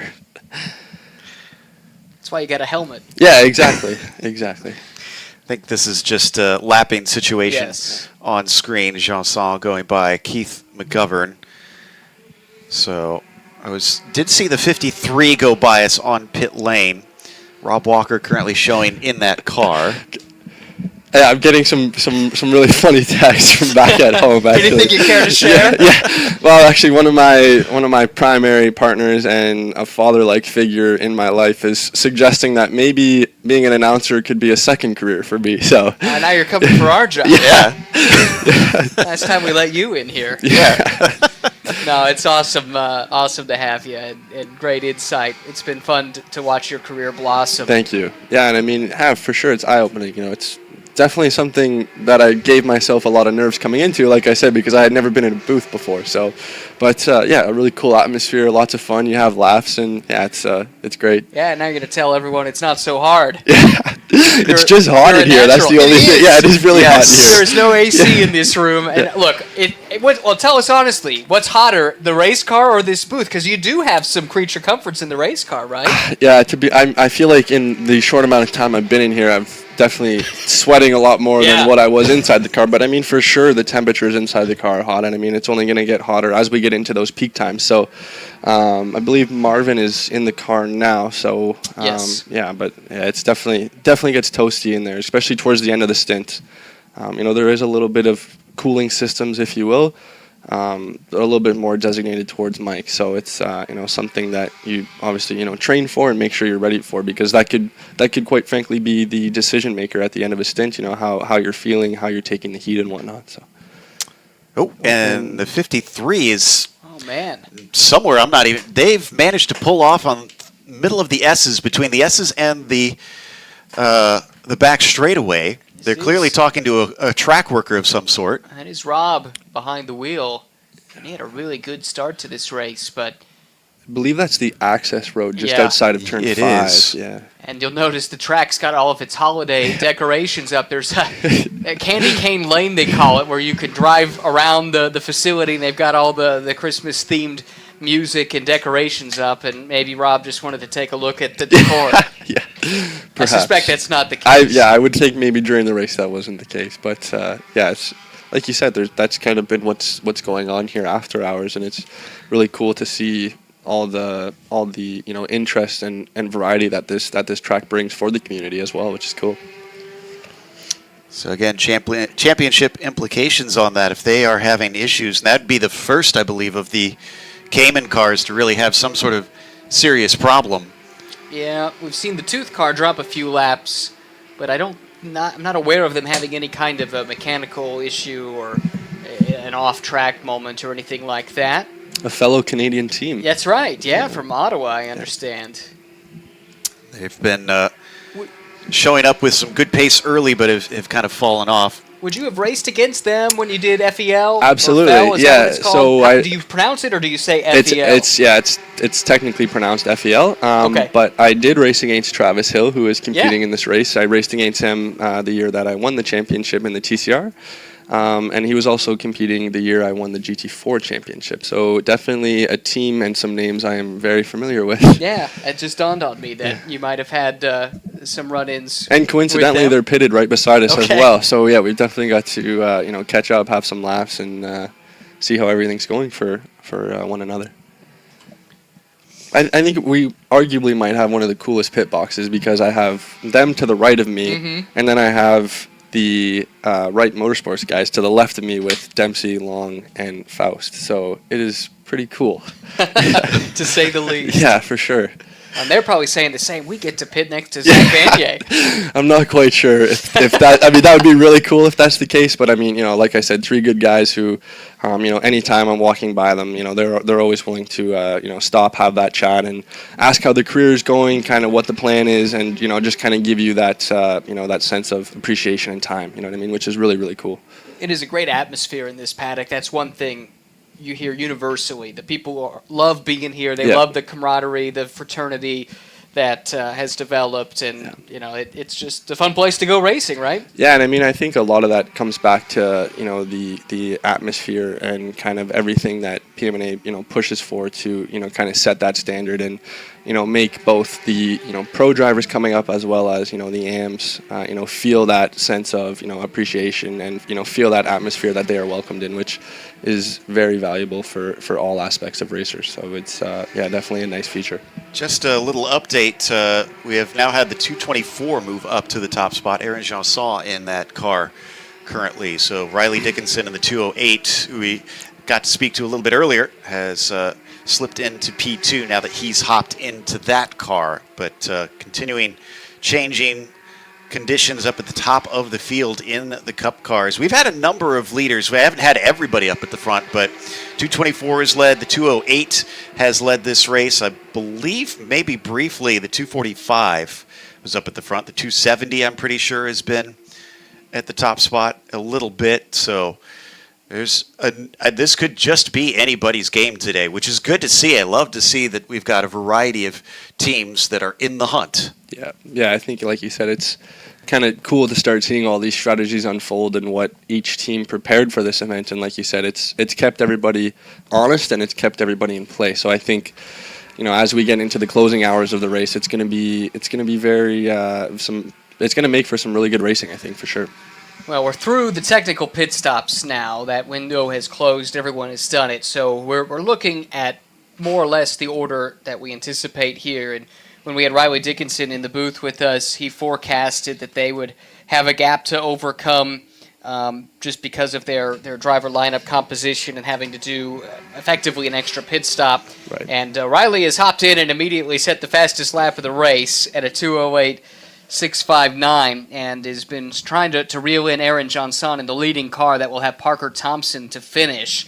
And right now the gap is about 90 seconds, and if it goes green, I mean, that's the gap that we're going to be watching the rest of the way. I would speculate that likely we're looking at, if it's a green flag run to the finish, those are the 2 cars best positioned.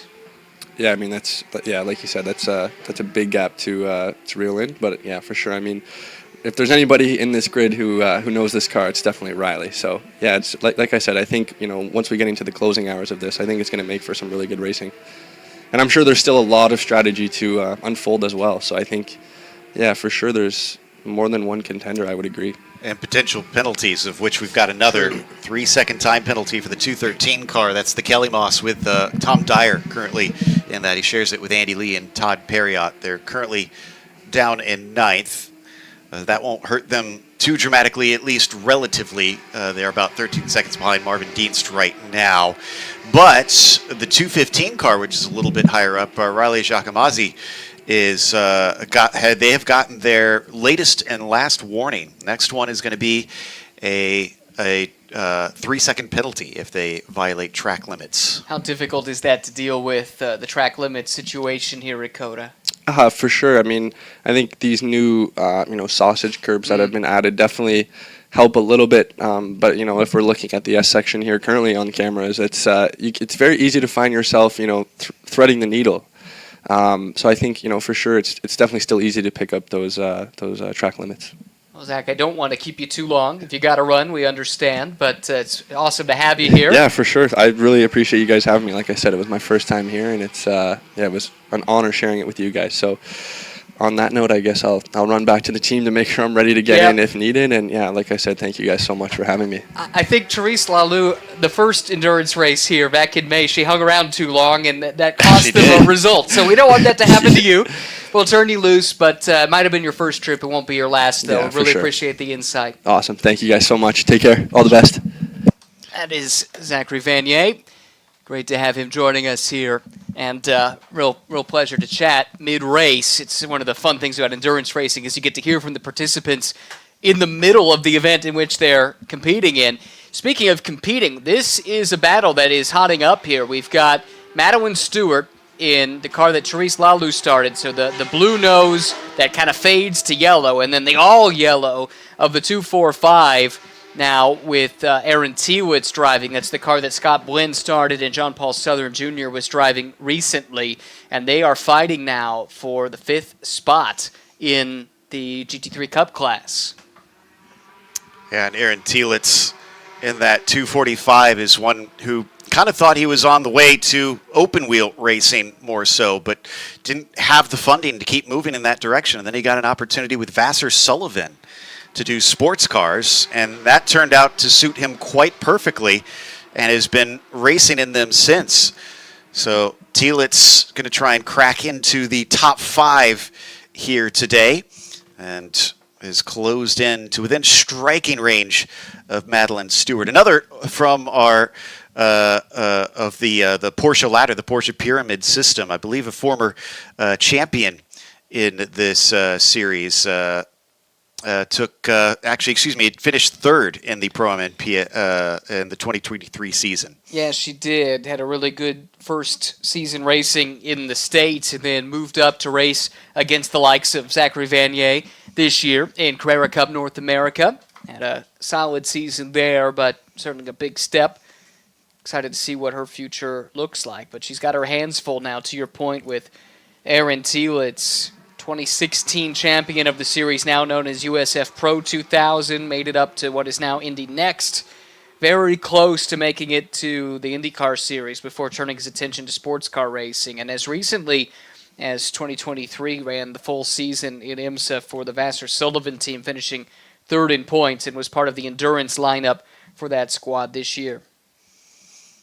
And, of course, Vassar Sullivan has been making quite a good name for themselves over in sports cars, even though Jimmy Vassar probably more well-known for his time in IndyCar and racing in open wheels, but have since kind of changed gears and really found themselves a home over there. A little bit of more lap traffic as that was one of our Cup cars overtaking the Caymans, so that is not for position. This is Patrick Long back in and leading down in that Cayman class currently. Let me check to see what that gap is at this stage. Yeah, we're waiting on Robin Liddell to come by in the 62 Kelly Moss car to trip a timing beacon and give us the gap. 25.6 seconds. Ooh. And the two are running very similar lap times. Long, as we saw, was in traffic on that lap, so don't want to read too much into that. The guy who's flying right now in that class is one of our previous guests, Luke Hartog, who just ran a 2:14.5. That is remarkable. And he on that lap was a couple seconds faster than the cars ahead of him, but has a pretty big gap to try and overcome, some 15 seconds behind Liddell in the 2nd spot. Yeah, that's within 2/10 of the fastest lap in the Caymans, I'm pretty certain here. Although, no, actually, I think I take that back. 2:13.7. Which is Luke. Oh, well then. As far as I can tell, I think he was the one that set that time. It's certainly that car that set that 2:13.7. Yeah, that's what I was just trying to figure out when I spotted that. Was that Mr. Hartog who put that one down, or one of his teammates? If you watched him in Carrera Cup this year, you'd probably make a bet that, yeah, it was probably Luke. Yeah, it seems like it, especially the pace that he's showing. Coming out swinging here to try and make up for what is now a 3rd position. Liddell about 14 seconds up the road. driver who has competed also in a variety of sports car series over his career, all the way back to European Le Mans series back in the early 2000s, and has since been over here in IMSA for much of his career since then. From Edinburgh, Scotland, Robin Liddell was the European Le Mans Series GT champion, and to your point, all the way back in 2001, and has served as team manager for a number of teams over the years, including Rebel Rock Racing, which races in IMSA GT4, and for a time was team manager for the Scottish Barwell team over in European GT racing. But interestingly, he and Andrew Davis have been co-drivers a lot over the years, and Andrew's part of this driving lineup with Pelichowski, and I suspect, I didn't have a chance to ask Andrew, but my suspicion is that maybe he was asked, who do you recommend that we bring in as our second hired gun, I guess, the third driver for the lineup, and he went to the Rolodex and his old colleague, Robin Liddell. I got a guy, as they say. Well, they drove together even this year at the endurance races in IMSA GT4, where Rebel Rock needed an additional driver. They called in Andrew, and I wonder if the favor was repaid.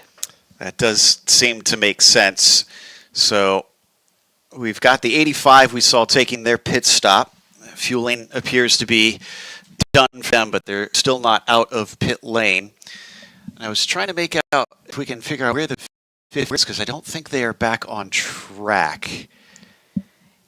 I don't see them on our tracker here. Yeah, it looks like they're not out there. So they're continuing to lose laps, falling backwards in that Cayman field. Apologies if you said it, but we understand it was an issue with camber shims. And here we go, on board with the car. It's made it back to the paddock area, and they're going to go to work and get that issue corrected and hopefully get back out to try and salvage something. If I could, though, I meant to, I forgot to add this anecdote about Robin Liddell. His father, Eric, drove at Le Mans in 1968 in a Ford GT40. Woo! That's a cool nugget. Yes! That is brag-worthy. Yeah.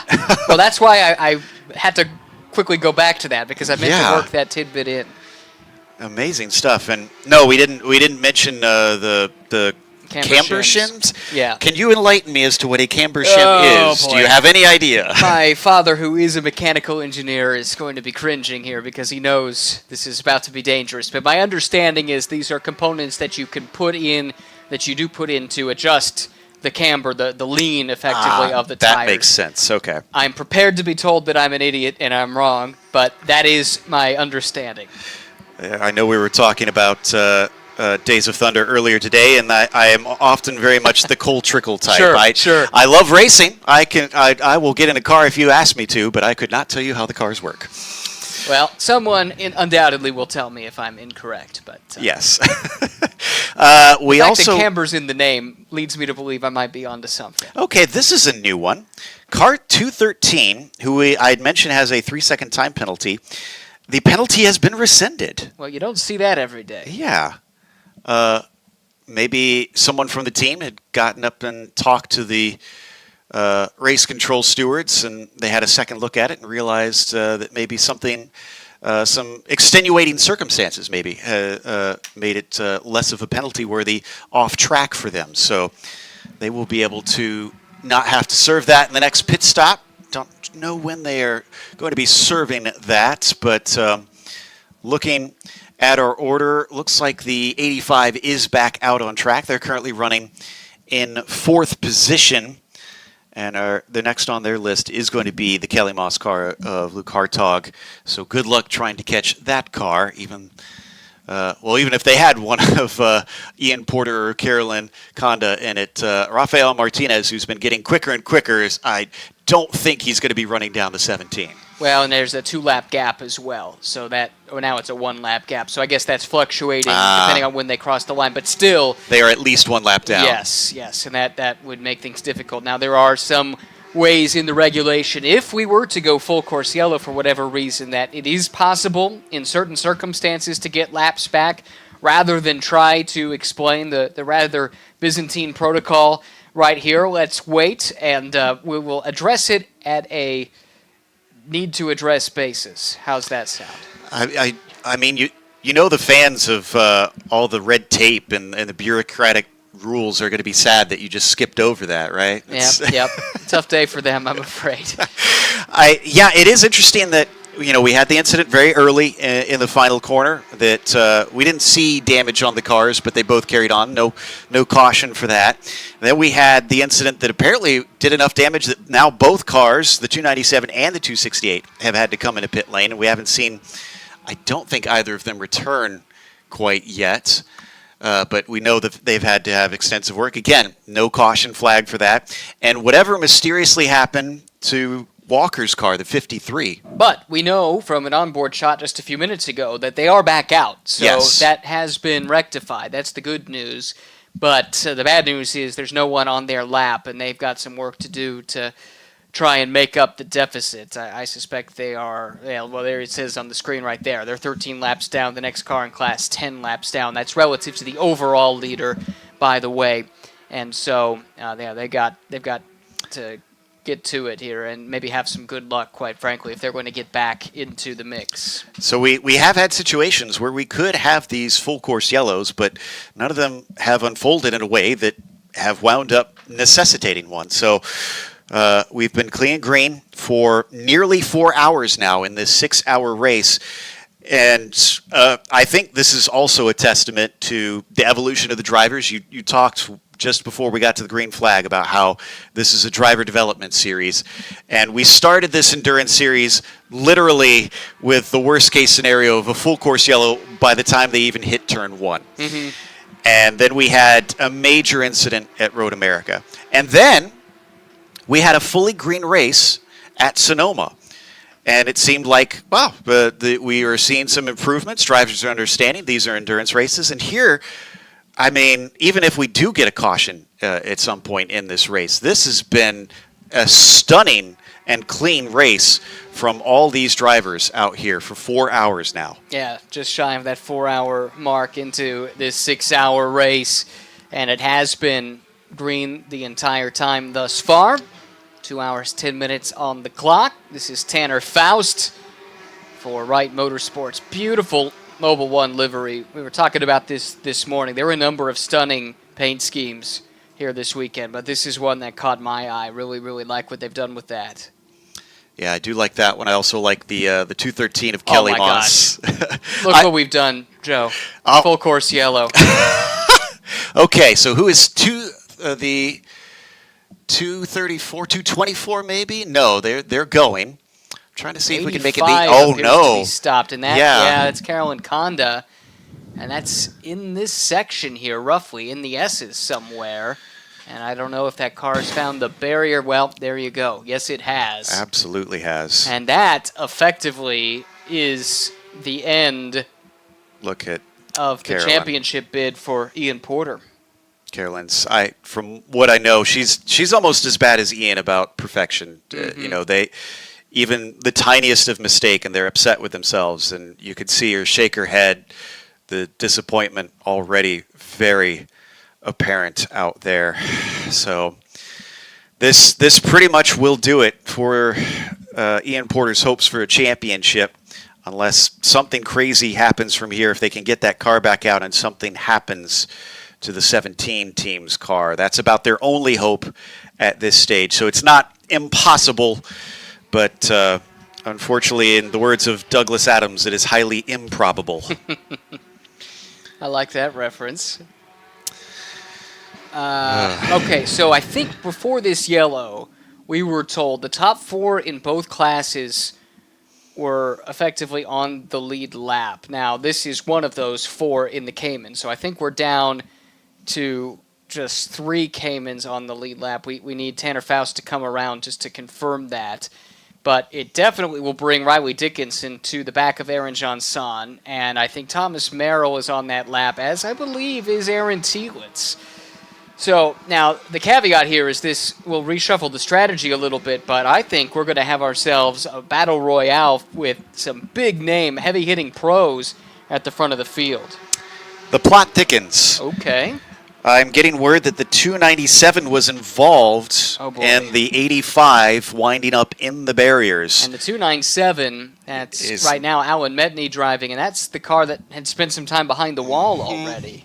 So they're not really in a fight. So if they are found at fault for whatever happened, it's the hammer is going to come down hard from race control. They spoke about this in the drivers' meeting that if you are not in a race, if you are multiple laps down, then you need to be considerate of your fellow drivers. And again, we're speculating. We don't know exactly, but I really hope it wasn't something that's worthy of a penalty there, because that'd be a shame if the 85's race ended because of that. Well, and there was also an emphasis placed in the drivers' meeting on faster class cars, recognizing that they Yeah. still have to be courteous when they're coming through the Cayman field. And again, we haven't seen this, so this is not us passing judgment. We don't know specifically what happened, except that a message has been passed along that the 297 was involved in whatever has befallen the 85 of Carolyn Conda.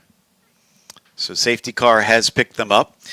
And everybody who loves rules and technicalities, here we go. We are into the caution. And essentially, this should be a standard one, not a quick one, because they have two different types. So what they're going to do first is they will have to wave around all the cars that need to be waved around. Mostly the GT4s, I believe, on this one, but also some of the GT3s who are potentially... I think that the only way that a Cup car would get a wave around is if the pace car had picked up a car That's other than true. the overall leader Yes. on the initial You're right. wave by. So what we're looking for here is a Cayman car that is trapped behind the safety car but ahead of its class leader. Yes. So what you're trying to do with this rule is protect the slower class from having its race split by the safety car and artificially trapping a car a lap down. And looks like there are a few that fall into this category. So the wave around is taking place, and didn't get a number on this car here, but That looked like tooth. yes. Okay. So Khalid Edu there would have been behind the safety car, but ahead of Robin Liddell. And so what this does is, rather than trap that car effectively a lap down, it lets them come back around, catch the end of the field, and get back on the lap that they really were on relative to their class leader, but were split by the overall leader. It does look like there was just that single car, because I don't see anybody else trying Right. to zip by. So that's good news, because that means they shouldn't have to wait very long. The next step is going to be opening pit lane for GT3 cars that wish to pit.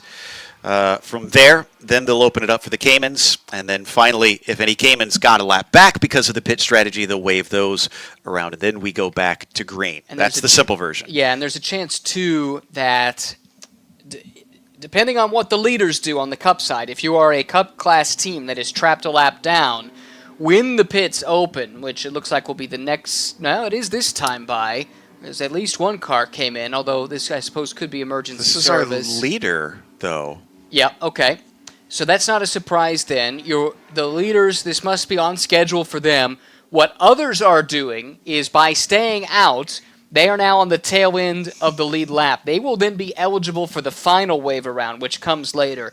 This is one of those few little strategy elements that is in play to help you get back in the race if you've been trapped a lap down. And it looks like there will be, I suspect, a few cars that are going to be eligible for that, and most notably being the 245. So Aaron Tielitz had been lapped, it appears. They stayed out. I saw them on track a moment ago, and this should put them in position to take that final wave by and get back on the same lap as the class leaders.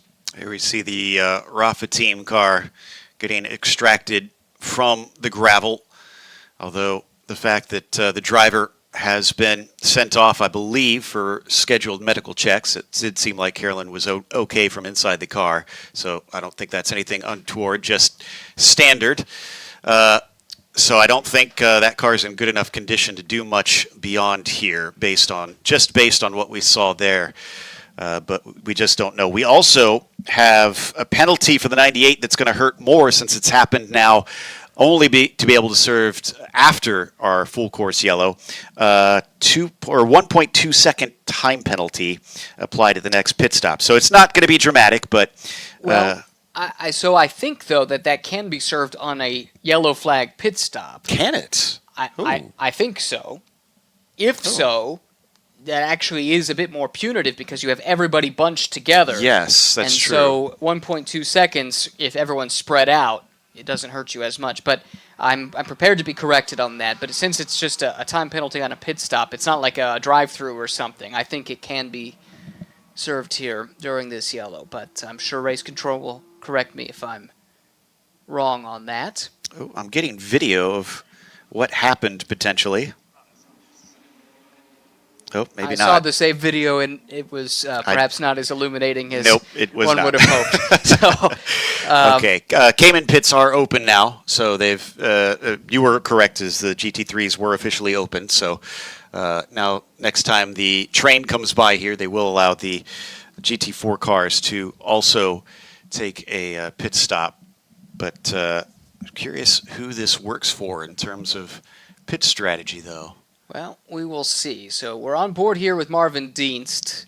This car, as you can see, is multiple laps down, but behind the safety car. So again, what this MV2 Racing by Regal Motorsports team is doing by electing to stay out is this puts them in a position to get a wave around, get one of their laps back, and bring them a little bit closer to the front of the field.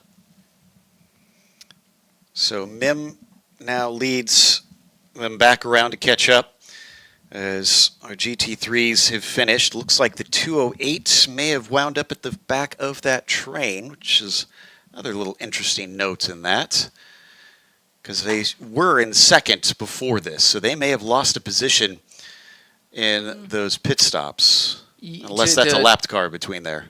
Yeah, so you're saying they might have lost a spot to the 233 maybe? Potentially. Okay. Yeah, that would be the guess there. That's the Charlie Hayes machine, and Merrill is showing inside of that car. So 22 still, man, and that just goes to show you how long this track is. The 22 is still trying to catch up to the tail end Right. of the field. Right. And they are allowed to hurry on portions of the track where they don't have workers. So it's not like he's been puttering around here. We got a number of cars coming past us to the entry, but not everyone. And I did see the 62 stay out and the 17 stay out. Okay, but the 98 came? I looked a little too late, so I'll try to confirm once we get some pictures here on our on our track map. Not seeing the 98 in there. Yeah, the Caymans are on a slightly different sequence because their fuel capacity is different, so they need to pit more regularly than do the Cup cars. And so with that in mind, they might not be in a window right now where they can do this. Why is the 270 down there? Did they not stop with everybody else? No, so again, we only saw the top three, I believe, pit from the Cup class because the rest were trying to get in a position for a wave around. But Okay. But I don't know that this is going to work out for these guys because I think the leader's going to come back through and lap them again. Yeah, they already have moved past them. So that's one thing I'm not entirely clear on here. That car was several laps down, but that was, in theory, going to put them in a position to get one back. I mean, it's not a total free pass because, as I understand it, the final wave around that I was thinking they were going to try and be eligible for. Okay, well, here's a thought. Maybe only the top two pitted. that Because could be. Merrill is 33 seconds ahead. If that's the case, and I'd love a shot just at the front of the field, if that's the case, then no one would have been in a position for final wave around. So at that Right. point, you might as well come in and get your service done under yellow because you can't get your lap back. I had thought that the top three all came in, but that might not did be too. true. No, if Merrill is showing leading that group, then that means that he stayed out. Well, that explains also why the 208 you saw at the end of the line, and Yeah. you thought that would have meant losing a spot. But again, if the 233 stayed out, that helps to explain that. Now, they'll have the track position, but those behind them will, having pitted more recently, obviously be able to overtake them once the 233 needs to come in and serve their next stop. Now, the question is, when was their last stop, and how dramatic of a swing is that? And unfortunately, that's not something that we have No. the data in front of us to tell you. But here's one thing I can say. I was going to say the split here is between the two different lineup compositions, but that's not true. The 224 also would be in the bronze, silver, rather than the silver, or bronze, silver plus. Well, we'll have to get that sorted. Yeah, I'm getting a second look on this incident here. And actually, Joe, I should rephrase what I said. When I said that no one would have been in position for the final wave by, that's not correct. If there were cars that were in between the overall leader prior to the pit stops and Merrill and stayed out, they would still be ahead of the overall leader. They would be eligible for that final wave by. But my guess is the 270 was not in that position, and therefore they figured, let's go ahead and get our pit stop done. Getting some nice drone views of the pacing. They've done their final wave rounds, of which there were a few. Looks like the 297, the 245. I see the 215, and I can't make out who that last one is, trying to play catch-up there now that they've finished their stop. Also, the 213 is in pit lane, and I just saw Reinhold Kron's car come by. Yeah, I think 213 is kind of in that same position where they tried to get the wave by, but couldn't. By the way, I was able to get some video to look at on the incident, and it definitely looks like there is a bit of a hook in there.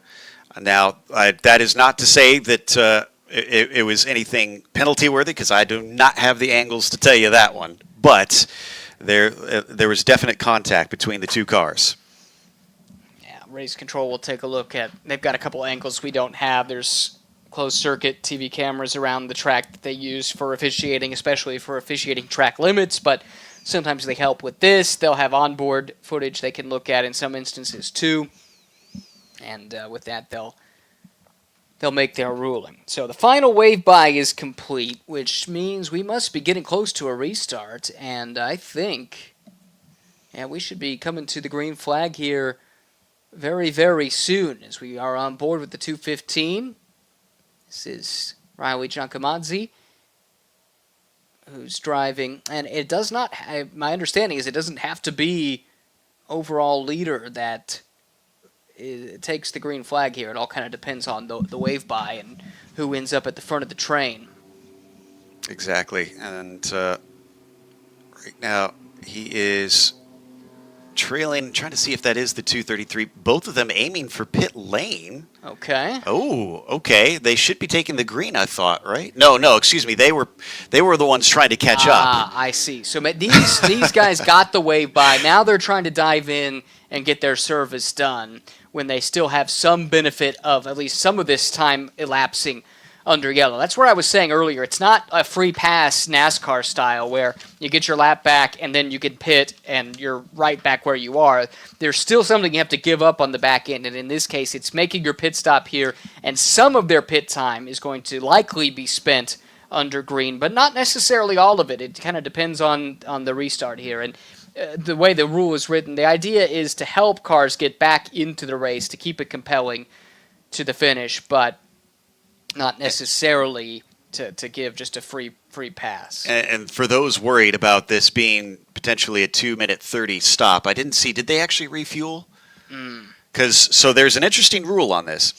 If they change the driver or they refuel, they must do the 2-minute 30 stop. If they are only changing That's a good tires or any other work on the car, it can be any amount of time stop they want. Yeah, that's a really good point. So I don't see fuel going in this car, so I think you might be onto something. I thought I maybe saw the fuel person at the front of the departing. car at the start of this shot, but I can't be totally sure. It hit me as we were looking at this that could be a part of it. That said, they do still have some time before the safety car gets back, but they're going to be way behind even if they emerge now. And Joe, one other thing is we've been tracking the fact that the 233 didn't pit in that initial wave when the pits opened for the GT3 Cup cars, but they did just pit a moment ago and are making their way around trying to catch up to the back of the train. So Yes. we've got strategy on strategy on strategy playing out right now, and we'll have to wait for the final hour and 52 minutes to figure out who's played their cards exactly right.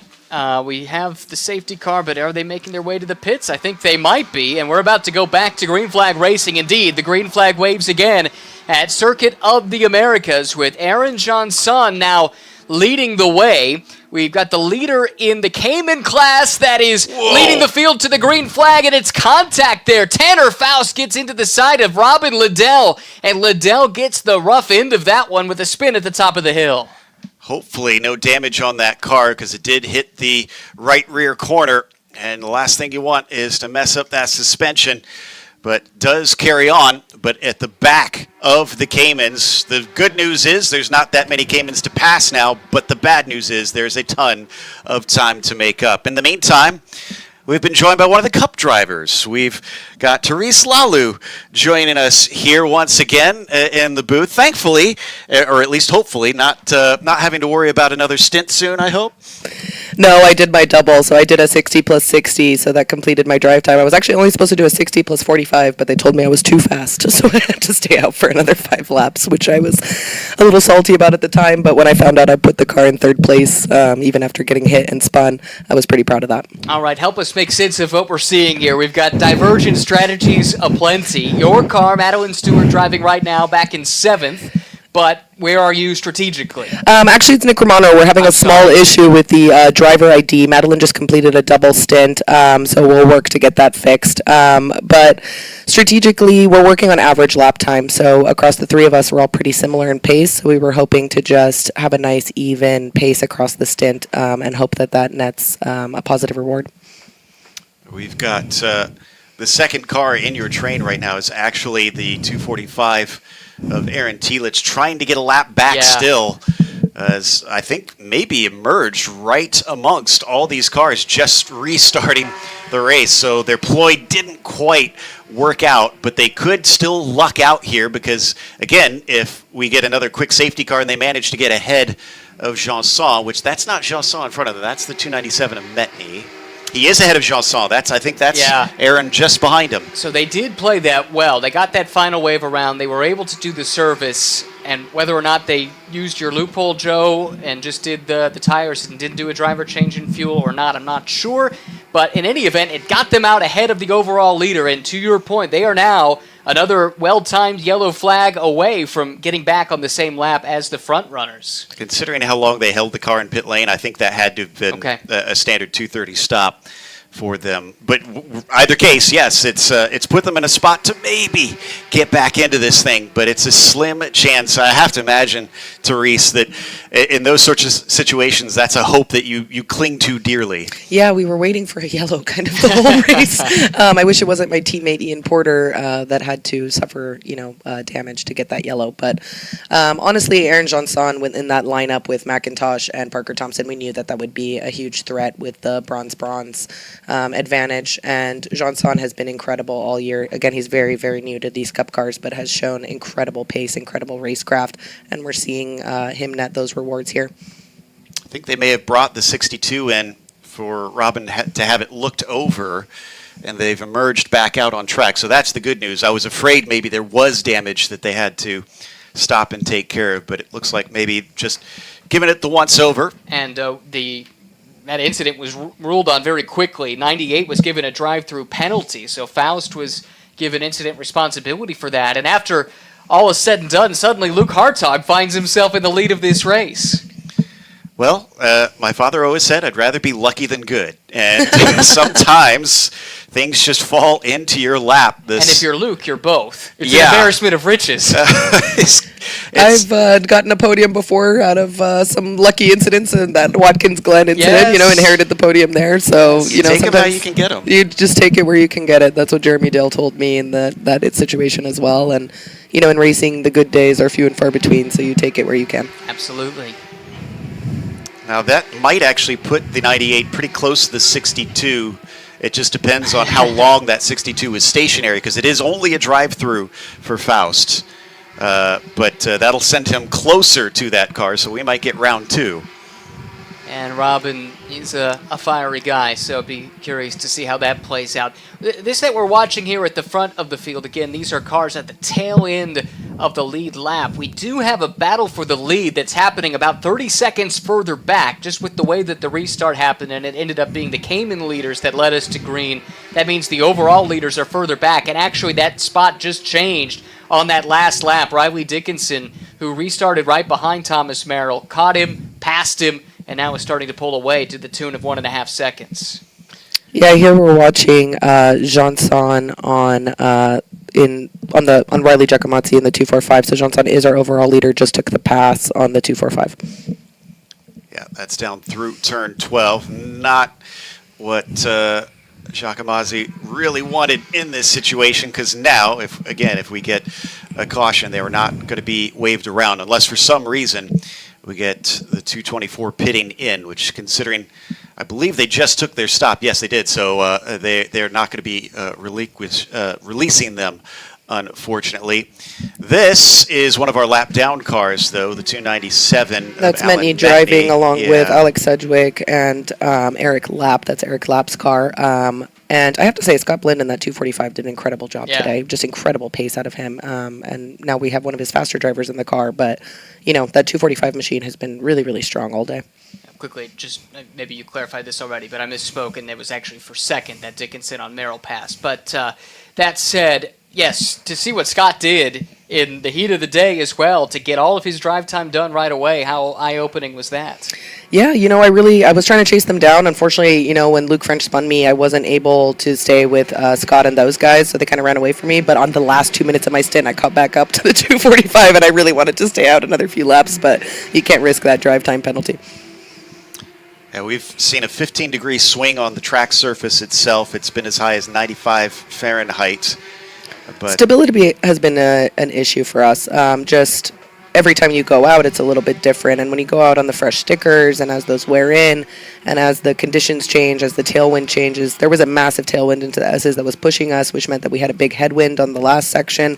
So as the wind shifts, as the track evolves, we're really seeing these engineers working hard, trying to balance these cars. Should also mention here that my two timing screens are not in alignment again with certain drivers in the different cars. So on the monitor, folks at home are watching, you can see Jean-Son shown as the leader. I'm shown that his teammate Parker Thompson's in the car on a different screen, and similarly with the second place car, it's unclear if it's Riley Dickinson or Trent Hindman. I think at the moment. I'm going to say that Parker Thompson is actually the one driving because I know that Nick Romano is the one that's actually in the car. So I'm going to say that this timing screen is the one that's more accurate. So right now that's Trent Hindeman in the 208 with Parker Thompson in the 224. All right. Our sleuth. Well done. Also, it would make the most sense to have the big boys out last. Mm-hmm. we're getting to that point now. Under 2 hours left to go. In fact, we restarted pretty close to that marker. So the final third of this race, if you've been saving the best for last, now is the time to try and slot them in. There is your 208 of Trent Hindman coming around out of turn 12 and needs to make up 35 seconds to Aaron Janson. But Aaron has dealt with these sorts of situations before in this series as well. Right. Again, it might be Parker Thompson driving that car, not Aaron. Yes, apologies. Well, but again, I don't blame them. I like to defend my co-speakers here. It is showing a different thing on the screen Yes. than we're looking at. I like Teresa's thought process on how you've come to your conclusion, but I mean, can't say definitively until somebody can confirm this for us. But yes, regardless of who's in that car, if it's Aaron, he's been in this spot before. Parker Thompson certainly has as well. Incredible success that that the Canadian has had over the years racing in Porsche Cup cars and into his GT3 career now as well. Also, giving it to the 208 car, I know Blake McDonald has been suffering with food poisoning all weekend. He feels very, very unwell, and so he did a really good job considering he was like on the verge of being sick that entire stint and his second stint as well. So really kudos to him for hanging tough and making it happen. Makes it all the more impressive. Yeah. Without a doubt. We've got another couple pit stops under review, which, as we've seen, is usually a pretty sure sign you've got a penalty coming your way. The 264 and the 213. 264 was, this one's going to be painful then if they did take either fuel or a driver change. 2 minutes, 2 seconds. Wow. That's so fast. That's going to be multiple minutes, I would imagine, that they're being handed. I don't understand how it's physically possible to do it that fast. And that's Kelly Moss as well, not a team you'd expect. So again, maybe though we weren't clear on whether or not they took fuel or did a driver change or not. And as Joe pointed out, if you just did tires only, you're not beholden, is our understanding, to that same time limit. So my understanding is every stop must be 2 minutes and 30 seconds if you arrive in the box from the rules. So any stop that's under 2 minutes and 30 seconds, anytime you stop, that's the required stop time. The head honcho told us differently. I could be wrong. I don't want to misspeak, but that was my understanding of the rules. I could be wrong. That's barring any emergency stops. That's Right. barring anything like that for damage, et cetera, et cetera. all right. We're double checking on that. So while we try and dig that one up, because maybe this could be, my thought is if this could be a pit stop under review just because they're checking to see if they took services and make sure that they are allowed to make that 202. But yeah, if somebody came in just because belt was loose or their slider was in the wrong position, you're not going to have to stop for the minimum stop time. So from Jeremy at PMNA, and I'll consider Jeremy an authority. I don't know if he'll agree with this or not, but he says 230 is for fuel, and it's also to reset drive time for like maximum stint length and things like this. You can stop and not take fuel, but it would not be beholden to that 230. Yes. Copy. So if anybody is angry about that, go talk to Jeremy. So I'm sure he'll appreciate me telling people that. But we'll get information on that soon. We do have track limits warning, final warning for the 245 team, just to add to their issues out there. So they cannot go over in the next hour and 40 minutes, or else they'll get an extra 3 seconds tacked on to the next pit stop. Looks like our timing has updated with the correct drivers. So that is Parker Thompson in the 224, Trent Hindeman in the 208. This is where you say, I told you so. No, it's okay. You never know, Well, thanks to the folks for tracking that down for us. It certainly helps. On board here is Vanier, who we had in the booth with us a little bit ago. I had a really good time with him out there. I had a sweet over-under in 12. But Yeah? I grabbed third instead of second out of 12, so I couldn't make it happen, but I waved to him down the back street. We had some fun together. It's always good to see your teammates out there. I got to see Caroline Kenda out there. I got to see Ian Porter out there until they had their misfortune. This race has been so much fun. It's so rare that you get to race with friends. This is really, I think, a once-in-a-lifetime opportunity, especially in my car, to race with two of my best friends. As we move forward, to GTD or to WEC, you're not always going to have that opportunity. So just really thankful to Porsche for putting on this Porsche Endurance Challenge, giving us a chance to battle it out with our friends under the beautiful Texas sunshine. Well, tell us how your lineup came together. You've been racing with Nick in the endurance races so far this year, and the chance to bring Madeline Stewart into the program too. Yeah, Madeline is someone who I've helped support a little bit this year, and I took this as an opportunity to get her a little bit more seat time, coming all the way over from Australia. She's from New Zealand but lives in Australia currently. She doesn't have a ton of opportunities over the winter to do testing, so this is a great chance to give her a little bit of extra seat time and that endurance experience as she's looking to move to GTD and move to WEC. It's critical to get this endurance experience, this endurance seat time. That's why we went to Spa together. And I really wanted to bring that same environment here. We had so much fun at that 992 Endurance Challenge, and honestly, this Porsche Endurance Challenge is just as much fun.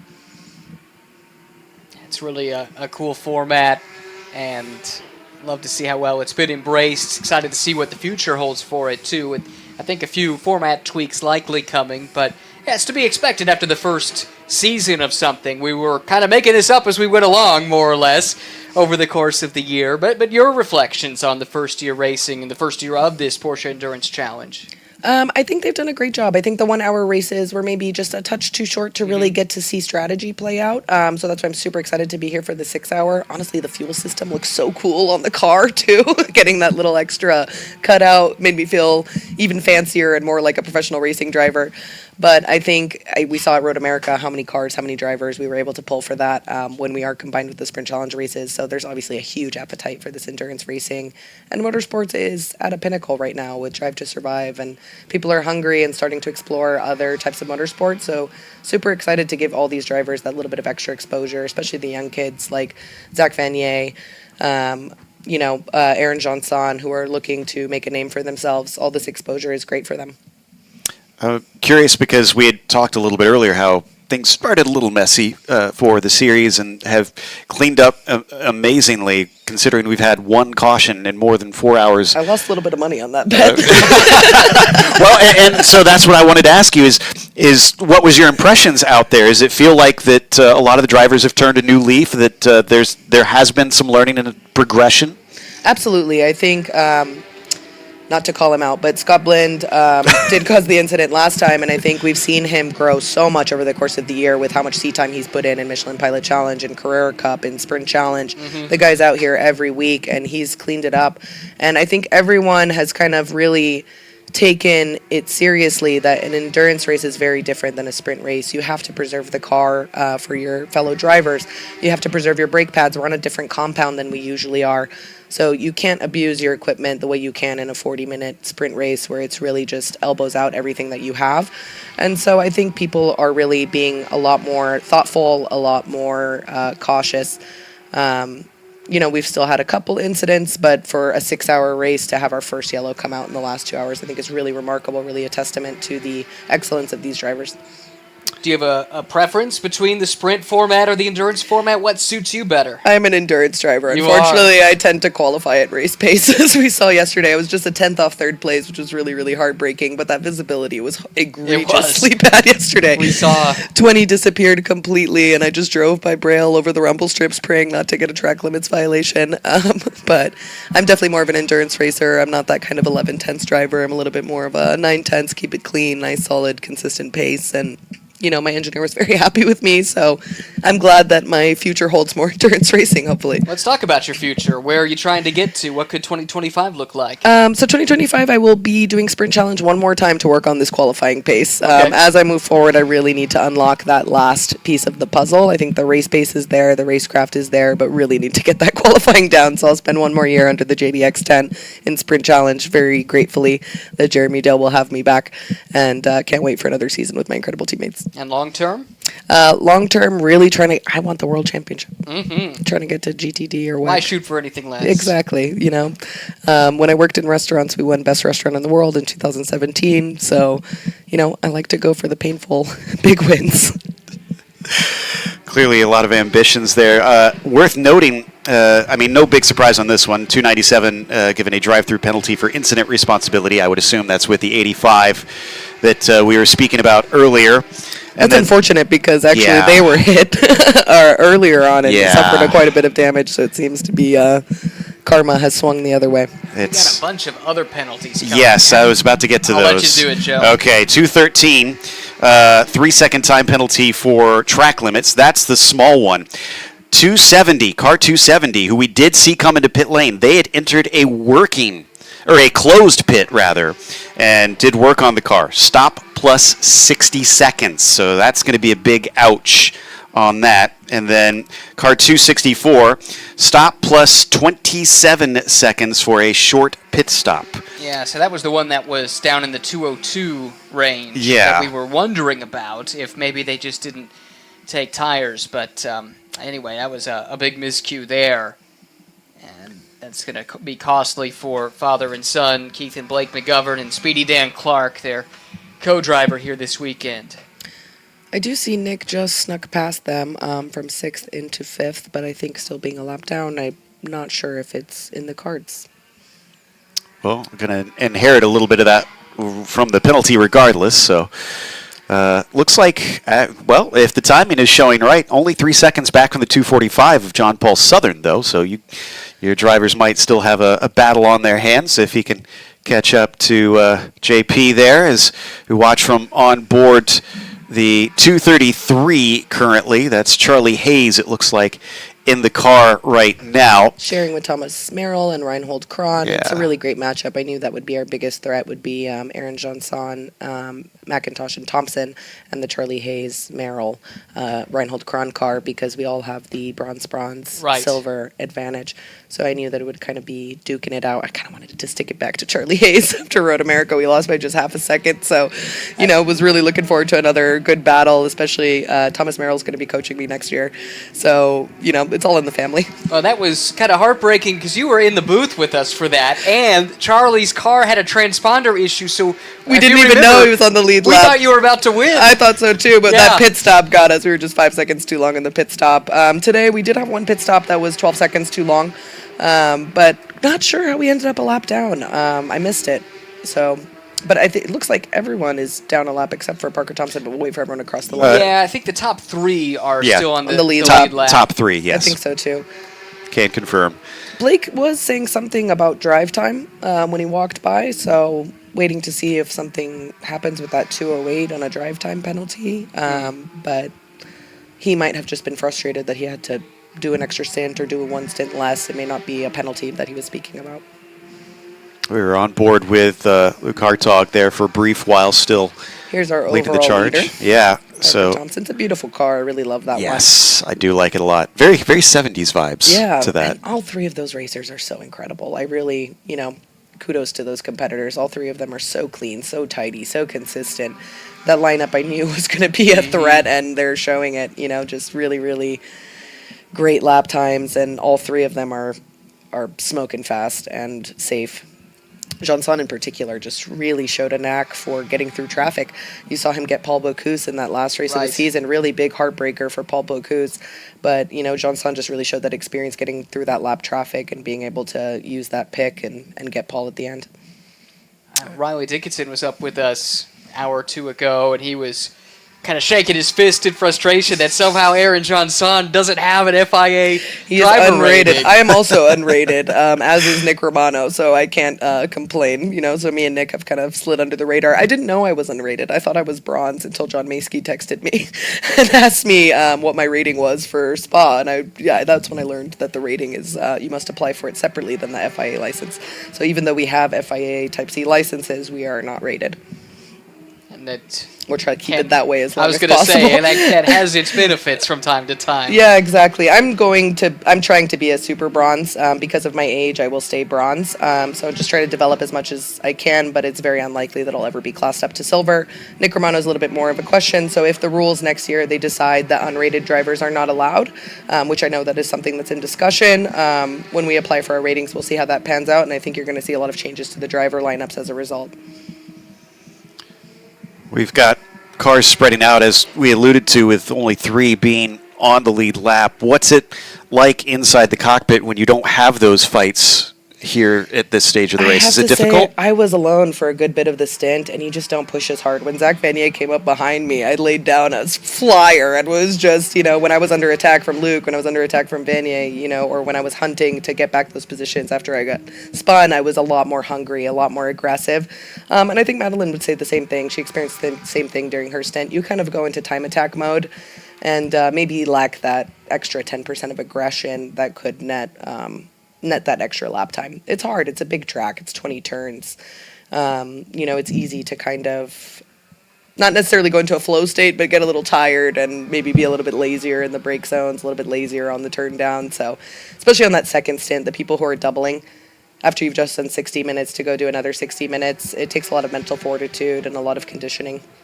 Pit stop here for the 98, and this should be their second to last stop. This has them right in their window to make it on one more. So Tanner Faust, who unfortunately had that penalty for the contact on the restart with Robin Liddell, comes in.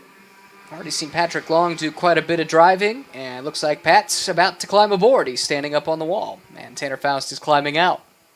You're right there. We can see him getting ready to get in now. But much like we see with the Cup cars, they kind of have a similar situation where I think we only have 3 of the Caymans still on the lead lap, at least with their class leader. Yes. So while they did lose some time on the track, it seems like they're all still within a shout if we do wind up getting another of our cautions. So I'm not sure if any of the other drivers have pointed it out, but one of the most challenging things of sharing the car is actually the seat inserts, the fitment, which this pit stop is 30 seconds shorter than our pit stops were at COTA last time.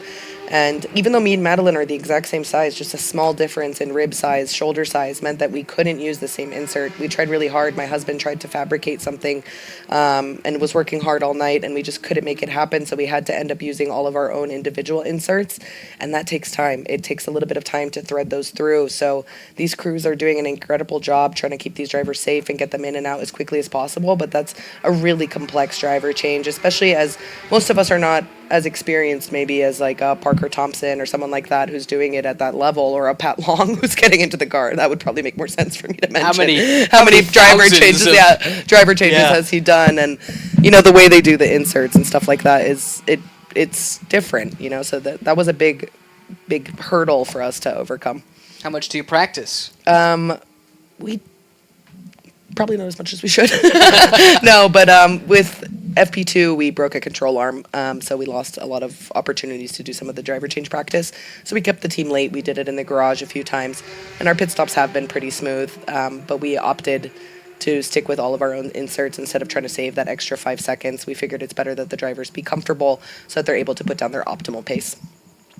We've asked a lot of drivers about next year, but what about the near future in terms of the off season? What do you have any plans on trying to stay sharp with certain tactics or exercises? Absolutely. We'll be right back here in COTA in 2 weeks for the pre-grid with Apex, which is a great racing opportunity that we get over the off season, over the winter.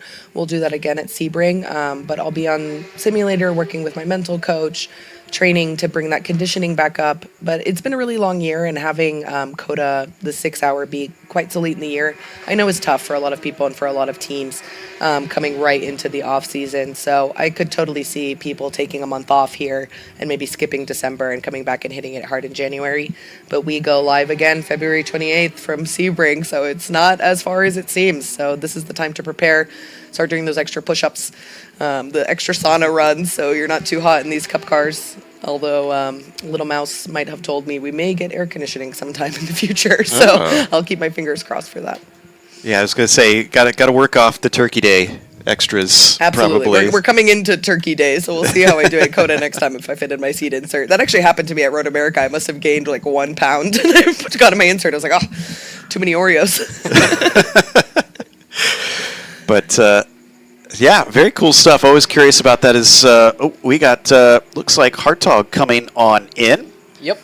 So again, for the Caymans, this is about where you would expect them to want to be making that second to last stop, so they can go right around 45 minutes on a stint, and with the stationary time, yeah, they're right in their window here. And with that yellow flag, correct me if I'm wrong, I believe the bronze advantage is gone. I believe that eliminates the need for the extra stop for the bronze, silver, gold drivers matching, who only have 1 bronze driver. So I think we're going to see that 208 probably stay in that P2 spot. Yeah, I know. Riley was explaining that there was a scenario by which that could play out, but it really depended on the timing of the yellow, and I'm not. Yeah, that's where I'm not an engineer. I'm not a strategist, so I couldn't really necessarily confirm that. But. Yeah, I mean, they're still on the back foot because the let's say the silver plus bronze lineup. So the second place overall car. The reason they're 36 seconds behind, I think, is because of the way that the pit stops fell and the way that they were handcuffed a little bit strategically when they could pit based on their driver composition. But maybe it's not as costly as if it had stayed green. That would be my read on it. But My I'm not- understanding was if a yellow came out in the first stint, it would have deleted the advantage. I'm not sure if it comes out in the second or third stint, how that affects it. And I Sure. think it coming out right when we're switching from second to third driver, it was complex. That was a really crazy pit stop. We just snuck out in front of the 208 at safety. So Got a little bit of an update that the 213 has been sent behind the wall. So Andy Lee was in that car. We don't know the cause of it quite yet. And I don't remember them being involved in any of the shenanigans that we saw happening Nope. recently. So that is a bit of a head scratcher, but could just be some sort of mechanical issue that they're experiencing. Ooh, I boy, gotta give it to Nick Romano. He's dropped a full second off of his lap time from a 10.6 to a 9.6. So he's really on the hunt here. He's got a 2/10 a lap on Jean Paul Southern. He's cut that gap down. Well, you could see it. Yeah, he's Right there. Let's see how this pans out with this Cayman. and that explains why we saw that 245 trying to hustle past the 62 car there. I was gasping because they really stuck it down the inside of turn 10 and made a bit of a sketchy scenario between the two of them. Going to be a little bit more simpler for Nick down through turn 12. And off he goes to see if he can chase down John Paul Southern. And we've got a very interested spectator, of course. I do Therese indeed. Lalou. I'm looking at these lap times, and I'm Yeah. just honestly super impressed with Charlie Hayes, who's at an 8.9, which when we were here last in May, he was not as quick. And so to see him Well- right there with Trent Hindeman and even a shade quicker than Parker Thompson, really, really impressive out of Charlie Hayes. Or is that their best lap period? That is the best lap That might be period, but Thomas. It could be. It could be. But still, yeah, he's running some decent laps right there in the third place car. But your car, with Nick Romano driving, very much embroiled in a battle here for fourth. Hunting him down. I'm sure he's eager to try and get a little bit closer to within striking range. Interesting, just noticed one of the rims not quite the same color this time. Yeah, I noticed that when they grabbed the silver one. I was like, why are we using the silver one? But I did, we had one wheel that got damaged when the control arm broke. And so we had to purchase a wheel, and I'm going to guess that was that one. That Okay. makes sense now. Makes your car one of the easier ones to identify. Obviously, not just with the paint scheme, but I love the colored rims on some of them. My tire guys love me a little bit less for it, but I never stop hearing about how hard they are to clean. I feel Okay. really, really bad about it, but it's just such a cool look. I couldn't help myself. Yeah. Kate and Kelly last year with those hot pink wheels and Sam Parnagian with the neon orange. I wanted to fit in with those USA West guys. We all had a little bit maybe more of a pop of color than the North America guys. A little bit wilder on the color schemes. Until Scott Blind Yeah. came in with Ruckus Racing and just really, that yellow nose fills up your mirrors so well. He's really good at using that. We're back still watching this battle with Jean Paul Southern and Nick Romano. 245 and 242 for fourth place. Therese, this is where I'm going to confess my ignorance. My notes on Nick are quite scant. And since I have you here, maybe you could fill my notebook up a little bit. Tell me about Nick, where he came from, racing background, that kind of thing. He's my sleeper. Yeah. That's how I use him. But he's been driving his whole life. He started in karting and dirt ovals, had a lot of, what are they called? The late model racing in the dirt ovals. He did hold a NASCAR license previously, but was unfortunately unable to raise the budget to actually make it into the NASCAR development program. So he started his own driving academy called Fast Sideways. He trained at Skip Barber with Thomas Merrill, and that's where he kind of got his coaching pedigree. Sure. And he has a car control clinic called Fast Sideways that I joined in. I met everybody in racing on the same night. I got invited to a sim night for JDM cars and went there, met Nick, met my photographer Colin, met my team owner from last year, Will Watanabe, and that's kind of how we got the ball rolling. But Nick competes in WRL. They just won the Midwest Championship in WRL and GP1, and they are still in contention for the national title. They'll be right back here in just a couple weeks to try to wrap that up. They're just 1 point away from winning the championship. Outstanding. My 1,405 pages of driver notes just got that little bit longer. Thank you. You're very welcome. But no, it's nice to have a sleeper like that. Well, we had that at Spa when Nick put it on pole, Alex Cedric put it on pole, Madeline put it on pole, but unfortunately got a track limits violation, and that's how we lost it. But from the other garage, we heard, who the hell is Nick Romano? And so, he's an incredible driver, and any benefit anything that you see about my driving that's good, it's from him. He's been consistently reeling in John Paul Southern, though. I've been kind of watching the times as you guys have been chatting. Not as much this last lap. It's about 0.3 quicker. That's still something, especially with how much race we have left, that I think Nick's definitely on the hunt. Yeah, Nick, with that mixed class racing with WRL, has a ton of experience getting through traffic, which is another reason why I wanted him in this endurance challenge, someone that I knew I could lean on to keep the car safe. I only have one car. I don't have a backup car. My car is a little bit longer in the tooth. I am getting a new car for next year, which I'm really, really excited about. But I know that plays into the mind games, I'm sure all these drivers who don't own the cars err just a little bit more on the side of caution because you want to protect your customers' equipment. You want to protect your clients' equipment. And so, you're seeing them race maybe a little bit cleaner than they would if they were being paid and this was their race. Our friend and recent SRO GT4 champion, John Capestre Dubet's watching in from Europe right now. And he says that Nick is an OG Skippy instructor with wicked car control. He is. He's got the fastest hands of anyone in the market, and slowly got there. So I had a completely contact-free season this year. I didn't leave the racing surface a single time, and that's down to the car control that I got through Fast Sideways and through Nick. So outstanding. Thanks for watching, JCD. Appreciate all our viewers coming in. We definitely have people watching in Australia. We have people watching in Europe. We have people watching all across the United States. Good friend of mine, director of 10 Things I Hate About You, Gil Younger, loves watching all of these races. He tunes in every single time. He's got the split screen with the onboard. So we've got everyone from Hollywood directors to famous racing drivers tuning in here. Well, now we're nervous.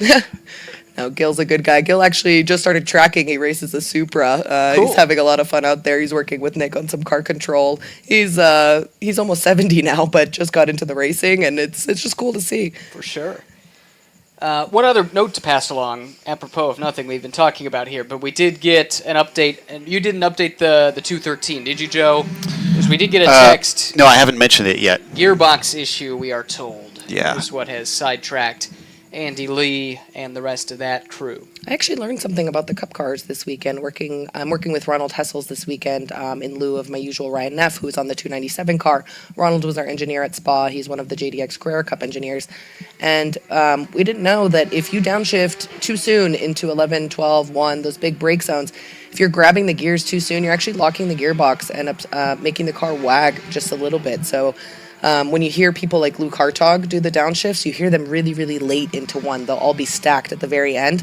So that's something we're doing for the very first time here this weekend, and we've netted a really big gain from that in stability in entry. But for someone like me who's a little bit unexperienced, it was a lot to try to get down the trail brake, the turn down, and stacking the downshifts. So I'm really excited about this new technique that we have. Well, that's a little interesting tidbits we're finding out about the car. It's been an educational weekend. Yeah. I'm learning more and more about this car the more that I drive it. This is one of the most difficult cars to drive in the world. I got the opportunity to drive a GT3R, and I actually prefer the Cup car because of the viscerality and how difficult it is. Like, the Cup car is a handful, and I kind of like that. Well, to your point, Trent Hidman, who is a stud in any GT4, GT3 level of racing, this is his first time racing a Cup car, and he had the same comment: this is a real challenge, and it's the hardest Porsche to drive that he has encountered in his career. And he's raced the GT3R, he's raced the Cayman and GT4 SRO and IMSA trim. Yeah, Alex Cedric just got the opportunity to do the GT3R test, the WEC test, and it's like night and day. He's like, there's nothing like the Cup car. It's so hot in there, and it's tough. It's tough to extract every last little bit of it. And I think you see people like Luke Hartog, who just have this incredible amount of natural talent, who are really able to get in sync with this car.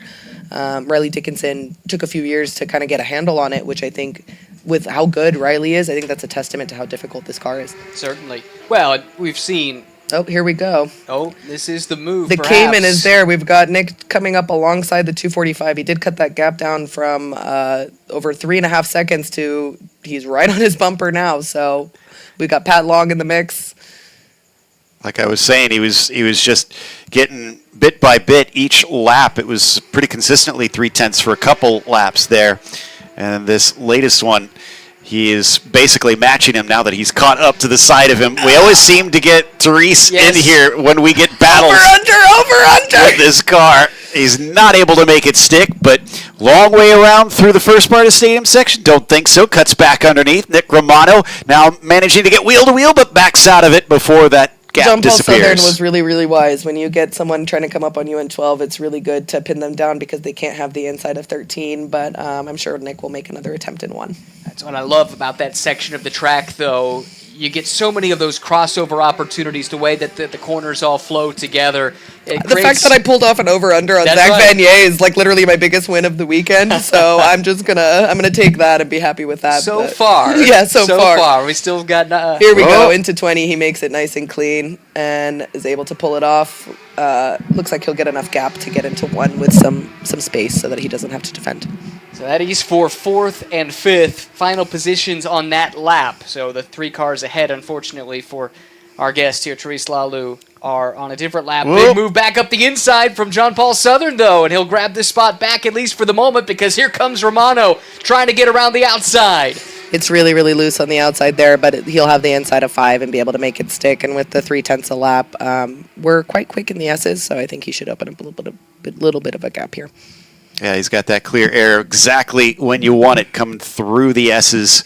The wind has come down just a little bit, so we're not getting pushed quite as hard through the S's, it looks like. Although the flag is moving. I check the flag every time I go through the S's. That's something that we do. We check the American flag at turn 1. We check the Texas flag in the S's to see which direction the wind's going, how hard is it, because it really does affect the car with the arrow. Thing is, he's got a little bit of traffic. I think that's the 22, who didn't quite give way down at the apex, but again, not obliged to. Oh, no. And this allows John Paul to get right back in it, and this is not where you want that slipstream to help pull you along. But now we'll have Nick have the same advantage in 12, where he won't be able to cover off 13, so we'll see how this plays out. He does cover the inside down into 12. Wow. Jean Paul Southern wants this bad. My goodness, and just about Let him manages to have get the it door. inside. Can't watch. I'm not allowed to commentate this part. I'm going to let you guys do this. It looks like he is going to maybe get this, but it switches back once again. There goes Wow, what a Nick battle. taking it through as he's might get the undercut there from John Paul, who is going to manage to get side by side, but this is where the door fully shuts. Kudos to both of them for this clean battle. This is so much fun to watch. More fun to watch or more fun to be in a fight like that? Oh, more fun to watch. I was in plenty of fights like that. You know, the stress levels are so high, and just you don't want to make a mistake, especially at being the first stint. Just trying to keep it clean. Getting through those Caymans is so tough in these Cup cars. They have that same 992 engine. It's really, you don't get a big run on them until 6, and then you come up on them in 6, and you're so far up them. It's like, you know, you really got to try to time it out, and I think this is great practice for everybody who's going to move into multi-class racing. I know back when I was still able to find the time to do a lot of sim endurance races, my team almost always stuck me on the first stint, which I hated. What is your feelings? Do you like being first out, or?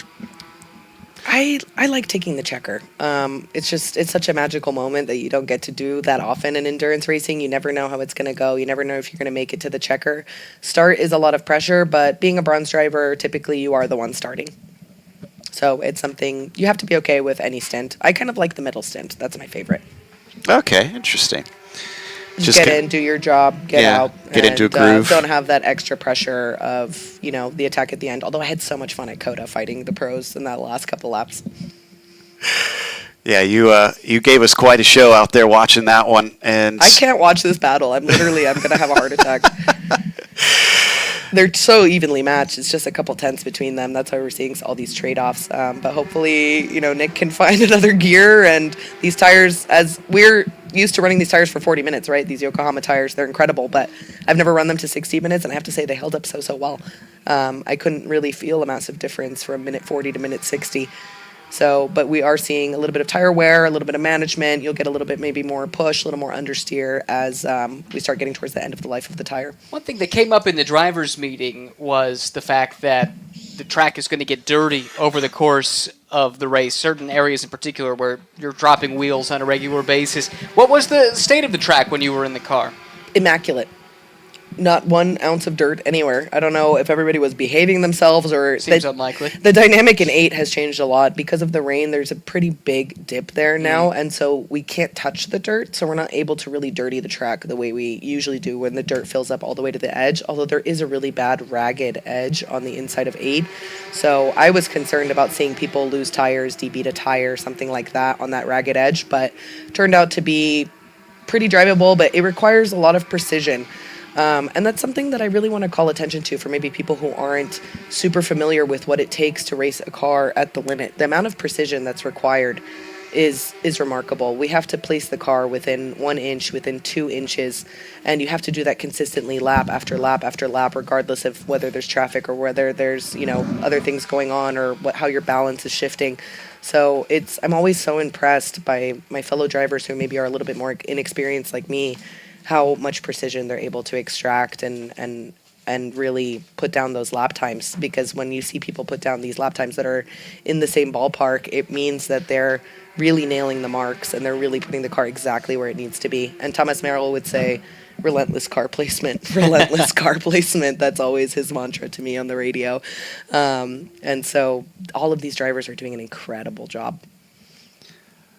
Yeah, it's always been the thing that impressed me about the professionals, just that consistency and also be able to execute to a number, too, to really have that control to know how to get the specific pace you need out of a car. And it really does separate those who can and those who can't, I suppose, in a way out there on the track. And we're riding on board for a while there, I think, with Luke Hartog, who definitely can.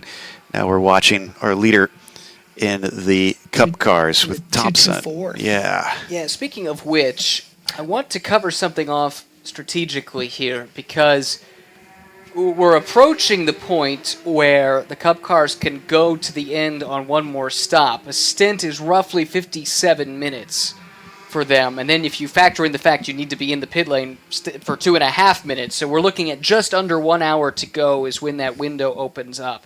There was some question about whether or not this car, the 224, will need to do 1 or 2 more stops. Our understanding is that second and third will only have to do 1. Being bronze, I believe they just have 1 more to go. Yeah, They shouldn't need another one. Okay. I'm wondering if the 208 needs to. That's where I'm unsure. Maybe I misread that message. Let me go back to that. Yeah, that is a bronze, silver, so... Yeah, 208 is bronze, silver, The message silver. I received, though, was about the 224 maybe needing to do an additional stop. And it might not be a drive time thing. It might be a fuel thing because everything is a little bit out of sequence with this group. Yellow. And that's how 224 ended up with this 38.7 second lead. We are, again, roughly 6 minutes from knowing that it's a moot point. If Thompson can get to that point, just inside an hour to go, then that car should be fine as far as it's been explained to me at least. We changed strategy because originally I was supposed to do 60 minutes and 45, and I did 60-60 because the pace was there. So I believe that means Nick does a 60 plus 45. So his second stint will happen with just 45 minutes remaining, his last pit stop. Did Probably shouldn't be saying out loud for everyone to hear in the pit, but Did I just see the black and orange flag being waved, though? meatball? Yeah. The down the back straightaway, maybe it's just the color of the television that we're looking at. It looked like black and orange on there, but I don't know. Black of the 297 is fairly damaged. I don't know if maybe something else came off or if maybe they're blowing a little bit of smoke, but I don't see anything here on screen. Yeah, I hadn't noticed any cars that seemed like they were any sort of issue, so that's why it kind of caught me out. Maybe I'm just seeing things, but we'll keep an eye on that, see if we could figure out if I was accurate or not. No, the 297. 297, Mechanical so black flag. I did see correctly. Eric Lapp did get hit Yes. in the race, and the back is pretty crushed in, so it could be that something else has gone wrong or something's falling off the car. Really unfortunate here to see Ian Porter and Alex Sedgwick having issues under the JDX banner. Really hoping Nick Romano can have a nice clean race so we have something to celebrate. So for those watching that aren't up to the lingo that we use sometimes, we will refer to the black and orange flag as a meatball because there is an orange disc in the middle of the black flag. So again, that is for a car that is unsafe on track.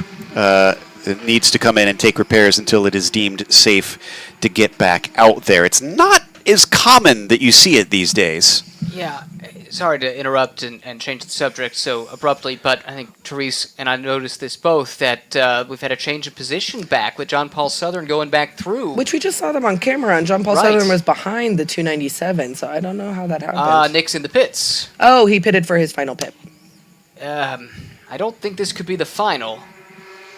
No, that I mean, can they go an hour plus on fuel? On fuel we can, but not on drive stint. Not on drive stint. So that's going to be the trouble here because... Did he think the meatball was for him? I hope not. Was the meatball for the 242? No, it was for the 297. Maybe there was some confusion there. Maybe. But That's this unfortunate. this might be. Well, that is fascinating because that's right outside of the window. It's not like they could just sit and wait an extra second or two, because by the time they're done with the pit stop, it'll still be about an hour and a minute to go. You could sit there for a minute. I was about to say, you could just sit there, though. What he might do is a drive-through to reset his drive time. I don't believe you can do that. Because he can't triple stint. My Right. understanding is you have to reset drive time. You have to do a full stop, if you Oh, will. a drive-through does not reset drive time. That is what I believe I was told. Yes, and if you are trying to reset drive time, you have to sit for 2 minutes and 30 seconds. Right. So So, we've got the leader in the pits now. yeah, and again, this is just outside of the window. We were wondering if they would have to do two more, but I do think you're onto something there where you could sit stationary, because I don't believe the drive time would start again until you leave the pits to effectively end the pit stop. And you might end up losing less time doing that than doing a full service 2-minute 30-second stop to What a reset bizarre drive time. strategy. Well, but we're not even sure that's what's happening. Yeah. To be clear, I'm. But I mean, you're making a good point that like the rules make that a possibility. I've never heard of that before. The longer pit stop would behoove you. Yeah. Interesting. Yeah, we did pit early for drive time. We would have exceeded drive time had we not pitted. Therese is trying to message people, no doubt, find out what the hell's going on here while we also do the same. And yeah, goal will be to come out 60 minutes to go, but not overdo his current stint, is what I'm being told. So here's the thing: if you just sit here for the next minute, you're going to have a longer stop than you are required to have. However, It looks like we both made that decision. yeah, you don't have to then come in again to reset drive time because of the maximum stint length. Because to reset your drive time, you would have to be stationary for 2:30. So you're better off just extending this pit stop here to make it, let's call it a 3-minute 30-second pit stop for sake of explanation. It's better to add an extra minute than to do an extra full stop that's 2.5 minutes. But I'm wondering why that would be necessary for both of our bronze cars, unless it's just how the drive changes worked out, because you can't do exactly a 60-minute stint. Yeah. It's impossible. So you might end up a minute under here, a minute under there, and Yeah, that's I why think- we're seeing that play out. I think that's right. So Yeah, we're going to stay in the pit for 1 extra minute. Okay. Hey, we figured it out. Nice work, team. There we go. I had to hit up my engineer. to be fair, not I to mean- out you, Ronald, if you're listening down there in pit lane. Jeremy Dale, I'm sure you're shaking your head at me, but we will be staying in the pit 1 more minute. And the maximum stint time is what? 60 minutes. Okay, so Yes. they are perfectly fine here. 2:40 or 2:24. That is their final stop. They can go now. Here we go. Let's see how this shakes out. to be fair to us, I don't think I've ever come across a situation where that has been done before in any series I've covered. So I mean, I know we sounded confused, but that is the most unique of strategy calls I think I've seen in a long, long time. As to John Maskey's point in the drivers' meeting yesterday, the engineers who are here, the crew that is here, is truly world class. These are WEC engineers. These are GTD engineers. These are people who have done endurance racing at the absolute pinnacle. And so I think we're seeing some advanced level strategy.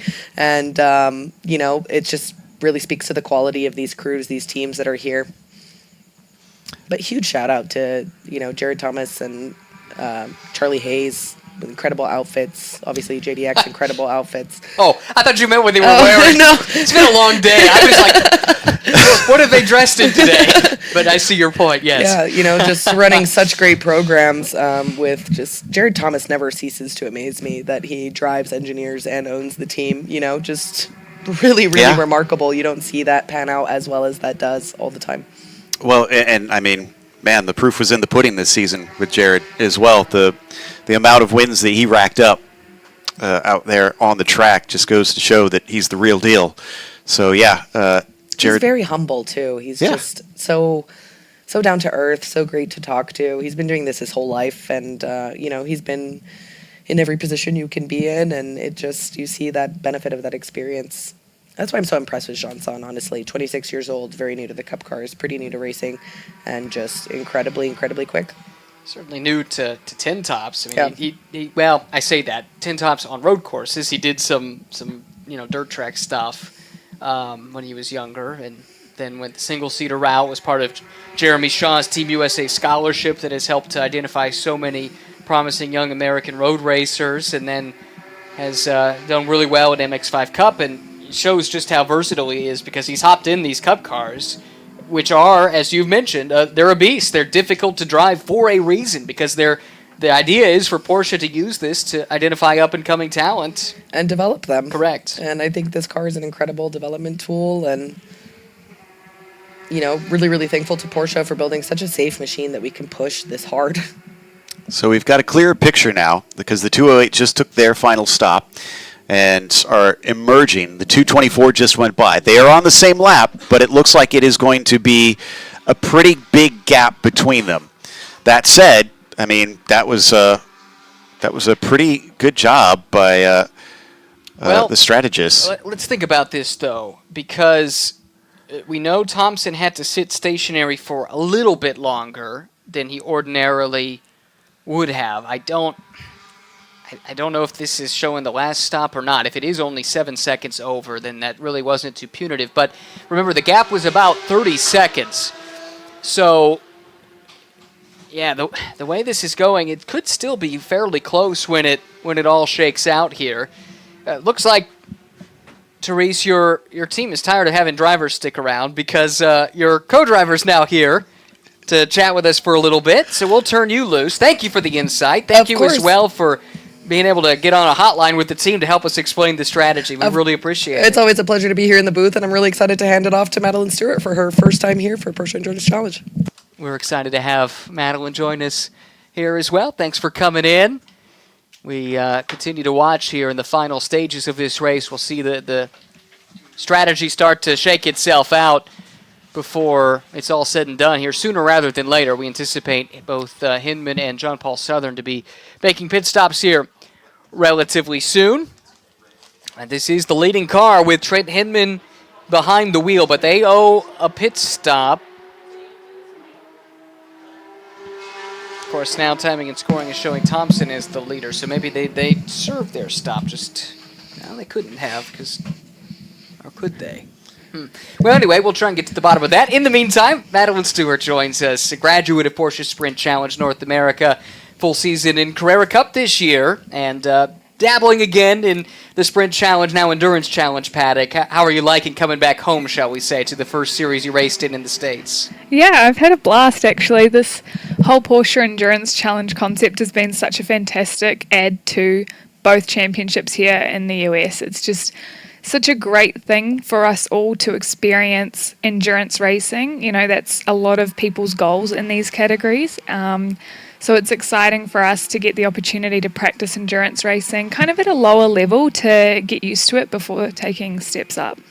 And to get to drive with Therese, how special has that been? She mentioned the fact she's been trying to help you along a little bit this year. Yeah, I'm very lucky. Therese and I actually met here at COTA in 2023, and I've been very grateful for all of her support so far. I'm so lucky that she is including me in racing this weekend and has brought me along to race with her, and we work so well together and with Nick as well. It's been really convenient because we actually want the same things out of the car, so that's made it really easy for our engineer Ronald. So yeah, we've had a blast working together. Obviously, folks listening could tell from the accent, this is not your native country, but you came to race stateside last year in Porsche Sprint Challenge, having raced quite a bit in Australia, New Zealand, where you're from. If I'm going off of memory here, which is always dangerous, but was the connection to coming to the States, did it start with your sister? Yeah, it's actually a funny story. So Troy Bundy, who used to work in Porsche Motorsport Australia, came over and worked in Porsche Motorsport North America. And he was talking to my sister about a job in the US to work for PMNA. So another friend of ours, Earl Bamber, was racing at Petit Le Mans in 2022. So we came over for the event to check it out, to see what racing in North America is like. And so Ashley could meet everyone at PMNA and I could hang out with Earl. And I had a big goal to race in the Australian V8 Supercars series. And Earl convinced me that I should look at IMSA WeatherTech Championship. He thought that it'd be something I'd be interested in, and Petit Le Mans being one of the coolest events ever obviously got my attention, and the goal shifted a little bit and that very quickly became the dream. So I managed to connect with a few teams, one of them being JDX Racing, who are just fantastic, and I've been lucky enough to do 2 seasons with them. But when you came to Petit, your thought wasn't, I'm going to try and start a career in America. You were just there to hang out with your sister. Yeah, correct. I just came as some support. My mother is actually a massive driver in my motorsport career, and she's the one that pushed me to come with Ashley to check out the US. She believed it was going to be a good place to go and to progress my career over here. So she strongly encouraged that I come over and have a look, and we're all so glad that I did. Oh, we are too. It's been fun watching your career blossom here stateside. It does look like we're through the final pit stops here, so this is the fight to the finish. 3 cars still on the lead lap, and Trent Hinman's going to have to put his head down to try and claw back into that 32-second gap to Parker Thompson. Exactly. It was the 215 briefly in that 3rd spot, but Tristan Vautier has since hopped into that car, and looks like he's going to try and bring them home. Definitely a driver you'd want on your side. Meanwhile, down in the Caymans, so a little bit more straightforward, I think. Luke Hartog ahead by almost a minute over Tanner Faust. But, I mean, credit to the 98 team. Qualified last of the 6-car field and is now looking at a 2nd COTA podium. Remember, they finished on the podium here earlier on in May. So there is our leader in the Caymans, Luke Hartog, along with our leader, actually both of them, on the same screen, Parker Thompson.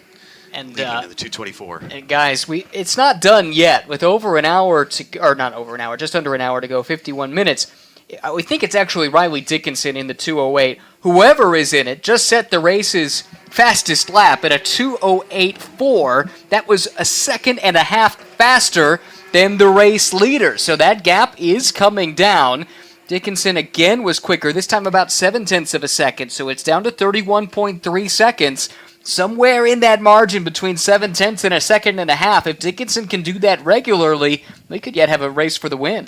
Yeah, it'll definitely close up towards the end if this is the way the times go. It's pretty exciting coming into this last kind of hour as the track cools off and gets a lot faster, and we have some of these pro guys in. We're going to see some pretty quick lap times, especially with a lot of them having just stopped. They'll have some new tyres on. The brakes will be fading. We did do a mid-race brake change that was a compulsory stop. So in that 3rd hour, the brakes do start to fade away, but they should have some pretty good grip out there. So it should make for an exciting finish. So Dickinson trying to play catch-up here and clearly looking massively fast. It's always fascinating to me because in person he seems like such a soft-spoken and somewhat shy guy, but you get him in the car and he is just absolutely relentless with his speed. And he's looking to show that here today at the end of a 6-hour race. Yeah, certainly so. And look, Parker Thompson, he'll be hearing what the gap is. Oh, we got a slight off there for the 245. That's now Aaron Thielitz driving, holding down fourth, but a lap behind the top three. Thompson's a champ at the Carrera Cup level. He's extremely experienced, and he'll be holding a little pace in reserve, I suspect, to make sure he's got something to fight with down towards the end of this race. Yeah, for sure. That whole tyre conservation thing is a massive part of driving these cars. We'll find that you set the car up maybe to be a little bit pushy at the start of the stint, so that as the stint goes on and the rear goes away, you end up with a slightly more balanced race car. So that's a strategy a lot of people, I think, are using at the moment. You were here not so long ago with the Carrera Cup Championship, and that's where you wrapped up your season. How much of that transitions directly? Is it the same tire between the two championships, so it should be a straight one-to-one comparison? Yeah, it's very similar. So we race on the Yokohama tire as well, both categories, and the only difference is that in Carrera Cup we don't have any traction control, but we do also have ABS. So it is very similar, same car. An interesting thing we all found at the Formula One event was actually the F1 rubber made the track feel really different. So we tested here a little bit, I think a couple of months prior to the event, and the cars felt amazing. And then we got on the F1 rubber and it was completely different. There was a lot of dirt on the track and we had to reinvent things a little bit. So it's nice to be back this weekend on the Yokohama rubber. With everyone here being on the Yokohama tire, it feels a lot nicer to drive these cars. It was fun seeing you mixing it up in there. I know the race hasn't quite played out to your favor, but would you say, was there a specific turning point in the race that kind of put you on the back foot?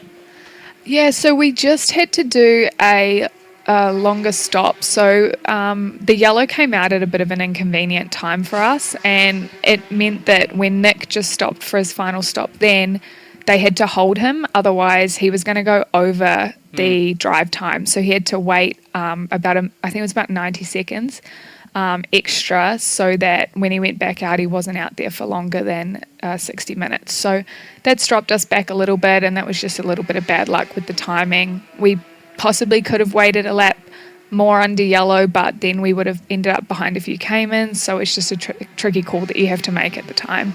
Yeah, always difficult, especially with the regulations being as strict as they are. There's not a lot of wiggle room to work with, as we've talked about throughout the course of the day. As we mentioned, you were in Carrera Cup North America this year. What does the future hold? Where are you thinking you might be next year, and where would you like to be? What's the end goal?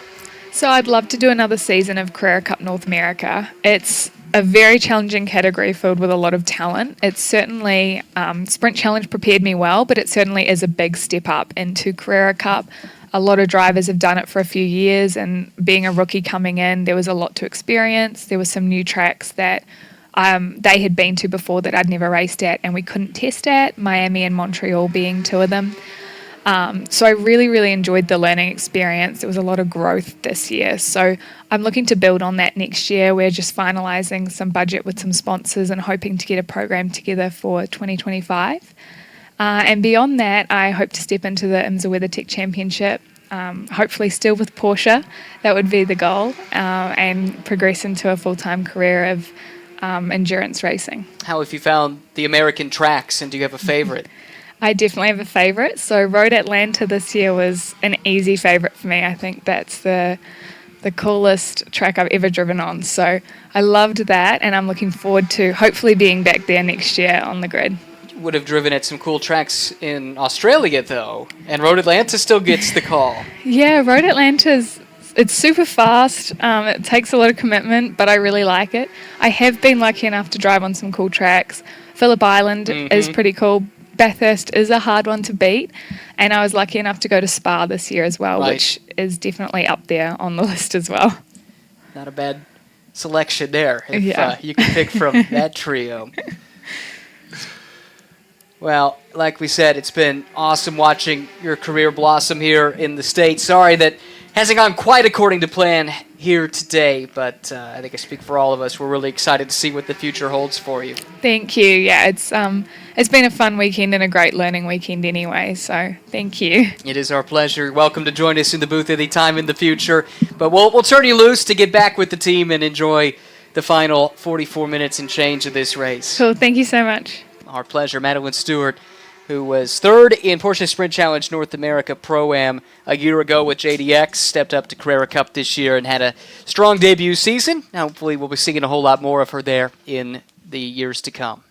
For sure, and I'd say that she still represented herself well out on the track as well today. Like we said, the team has had good pace, and in fact, I think back to the start of the race, and they were hassling for top 5 podium positions out there. It's just things kind of wound up as they were. Sometimes it's strategy, sometimes just luck of the draw that puts you in the spot that you are in. Right now, watching, I believe, the 233 of Thomas Merrill continuing to circulate here. Last one on the lead lap and currently on the podium. Checking to see if I can get a read on how far ahead of Aaron Tielitz Merrill is, but we'll have to wait for Tielitz to come by. Obviously, somewhere between Aaron and Thomas, we have our leader Parker Thompson between them to create that separation. Based on the amount of time we're waiting, it's definitely quite some time. Tielitz just tripped the beacon in Sector 2 a moment ago, and Wow. Merrill's he just came into Sector 2. So it is about a lap. Yeah, okay. That is between those two. We're really looking at a shootout between the top 3 here, which, as you can see, a minute 15 seconds between first and third. Dickinson is still closing in. I've been watching those lap times. Another second gone on that last lap. It was down to 28.2 the last time by. Thompson starting to answer back a little bit on this lap, but gave up some time in the middle sector. It's going to be marginal, and it's going to be close down towards the end. Now, these are the final stops for the Caymans. We're right there in their window. No tricky strategy required on this one. This is perfect timing for Wright Motorsports. Not a surprise. One of the preeminent endurance Porsche teams in North America.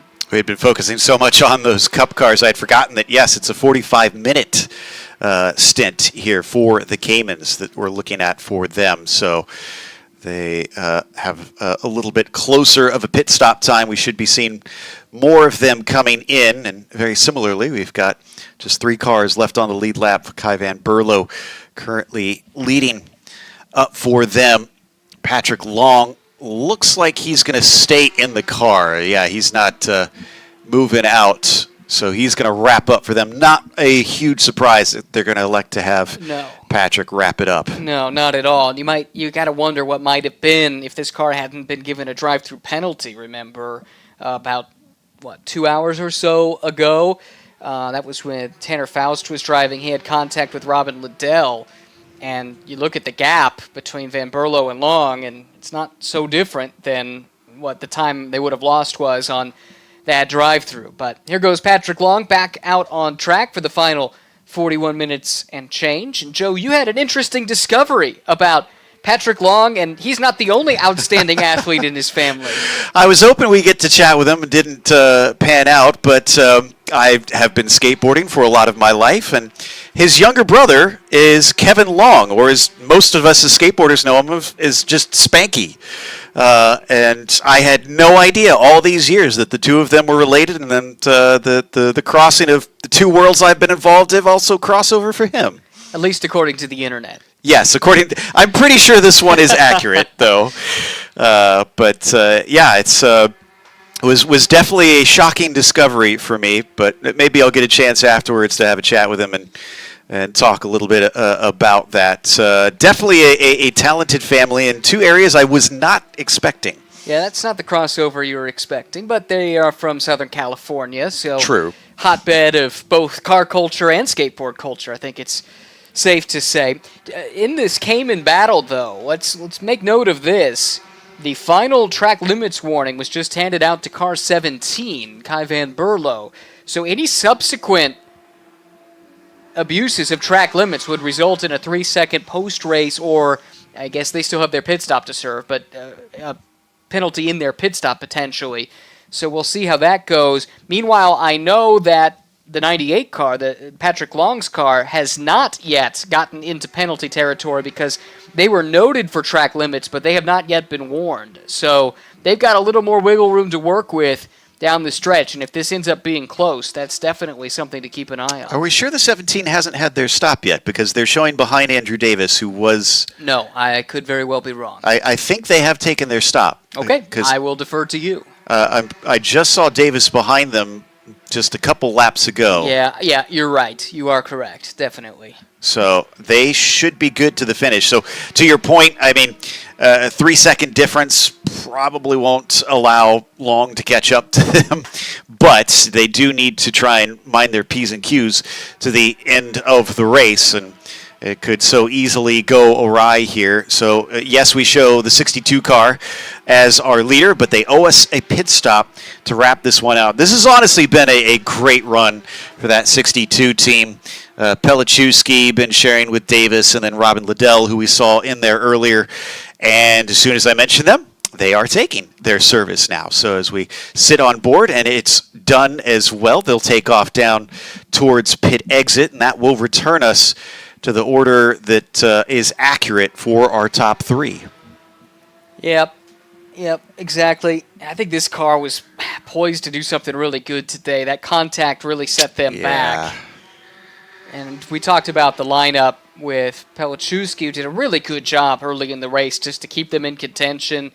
And then Andrew Davis and Robin Liddell with all the experience that they have.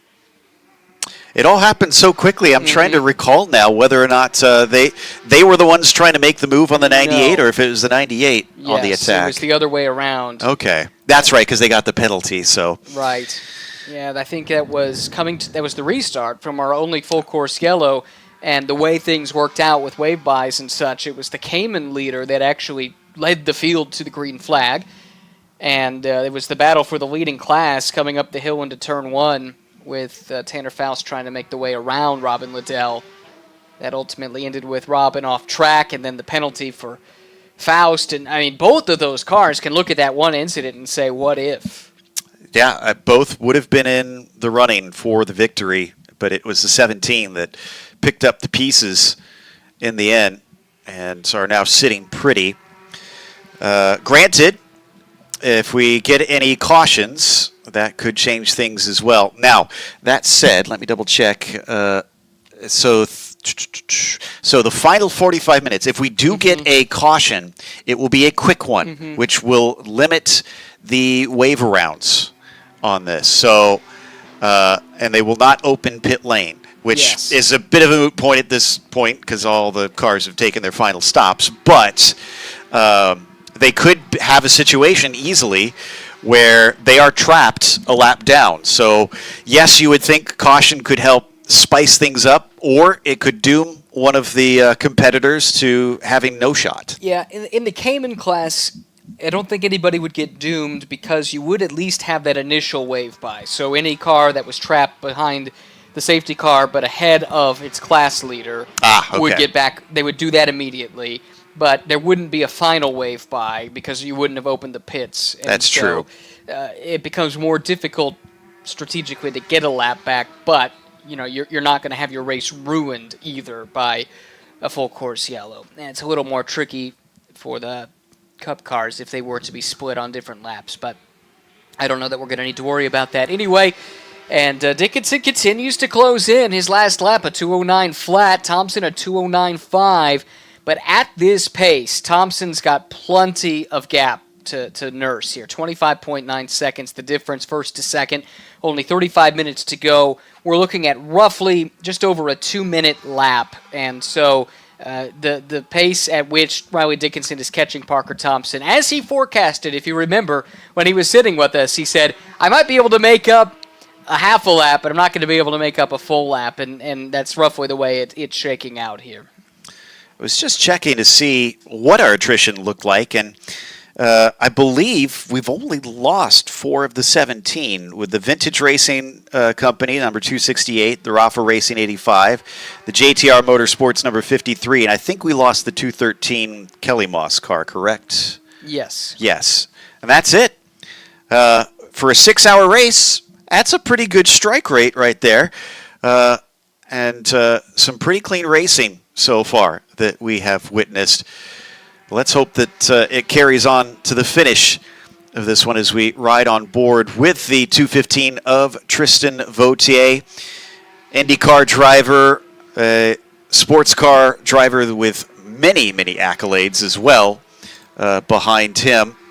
Yeah, while a lot of folks are talking about going into an off-season here, Vautier's not far away from getting his next project started, as he'll be racing an Asian Le Mans Series over the winter. It's a winter calendar that starts in December and then goes into 2025. Tristan was telling me, though, that that's his only confirmed program in 2025 at the moment, and that's a bit of a shame. He's a real talent and has raced at a super high level, won a Indy Lights, as it was then known, championship that helped get him to IndyCar. Only had the one full season, but has made sporadic appearances ever since, and tends to impress. Always had a knack for the high-speed ovals in particular. Yeah, and has my note on him has raced about every major sports car series you can name because the list was getting long of stuff to list there. So I think he's the only Intercontinental GT Challenge champion in the field here this weekend. He won the overall title in 2018. He has definitely done a lot over there. And I think his experience in open wheels definitely a testament to what he's been able to do over in prototypes as well in the various sports car series that he's raced in. So it has gone on to help him in fantastic ways. And I'm with you. I'd like to see him carry on because he's showing even this far into his career, he's still got a lot left in him to prove. Bit of a shame it's only going to be a fifth, it looks like, out here today, especially in that team that sees Luke French and Jacques Amasi kind of hold their own. Because I mean, when you're when you're with Tristan Vautier, that's a big set of shoes to try and step up to. Tristan was telling me that this came together. He's coached Luke French's father for a while, and when it became clear they were putting a program together for this, it was an easy call for them to loop Tristan into the mix. And the rest of the lineup's done a really good job to keep him in the mix. They had the contact early. Therese Lalou mentioned that when she was with us, and I think French got a drive-through for that, and that put them on the back foot in the opening hour. But they've done a pretty good job keeping the nose clean since then, and it's going to be a solid finish when you look at some of these lineups here. For them to do that with Giacomazzi, who's a crew chief, who's basically coming with Spec Boxster experience, and that's about it, who's just been kind of banging on the door, Ricky Bobby style. I want to go fast, and got the chance to hop aboard here this weekend, along with Luke French, who's still very much in the early stages of his career. They've done a really good job to be in the top 5. I do hope that opens some doors for him because he's represented himself quite well out on the track. And yes, it's not a podium, but a top 5 shows that he can hold his own in this format as we're watching Riley Dickinson there in the 208 heading down the hill. He's definitely hustling. I could see a little bit of a yaw on that car as he came off of turn 1, still pushing as hard as he can. While it might be 25 seconds, you just never know what can happen. A simple spin is all it would take from the 224 to put him in the mix. And Thompson's stepped up his pace just a fraction now. The difference between the two is only a few tenths of a second. And you have to wonder, too, how much of a toll this extended hard pace from Riley Dickinson is taking on the tires in that machine. He's certainly putting it through the ringer, trying to run down the race leader, but time is starting to run out. That proverbial sand slipping through the hourglass with just 30 minutes, 16 seconds to go. One of my favorite quotes I've seen is supposedly Dale Earnhardt once said, "I'll apologize to the tires when they get me to the front." And that kind of feels what Riley Dickinson is doing. They're not going to need him after this, so might as well use up everything they've got and see if they can go for that Hail Mary and somehow steal a win, as unlikely as it might be. We know Parker is going to be managing that gap from the front. Team's going to be coaching him on what he's working with, but for Riley, it's pretty straightforward. Just put the head down and go. This is Parker Thompson showing the way. Yeah, heading up into turn 1 here. The flash of the headlights, I didn't see anybody in front of him. See? Yeah, I guess he does have a little bit of traffic. Okay, and they're pulling right off to the side. So very, very compliant there from our Cayman. Maybe we should start thinking about points. Actually, that was one of our Cup cars. 268 of Trinkler. Back out. On That's track. Okay. Car that spent a lot of time behind the wall. Well, now we got to do math, which is Yep. never a good thing.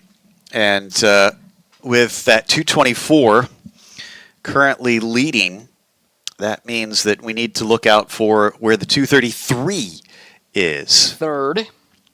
So with double points, third would pay 96, whereas A win would be 120. 120, yeah. That would be enough. That would do it. That would reverse the order.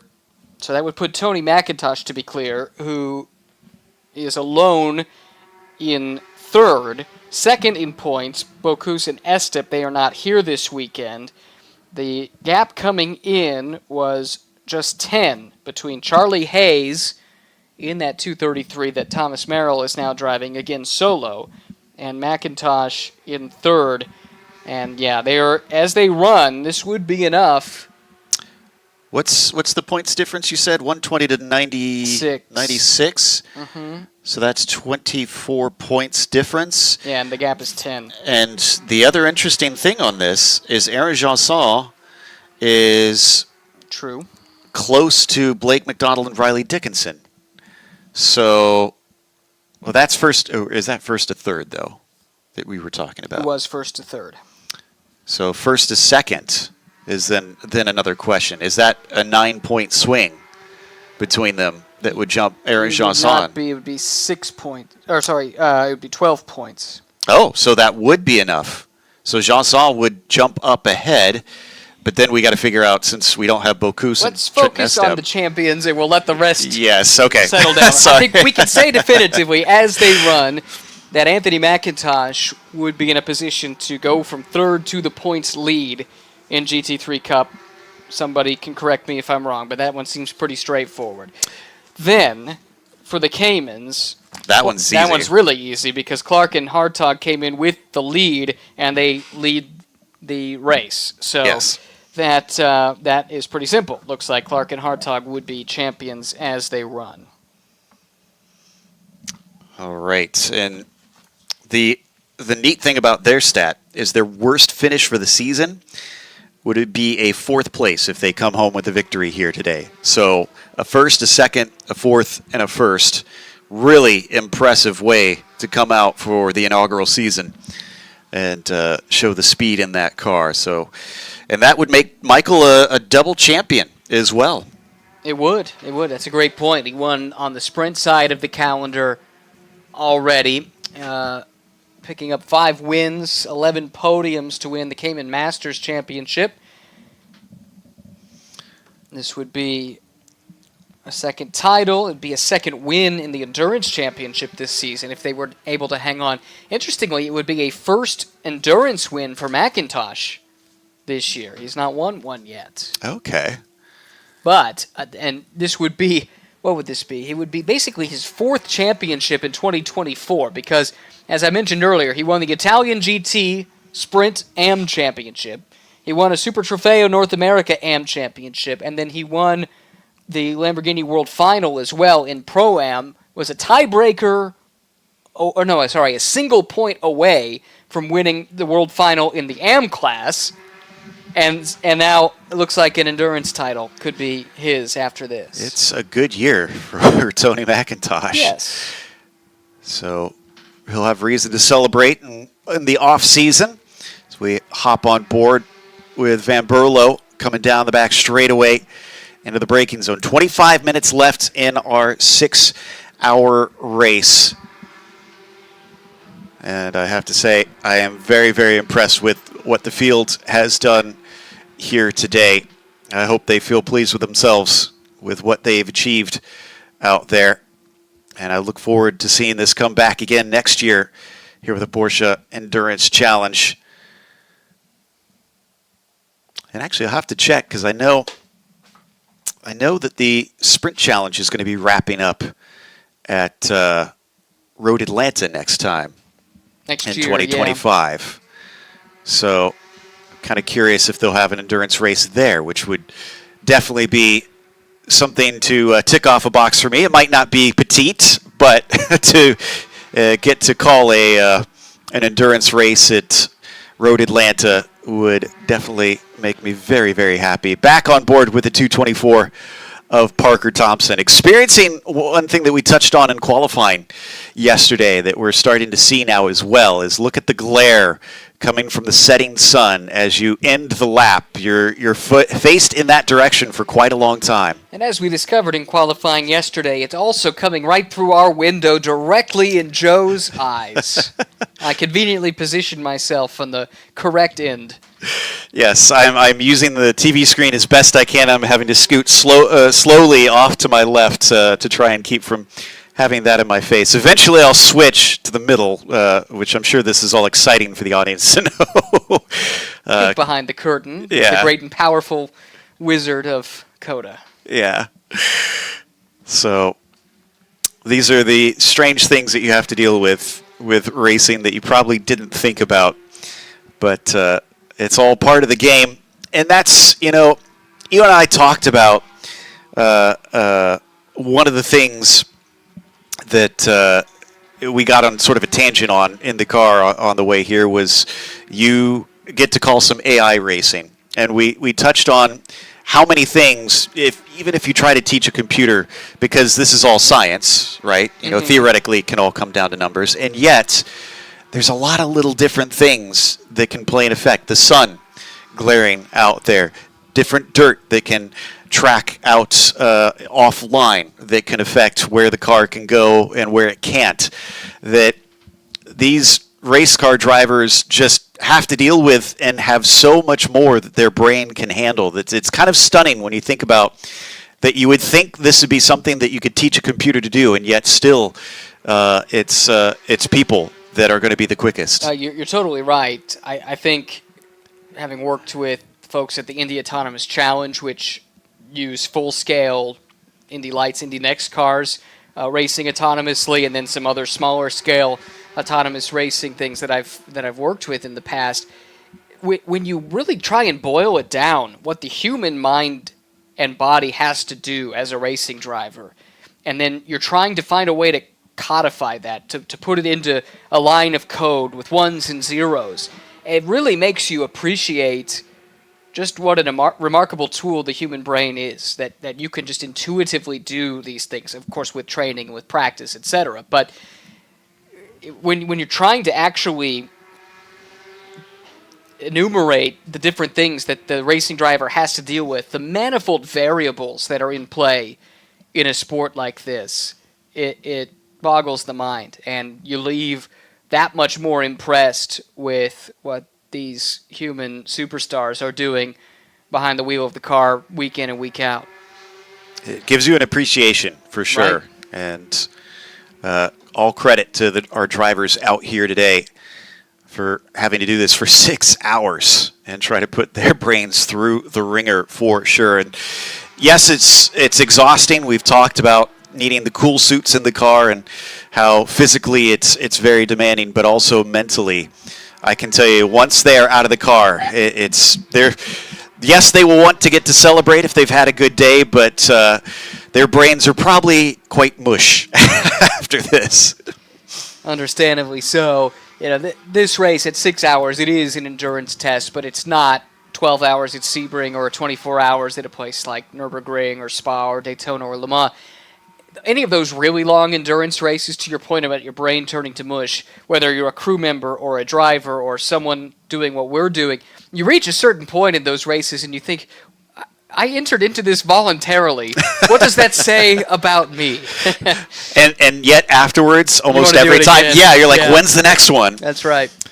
I got confirmation The finale, it looks like, for the Endurance Challenge is going to be at Road Atlanta. I had thought that was the case, but I wasn't sure that was official, so I didn't want to spill the beans. I didn't either, so I was sent something that looks very official by our producer, so I believe I'm safe in saying that. So, yes, very excited for that in the next season, the Porsche Sprint Challenge. A lot of the same. I believe Road Atlanta is the only different one that we're going to be heading to for both the Endurance Challenge and the Sprint Challenge. So if you enjoyed this season, get ready to have more of the same, essentially, and hopefully a few different faces to help spice things up in it. So another thing I'm looking forward to in the off season is finding out who is going to be signing up, and also who's graduating. I know I've talked to a few of the drivers, and as we have in here, and tried to find out who is going to be trying to head up to a Carrera Cup season next season, because that's always the goal, is to keep moving forward and moving upwards. It is, especially for the young drivers that are using this as a launching pad for their careers. But one thing we've talked about over the course of this season is that this series, this paddock, is a neat blend, because you have drivers like a Madeline Stewart or a Zach Vanier, for instance, that use this as that starting point, but for others, this is a destination to get the chance to graduate from club-level racing and get to race in a pro environment with big-time teams in long races like this, surrounded by Patrick Long, for heaven's sake, right? A Porsche legend, and on down the list of all these other great drivers that are here. So that combination of starting point and destination, that Porsche Sprint Challenge and Endurance Challenge as well, fills in that Porsche pyramid is really special, and it's what makes, I think, this such a fun place to go and work or to go and race. Absolutely, which maybe goes to explain somewhat why we keep hearing that everybody seems to love this paddock here and enjoy showing up week after week for a long and grueling season, which is going to end in about 17 minutes' time. And then everybody will get the winter to hibernate and hopefully return refreshed when we come back at Sebring at the start of the season. So another race at a very classic track with a lot more history than what we've got here at COTA, but still a favorite amongst many, without a doubt, as we've been watching Parker Thompson just tick off those laps bit by bit. I imagine that checkered flag cannot come soon enough. No, not for Parker, and not for his team and co-drivers. Tony McIntosh, who is on the cusp of a championship now, just 17 minutes away. They'll be anxiously counting down the minutes, and for Riley Dickinson and the 208 team that's been giving chase here in the final hour or so, what they would give for another stint. That said, the lead has pretty well stabilized at this point. I think Dickinson gave it all he could and made some headway. I mean, it was a 35-plus second lead when the hour started, this final hour, but, it wasn't meant to be. And credit, by the way, to this 224 team for reading the rule book and taking full advantage of that situation that we talked about at the time, where they sat in the pit lane longer than they needed to, but it was less punitive than having to do an additional stop to reset drive time, and with a gap of only 23 seconds, that has made the difference in their race. That was very, very clever strategy from the JTR Motorsports engineering team. I want to be there when that strategist came to somebody and said, listen, we're faster if we sit here. Well, it is interesting. The clever strategists will turn the rules on their head, like we saw with this. And it brings to mind Peter Barron, who owned the Star Works team for a long time. Sports car fans will recognize that name. And he served as a strategist for a lot of teams over the years. And I remember at the California 8 Hours, which was the predecessor to the Indy 8 Hour and Intercontinental GT Challenge, he realized the way that the pit lane was there, it's a short pit lane, and the way that their minimum pit stop time penalties worked, that they were better off, rather than waiting and doing the minimum time, doing the fastest pit stop they could and taking a drive-through penalty on purpose. And they actually gained about 10 seconds doing this. And the key was they could only do it once, because it became a stop and hold after the first time.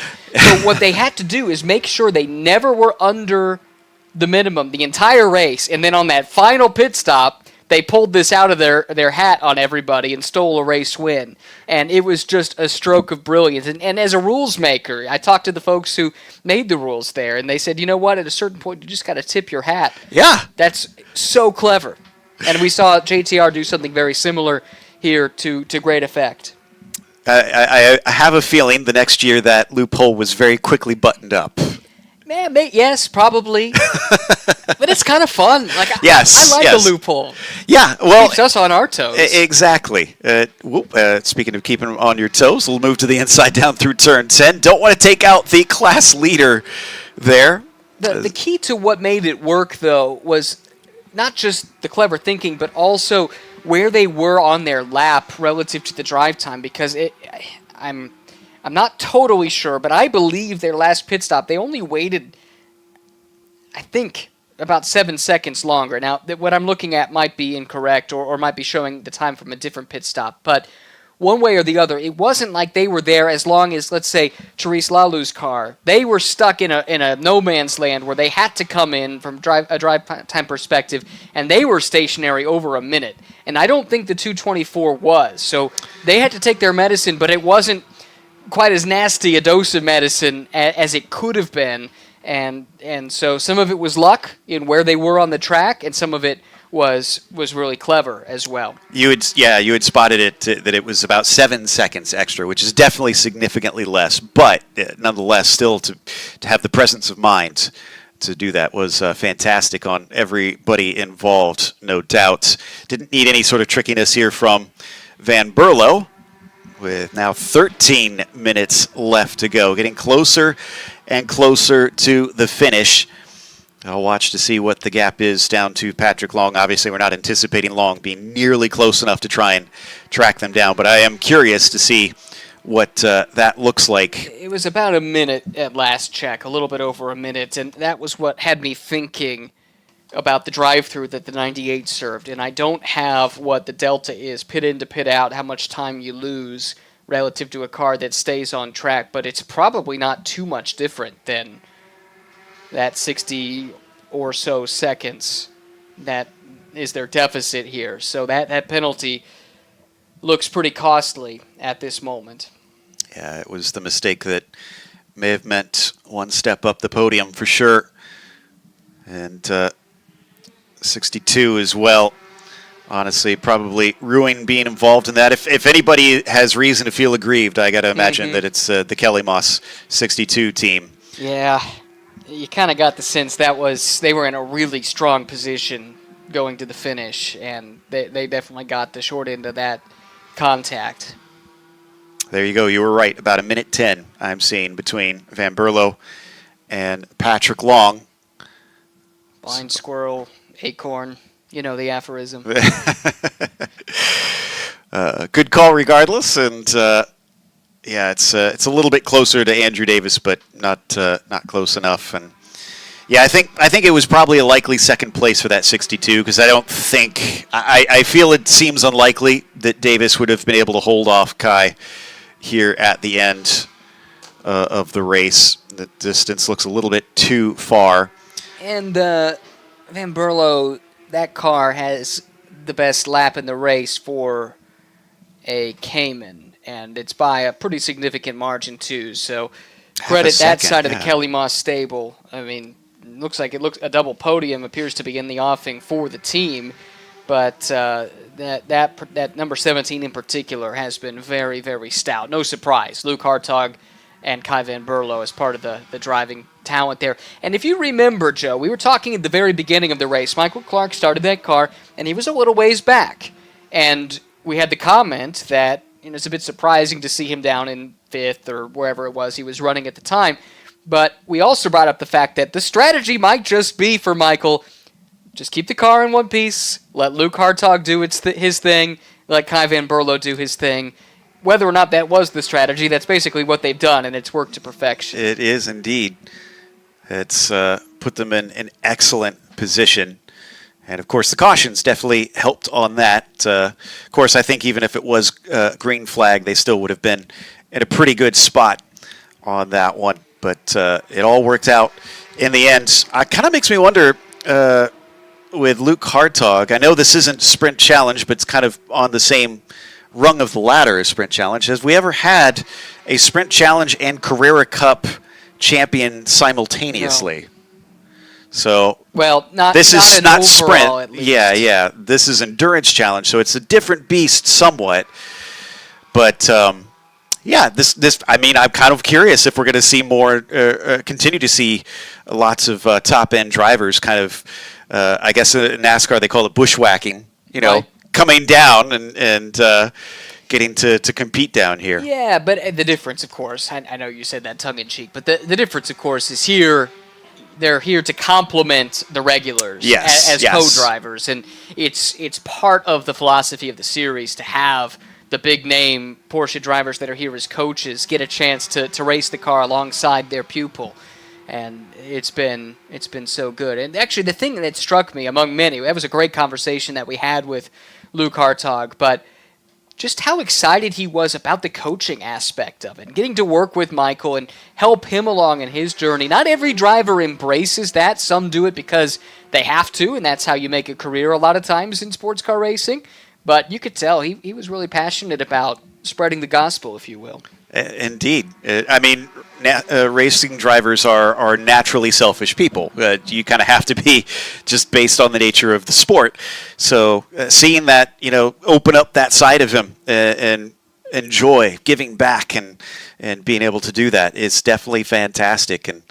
And love getting to see how excited he is about that. Maybe that opens another aspect of his career as well, because racing is not always about becoming the superstar driver. Sometimes you become that driver coach that can just unlock things in people. Yeah, for sure. And then if you get hooked up with the right pupil, then that can really help propel your career forward because, they're driving together here, but what could be next? Could you be racing at an SRO level or at an IMSA level or even a World Endurance Championship level? All of that is there because Pro-Am racing is such a big part of sports car racing, and long may it ever be so, right? That's part of the heritage of the sport, and it's one of the many things that I think makes sports car racing and endurance racing in particular so captivating. Yeah, my mind immediately goes to George Kurtz and Colin Brown when you bring that up. Yeah, that's one of many, many great examples of drivers who have had their career really bolstered by being hooked up with the right student. Elliott Skier and Adam Adelson in SRO and in IMSA this year is another one where, Elliott looked like he was going to be a star about 8 years ago and then totally fell off the radar, but got hooked up with Adam, and the sky's the limit for them now.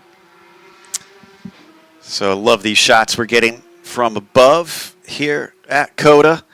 Really showing how gorgeous this facility is, honestly, and also all the work that they've been doing. You may have noticed that there's a number of construction projects that you can kind of spot around the way. So another facility that they're always looking to improve and just try and make the best possible out here. It might be new, but they're not resting on their laurels. That is for sure. 6 minutes left now on our clock as we check in with second place here for our Caymans. Patrick Long still in the car, flying down that back stretch. Local time for those not here to about 5:30 in the afternoon. And we don't have a whole lot of light left, but we don't need a whole lot of light to wrap this one up. No, we do not. Just under 6 minutes away from recognizing our race winners and crowning some champions. How cool is that? First ever season of Porsche Endurance Challenge North America. And it looks like we're going to see Tony McIntosh taking home the title in the Cup cars and Michael Clark in the Caymans. And to sign off, not just with a title, but a race win in their respective classes, too. That makes it all the sweeter. Exactly. You've done what you came to achieve right there. And Tony, that's pretty phenomenal seeing that jump from third to first in the points. That just goes to show you just cannot give up. It's not even just in the race. We always talk about an endurance race, and you got to keep at it all the way to the end. And the same thing goes with the championship. So Anthony's just becoming living proof of that here this season. today as we watch that 98. This might be among the last times we actually see that gold and black livery, because I understand that's Mobile One celebrating 50 years, I believe, Yes, right? you're exactly right. And we've seen that run in many, many series. Everything from NASCAR to sports car racing, and it's been a great year of celebration for Mobile One, longtime partner with Porsche, of course. There it is, really sharp on this Cayman. We've talked about that already today. So I'll start the petition now for Mobile One to bring that back at some point, because I'd hate to see it go after this. It's really, really cool looking for sure. I like their normal paint scheme, but the black and gold is just super eye-catching and definitely fitting for these three that have been racing here today. I'm sure Tanner Faust's going to be quite happy with a podium having been parachuted in on this one. You know, did we ask the question or find out how Tanner got the connection on this one? No. I wonder if it's a Mobile One connection. Ah, that could be, yes. But that is purely speculative on my end. Because he's done everything, like you said, that you can imagine, including Extreme E. That's it's, right. Another one that not many people have gotten to do. One of the more unique series. I understand he's not returning for next season, unfortunately, but ran 2 seasons over in there. It certainly looked like he had a lot of fun getting to traipse around the world for that one. So we now jump over back to the 224 once again. Yeah, Parker Thompson doing his thing. I don't know this for sure, but a Canadian wearing red racing gloves makes me wonder if that's not an homage to the late, great Greg Moore, who is known for his red gloves. Certainly. I know James Hinchcliffe would always wear the red gloves because Greg was his idol. Yeah.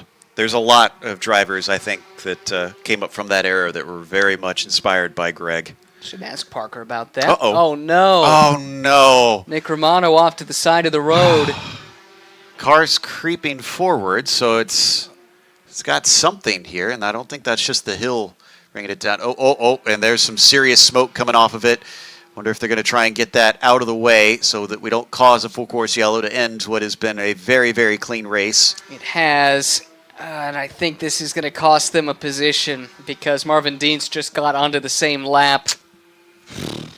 This is endurance racing could be so brutal. You've made it 2 minutes shy of the 6-hour distance, only for a problem to creep up.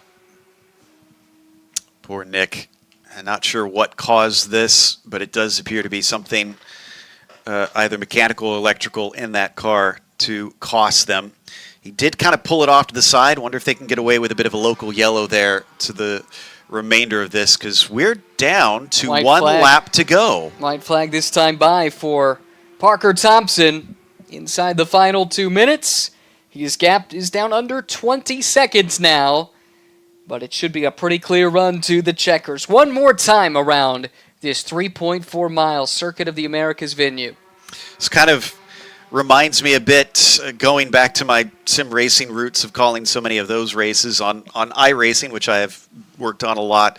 They have what are called incident points to track the off tracks. And at the end, it was always interesting, especially on endurance races, to see which team racked up how many. And even though the numbers won't be as high here, I'd be very curious to see the numbers afterwards to see who was where come the checkered flag. It's a good question. Seen a couple more smaller time penalties issued. I don't think any of those are going to have a major effect on the outcome. We've seen a couple rescinded, which is rare, but it did cross my mind that it was mentioned in the driver's meeting if you were forced off or you took avoiding action, then perhaps it wouldn't count against you from a track limits perspective. So maybe that's why we've seen a few of these track limits penalties rescinded in this race today. But just half a lap to go here for Parker Thompson, who along with Aaron Johnson and Tony McIntosh and some clever strategy from the JTR Motorsports engineering team are poised to take victory and with it propel McIntosh to a championship. Jean-Saul's got to be pretty chuffed to going from a single driver entry at the 60-minute to take a win there. to now doing a 3-driver entry here in the 6-hour and be able to come away with another victory. In fact, I think that's going to be back-to-back victories for Aaron. And if that doesn't help turn the needle up for him and get some heads to turn, I don't know what will. He's certainly been proving himself. Parker Thompson will as well, with a single corner to go to take a win after 6 hours of racing. The 224 team has done it today as the season finale sees them win here at Circuit of the Americas. Brilliant drive.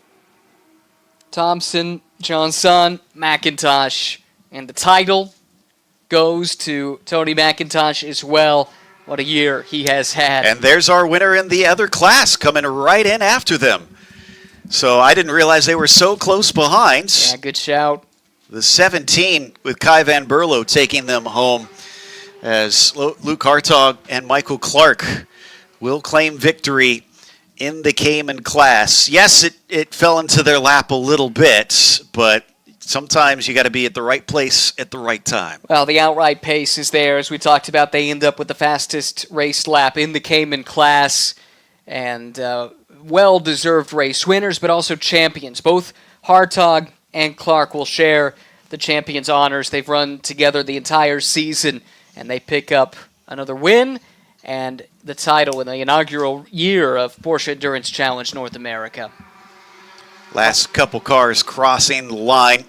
Everybody looking for relief on this one, no doubt, to bring it home. The 208 and the 233 with a podium finish here, and it looks like the 98 and the 62 as well will get to spray the champagne, which we'll do in just a moment. So make sure and stick around because we've got more coverage to come with our final ceremonies. That's right. We'll dispatch Joe to the podium. Once we have everyone cross the finish line here, we'll run through the provisional results. Of course, all of this is pending technical inspection later on here this evening at Circuit of the Americas, and we'll run through those results for you before taking a quick timeout, and then we'll be sending things to Joe Peak atop the podium at COTA. We'll have a chance to celebrate, and we'll hear from, with any luck at all, our class winners here today. Well, what a phenomenal finish to a remarkable inaugural season. It started right here at Circuit of the Americas back in May with subsequent trips to Road America and Sonoma, and then a return to COTA for this 6-hour finale. And what a show we had with a phenomenal field of drivers. And at the end of the day, very deserving winners. Very clean race as well. 6 hours in duration, but just one full course yellow. There was some attrition, as expected, in a race of this distance, but overall very, very clean and a wonderful way to cap off this 2024 season. Here are the unofficial results from the race here today. Taking victory, and with it, the championship for Tony McIntosh, the number 224. That, of course, JTR Motorsports Engineering. McIntosh, Parker Thompson, who had the privilege of taking the car to the checker flag, and Aaron Johnson, the third member of that lineup here for this finale. And for McIntosh, this is yet another championship to add to single-make Lamborghini titles, as well as an Italian GT championship this year. What a remarkable 2024 it's turned out to be for him. Also up on the podium, the 208, Blake McDonald, your Sprint Challenge USA West champion, comes up just a little shy of victory here today in the car he shared with Riley Dickinson and Trent Hidman. And then Charlie Hayes and the Charlie Hayes Racing operation, Reinhold Kron and Thomas Merrill, the other two drivers in that lineup. They'll be up on that podium that we see the F1 drivers use when they come here to COTA. So very special, a chance to celebrate in some rarefied air up atop the rostrum here at COTA for the top three in each of the classes. We'll turn our attention then to the Caymans and your podium finishers in that particular class, and it was all about the number 17 today. Kelly Moss with a double podium in the Cayman ranks, with the number 17 taking top honors. courtesy of Michael Clark and Luke Hartog, who went on to win the championship this year with their second win of the season. Interestingly, both of them came here at Circuit of the Americas as they won the season debut as well, but they added Kai Van Berlo to the lineup and promptly go to victory lane. That was the race-winning car. Second place in the Cayman class is the number 98 from Wright Motorsports with Patrick Dempsey, Tanner Faust, and Patrick Long. And again, if you want to follow their story here in 2024, I direct you to the wonderful documentary that's being done about Patrick Dempsey's return to motorsports. You can find it up on YouTube. First couple of episodes are out, and they will be covering this race in subsequent episodes. Really, really well done, and hope you take a moment to see what that's all about. They finished second here today, just narrowly fending off another Kelly Moss entry for the final step of the podium.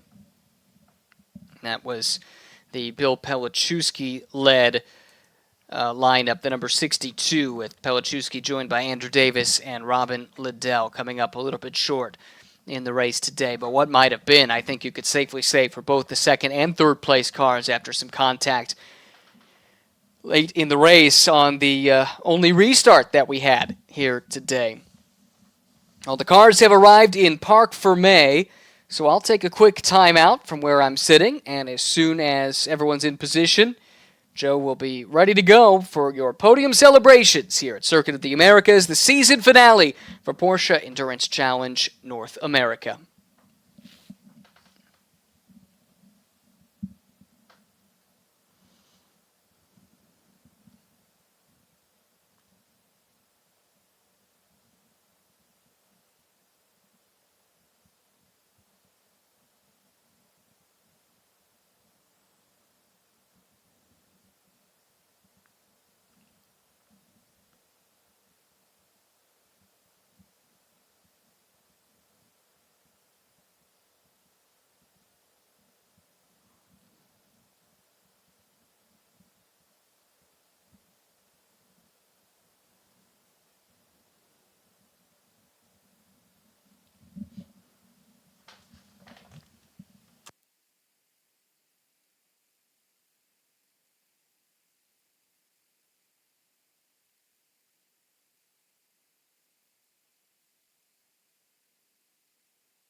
Hey, what's up? Okay, nobody told me that, so. Okay, all right, sounds good.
All right, it's time for our podium ceremonies here at Circuit of the Americas, the season finale in the Porsche Endurance Challenge North America. We're going to start out with our Cayman drivers. Beginning in third, driving the number 62, it's Bill Pelchewski, Andrew Davis, and Robin Liddell.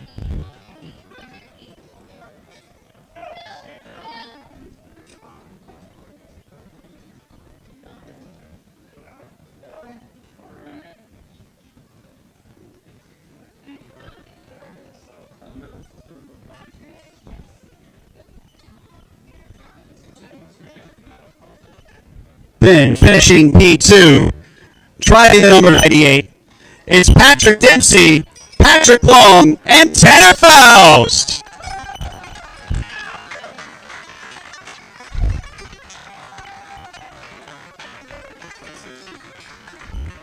And our winner in the Cayman class, driving the number 17, Michael Clark, Luke Hartzog, and Kai Van Berlo. Michael Clark will be accepting today for the three drivers.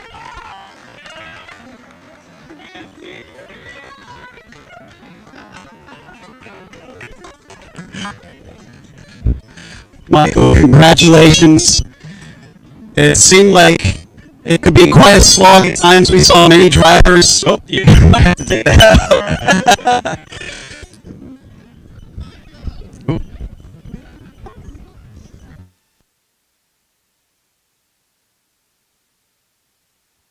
Test, test.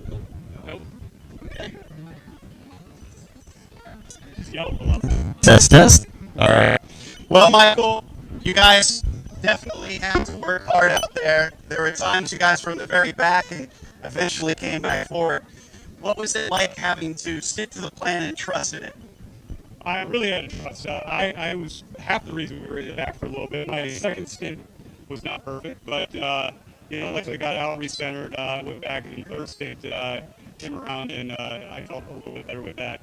Luckily, I had two guys on the team that I could count on and bring it home. So I just had to not mess up too much.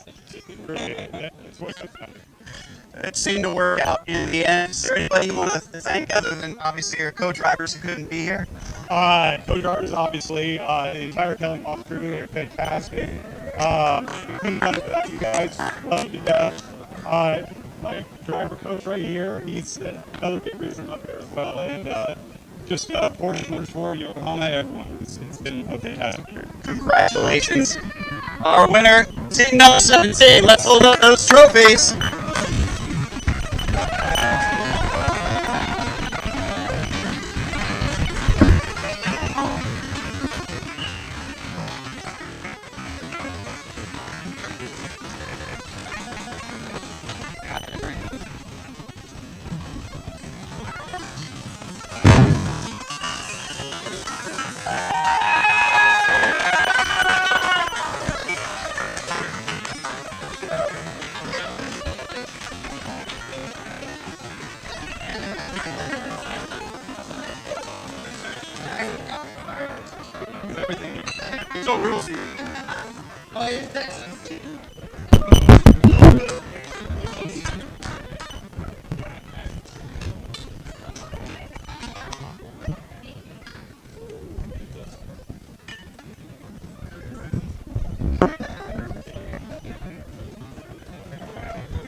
And now it's time for our GT3 drivers.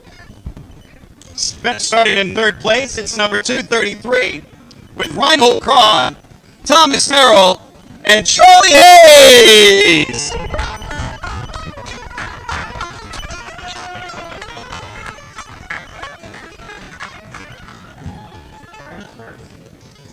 Finishing P2 today, driving the number 208, Blake McDonald, Riley Dickinson, and Trent Hinman.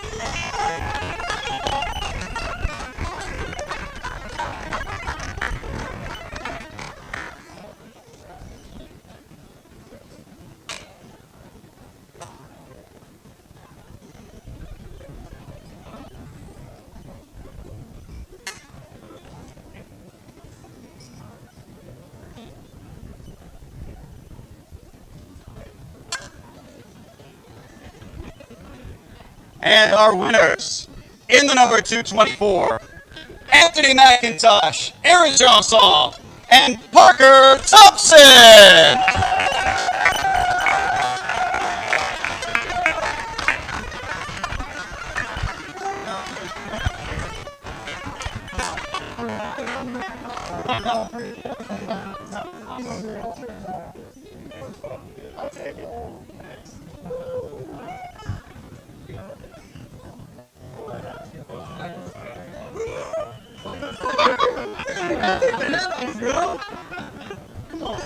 Congratulations, guys.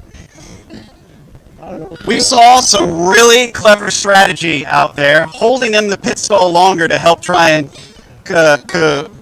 coordinate with the rules. Who came up with that idea, and what did you guys think when someone said you're going to sit longer in the pit lane to be faster? That was our strategist, me, and they were arguing back and forth.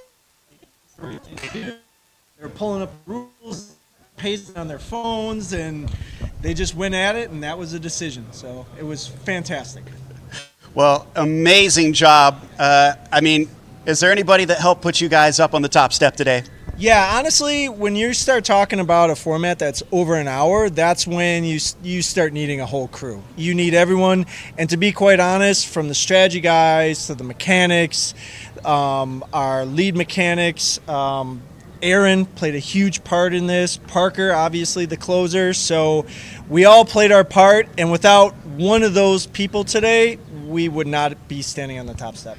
Again, congratulations. Amazing job to all of you. Those are our winners. The driver of the number 224. Let's hold up those trophies.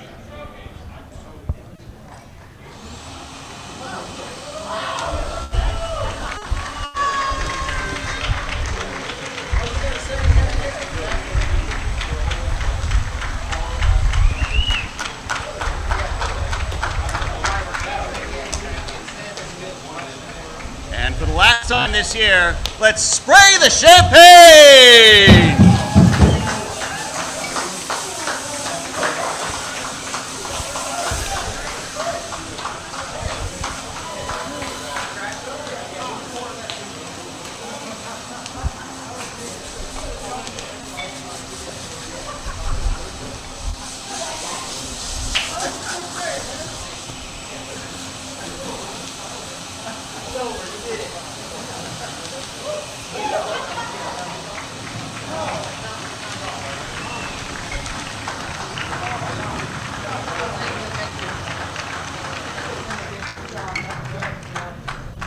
Thank you to everybody for coming along. Join us in Sebring, where we'll start up the next season in 2025.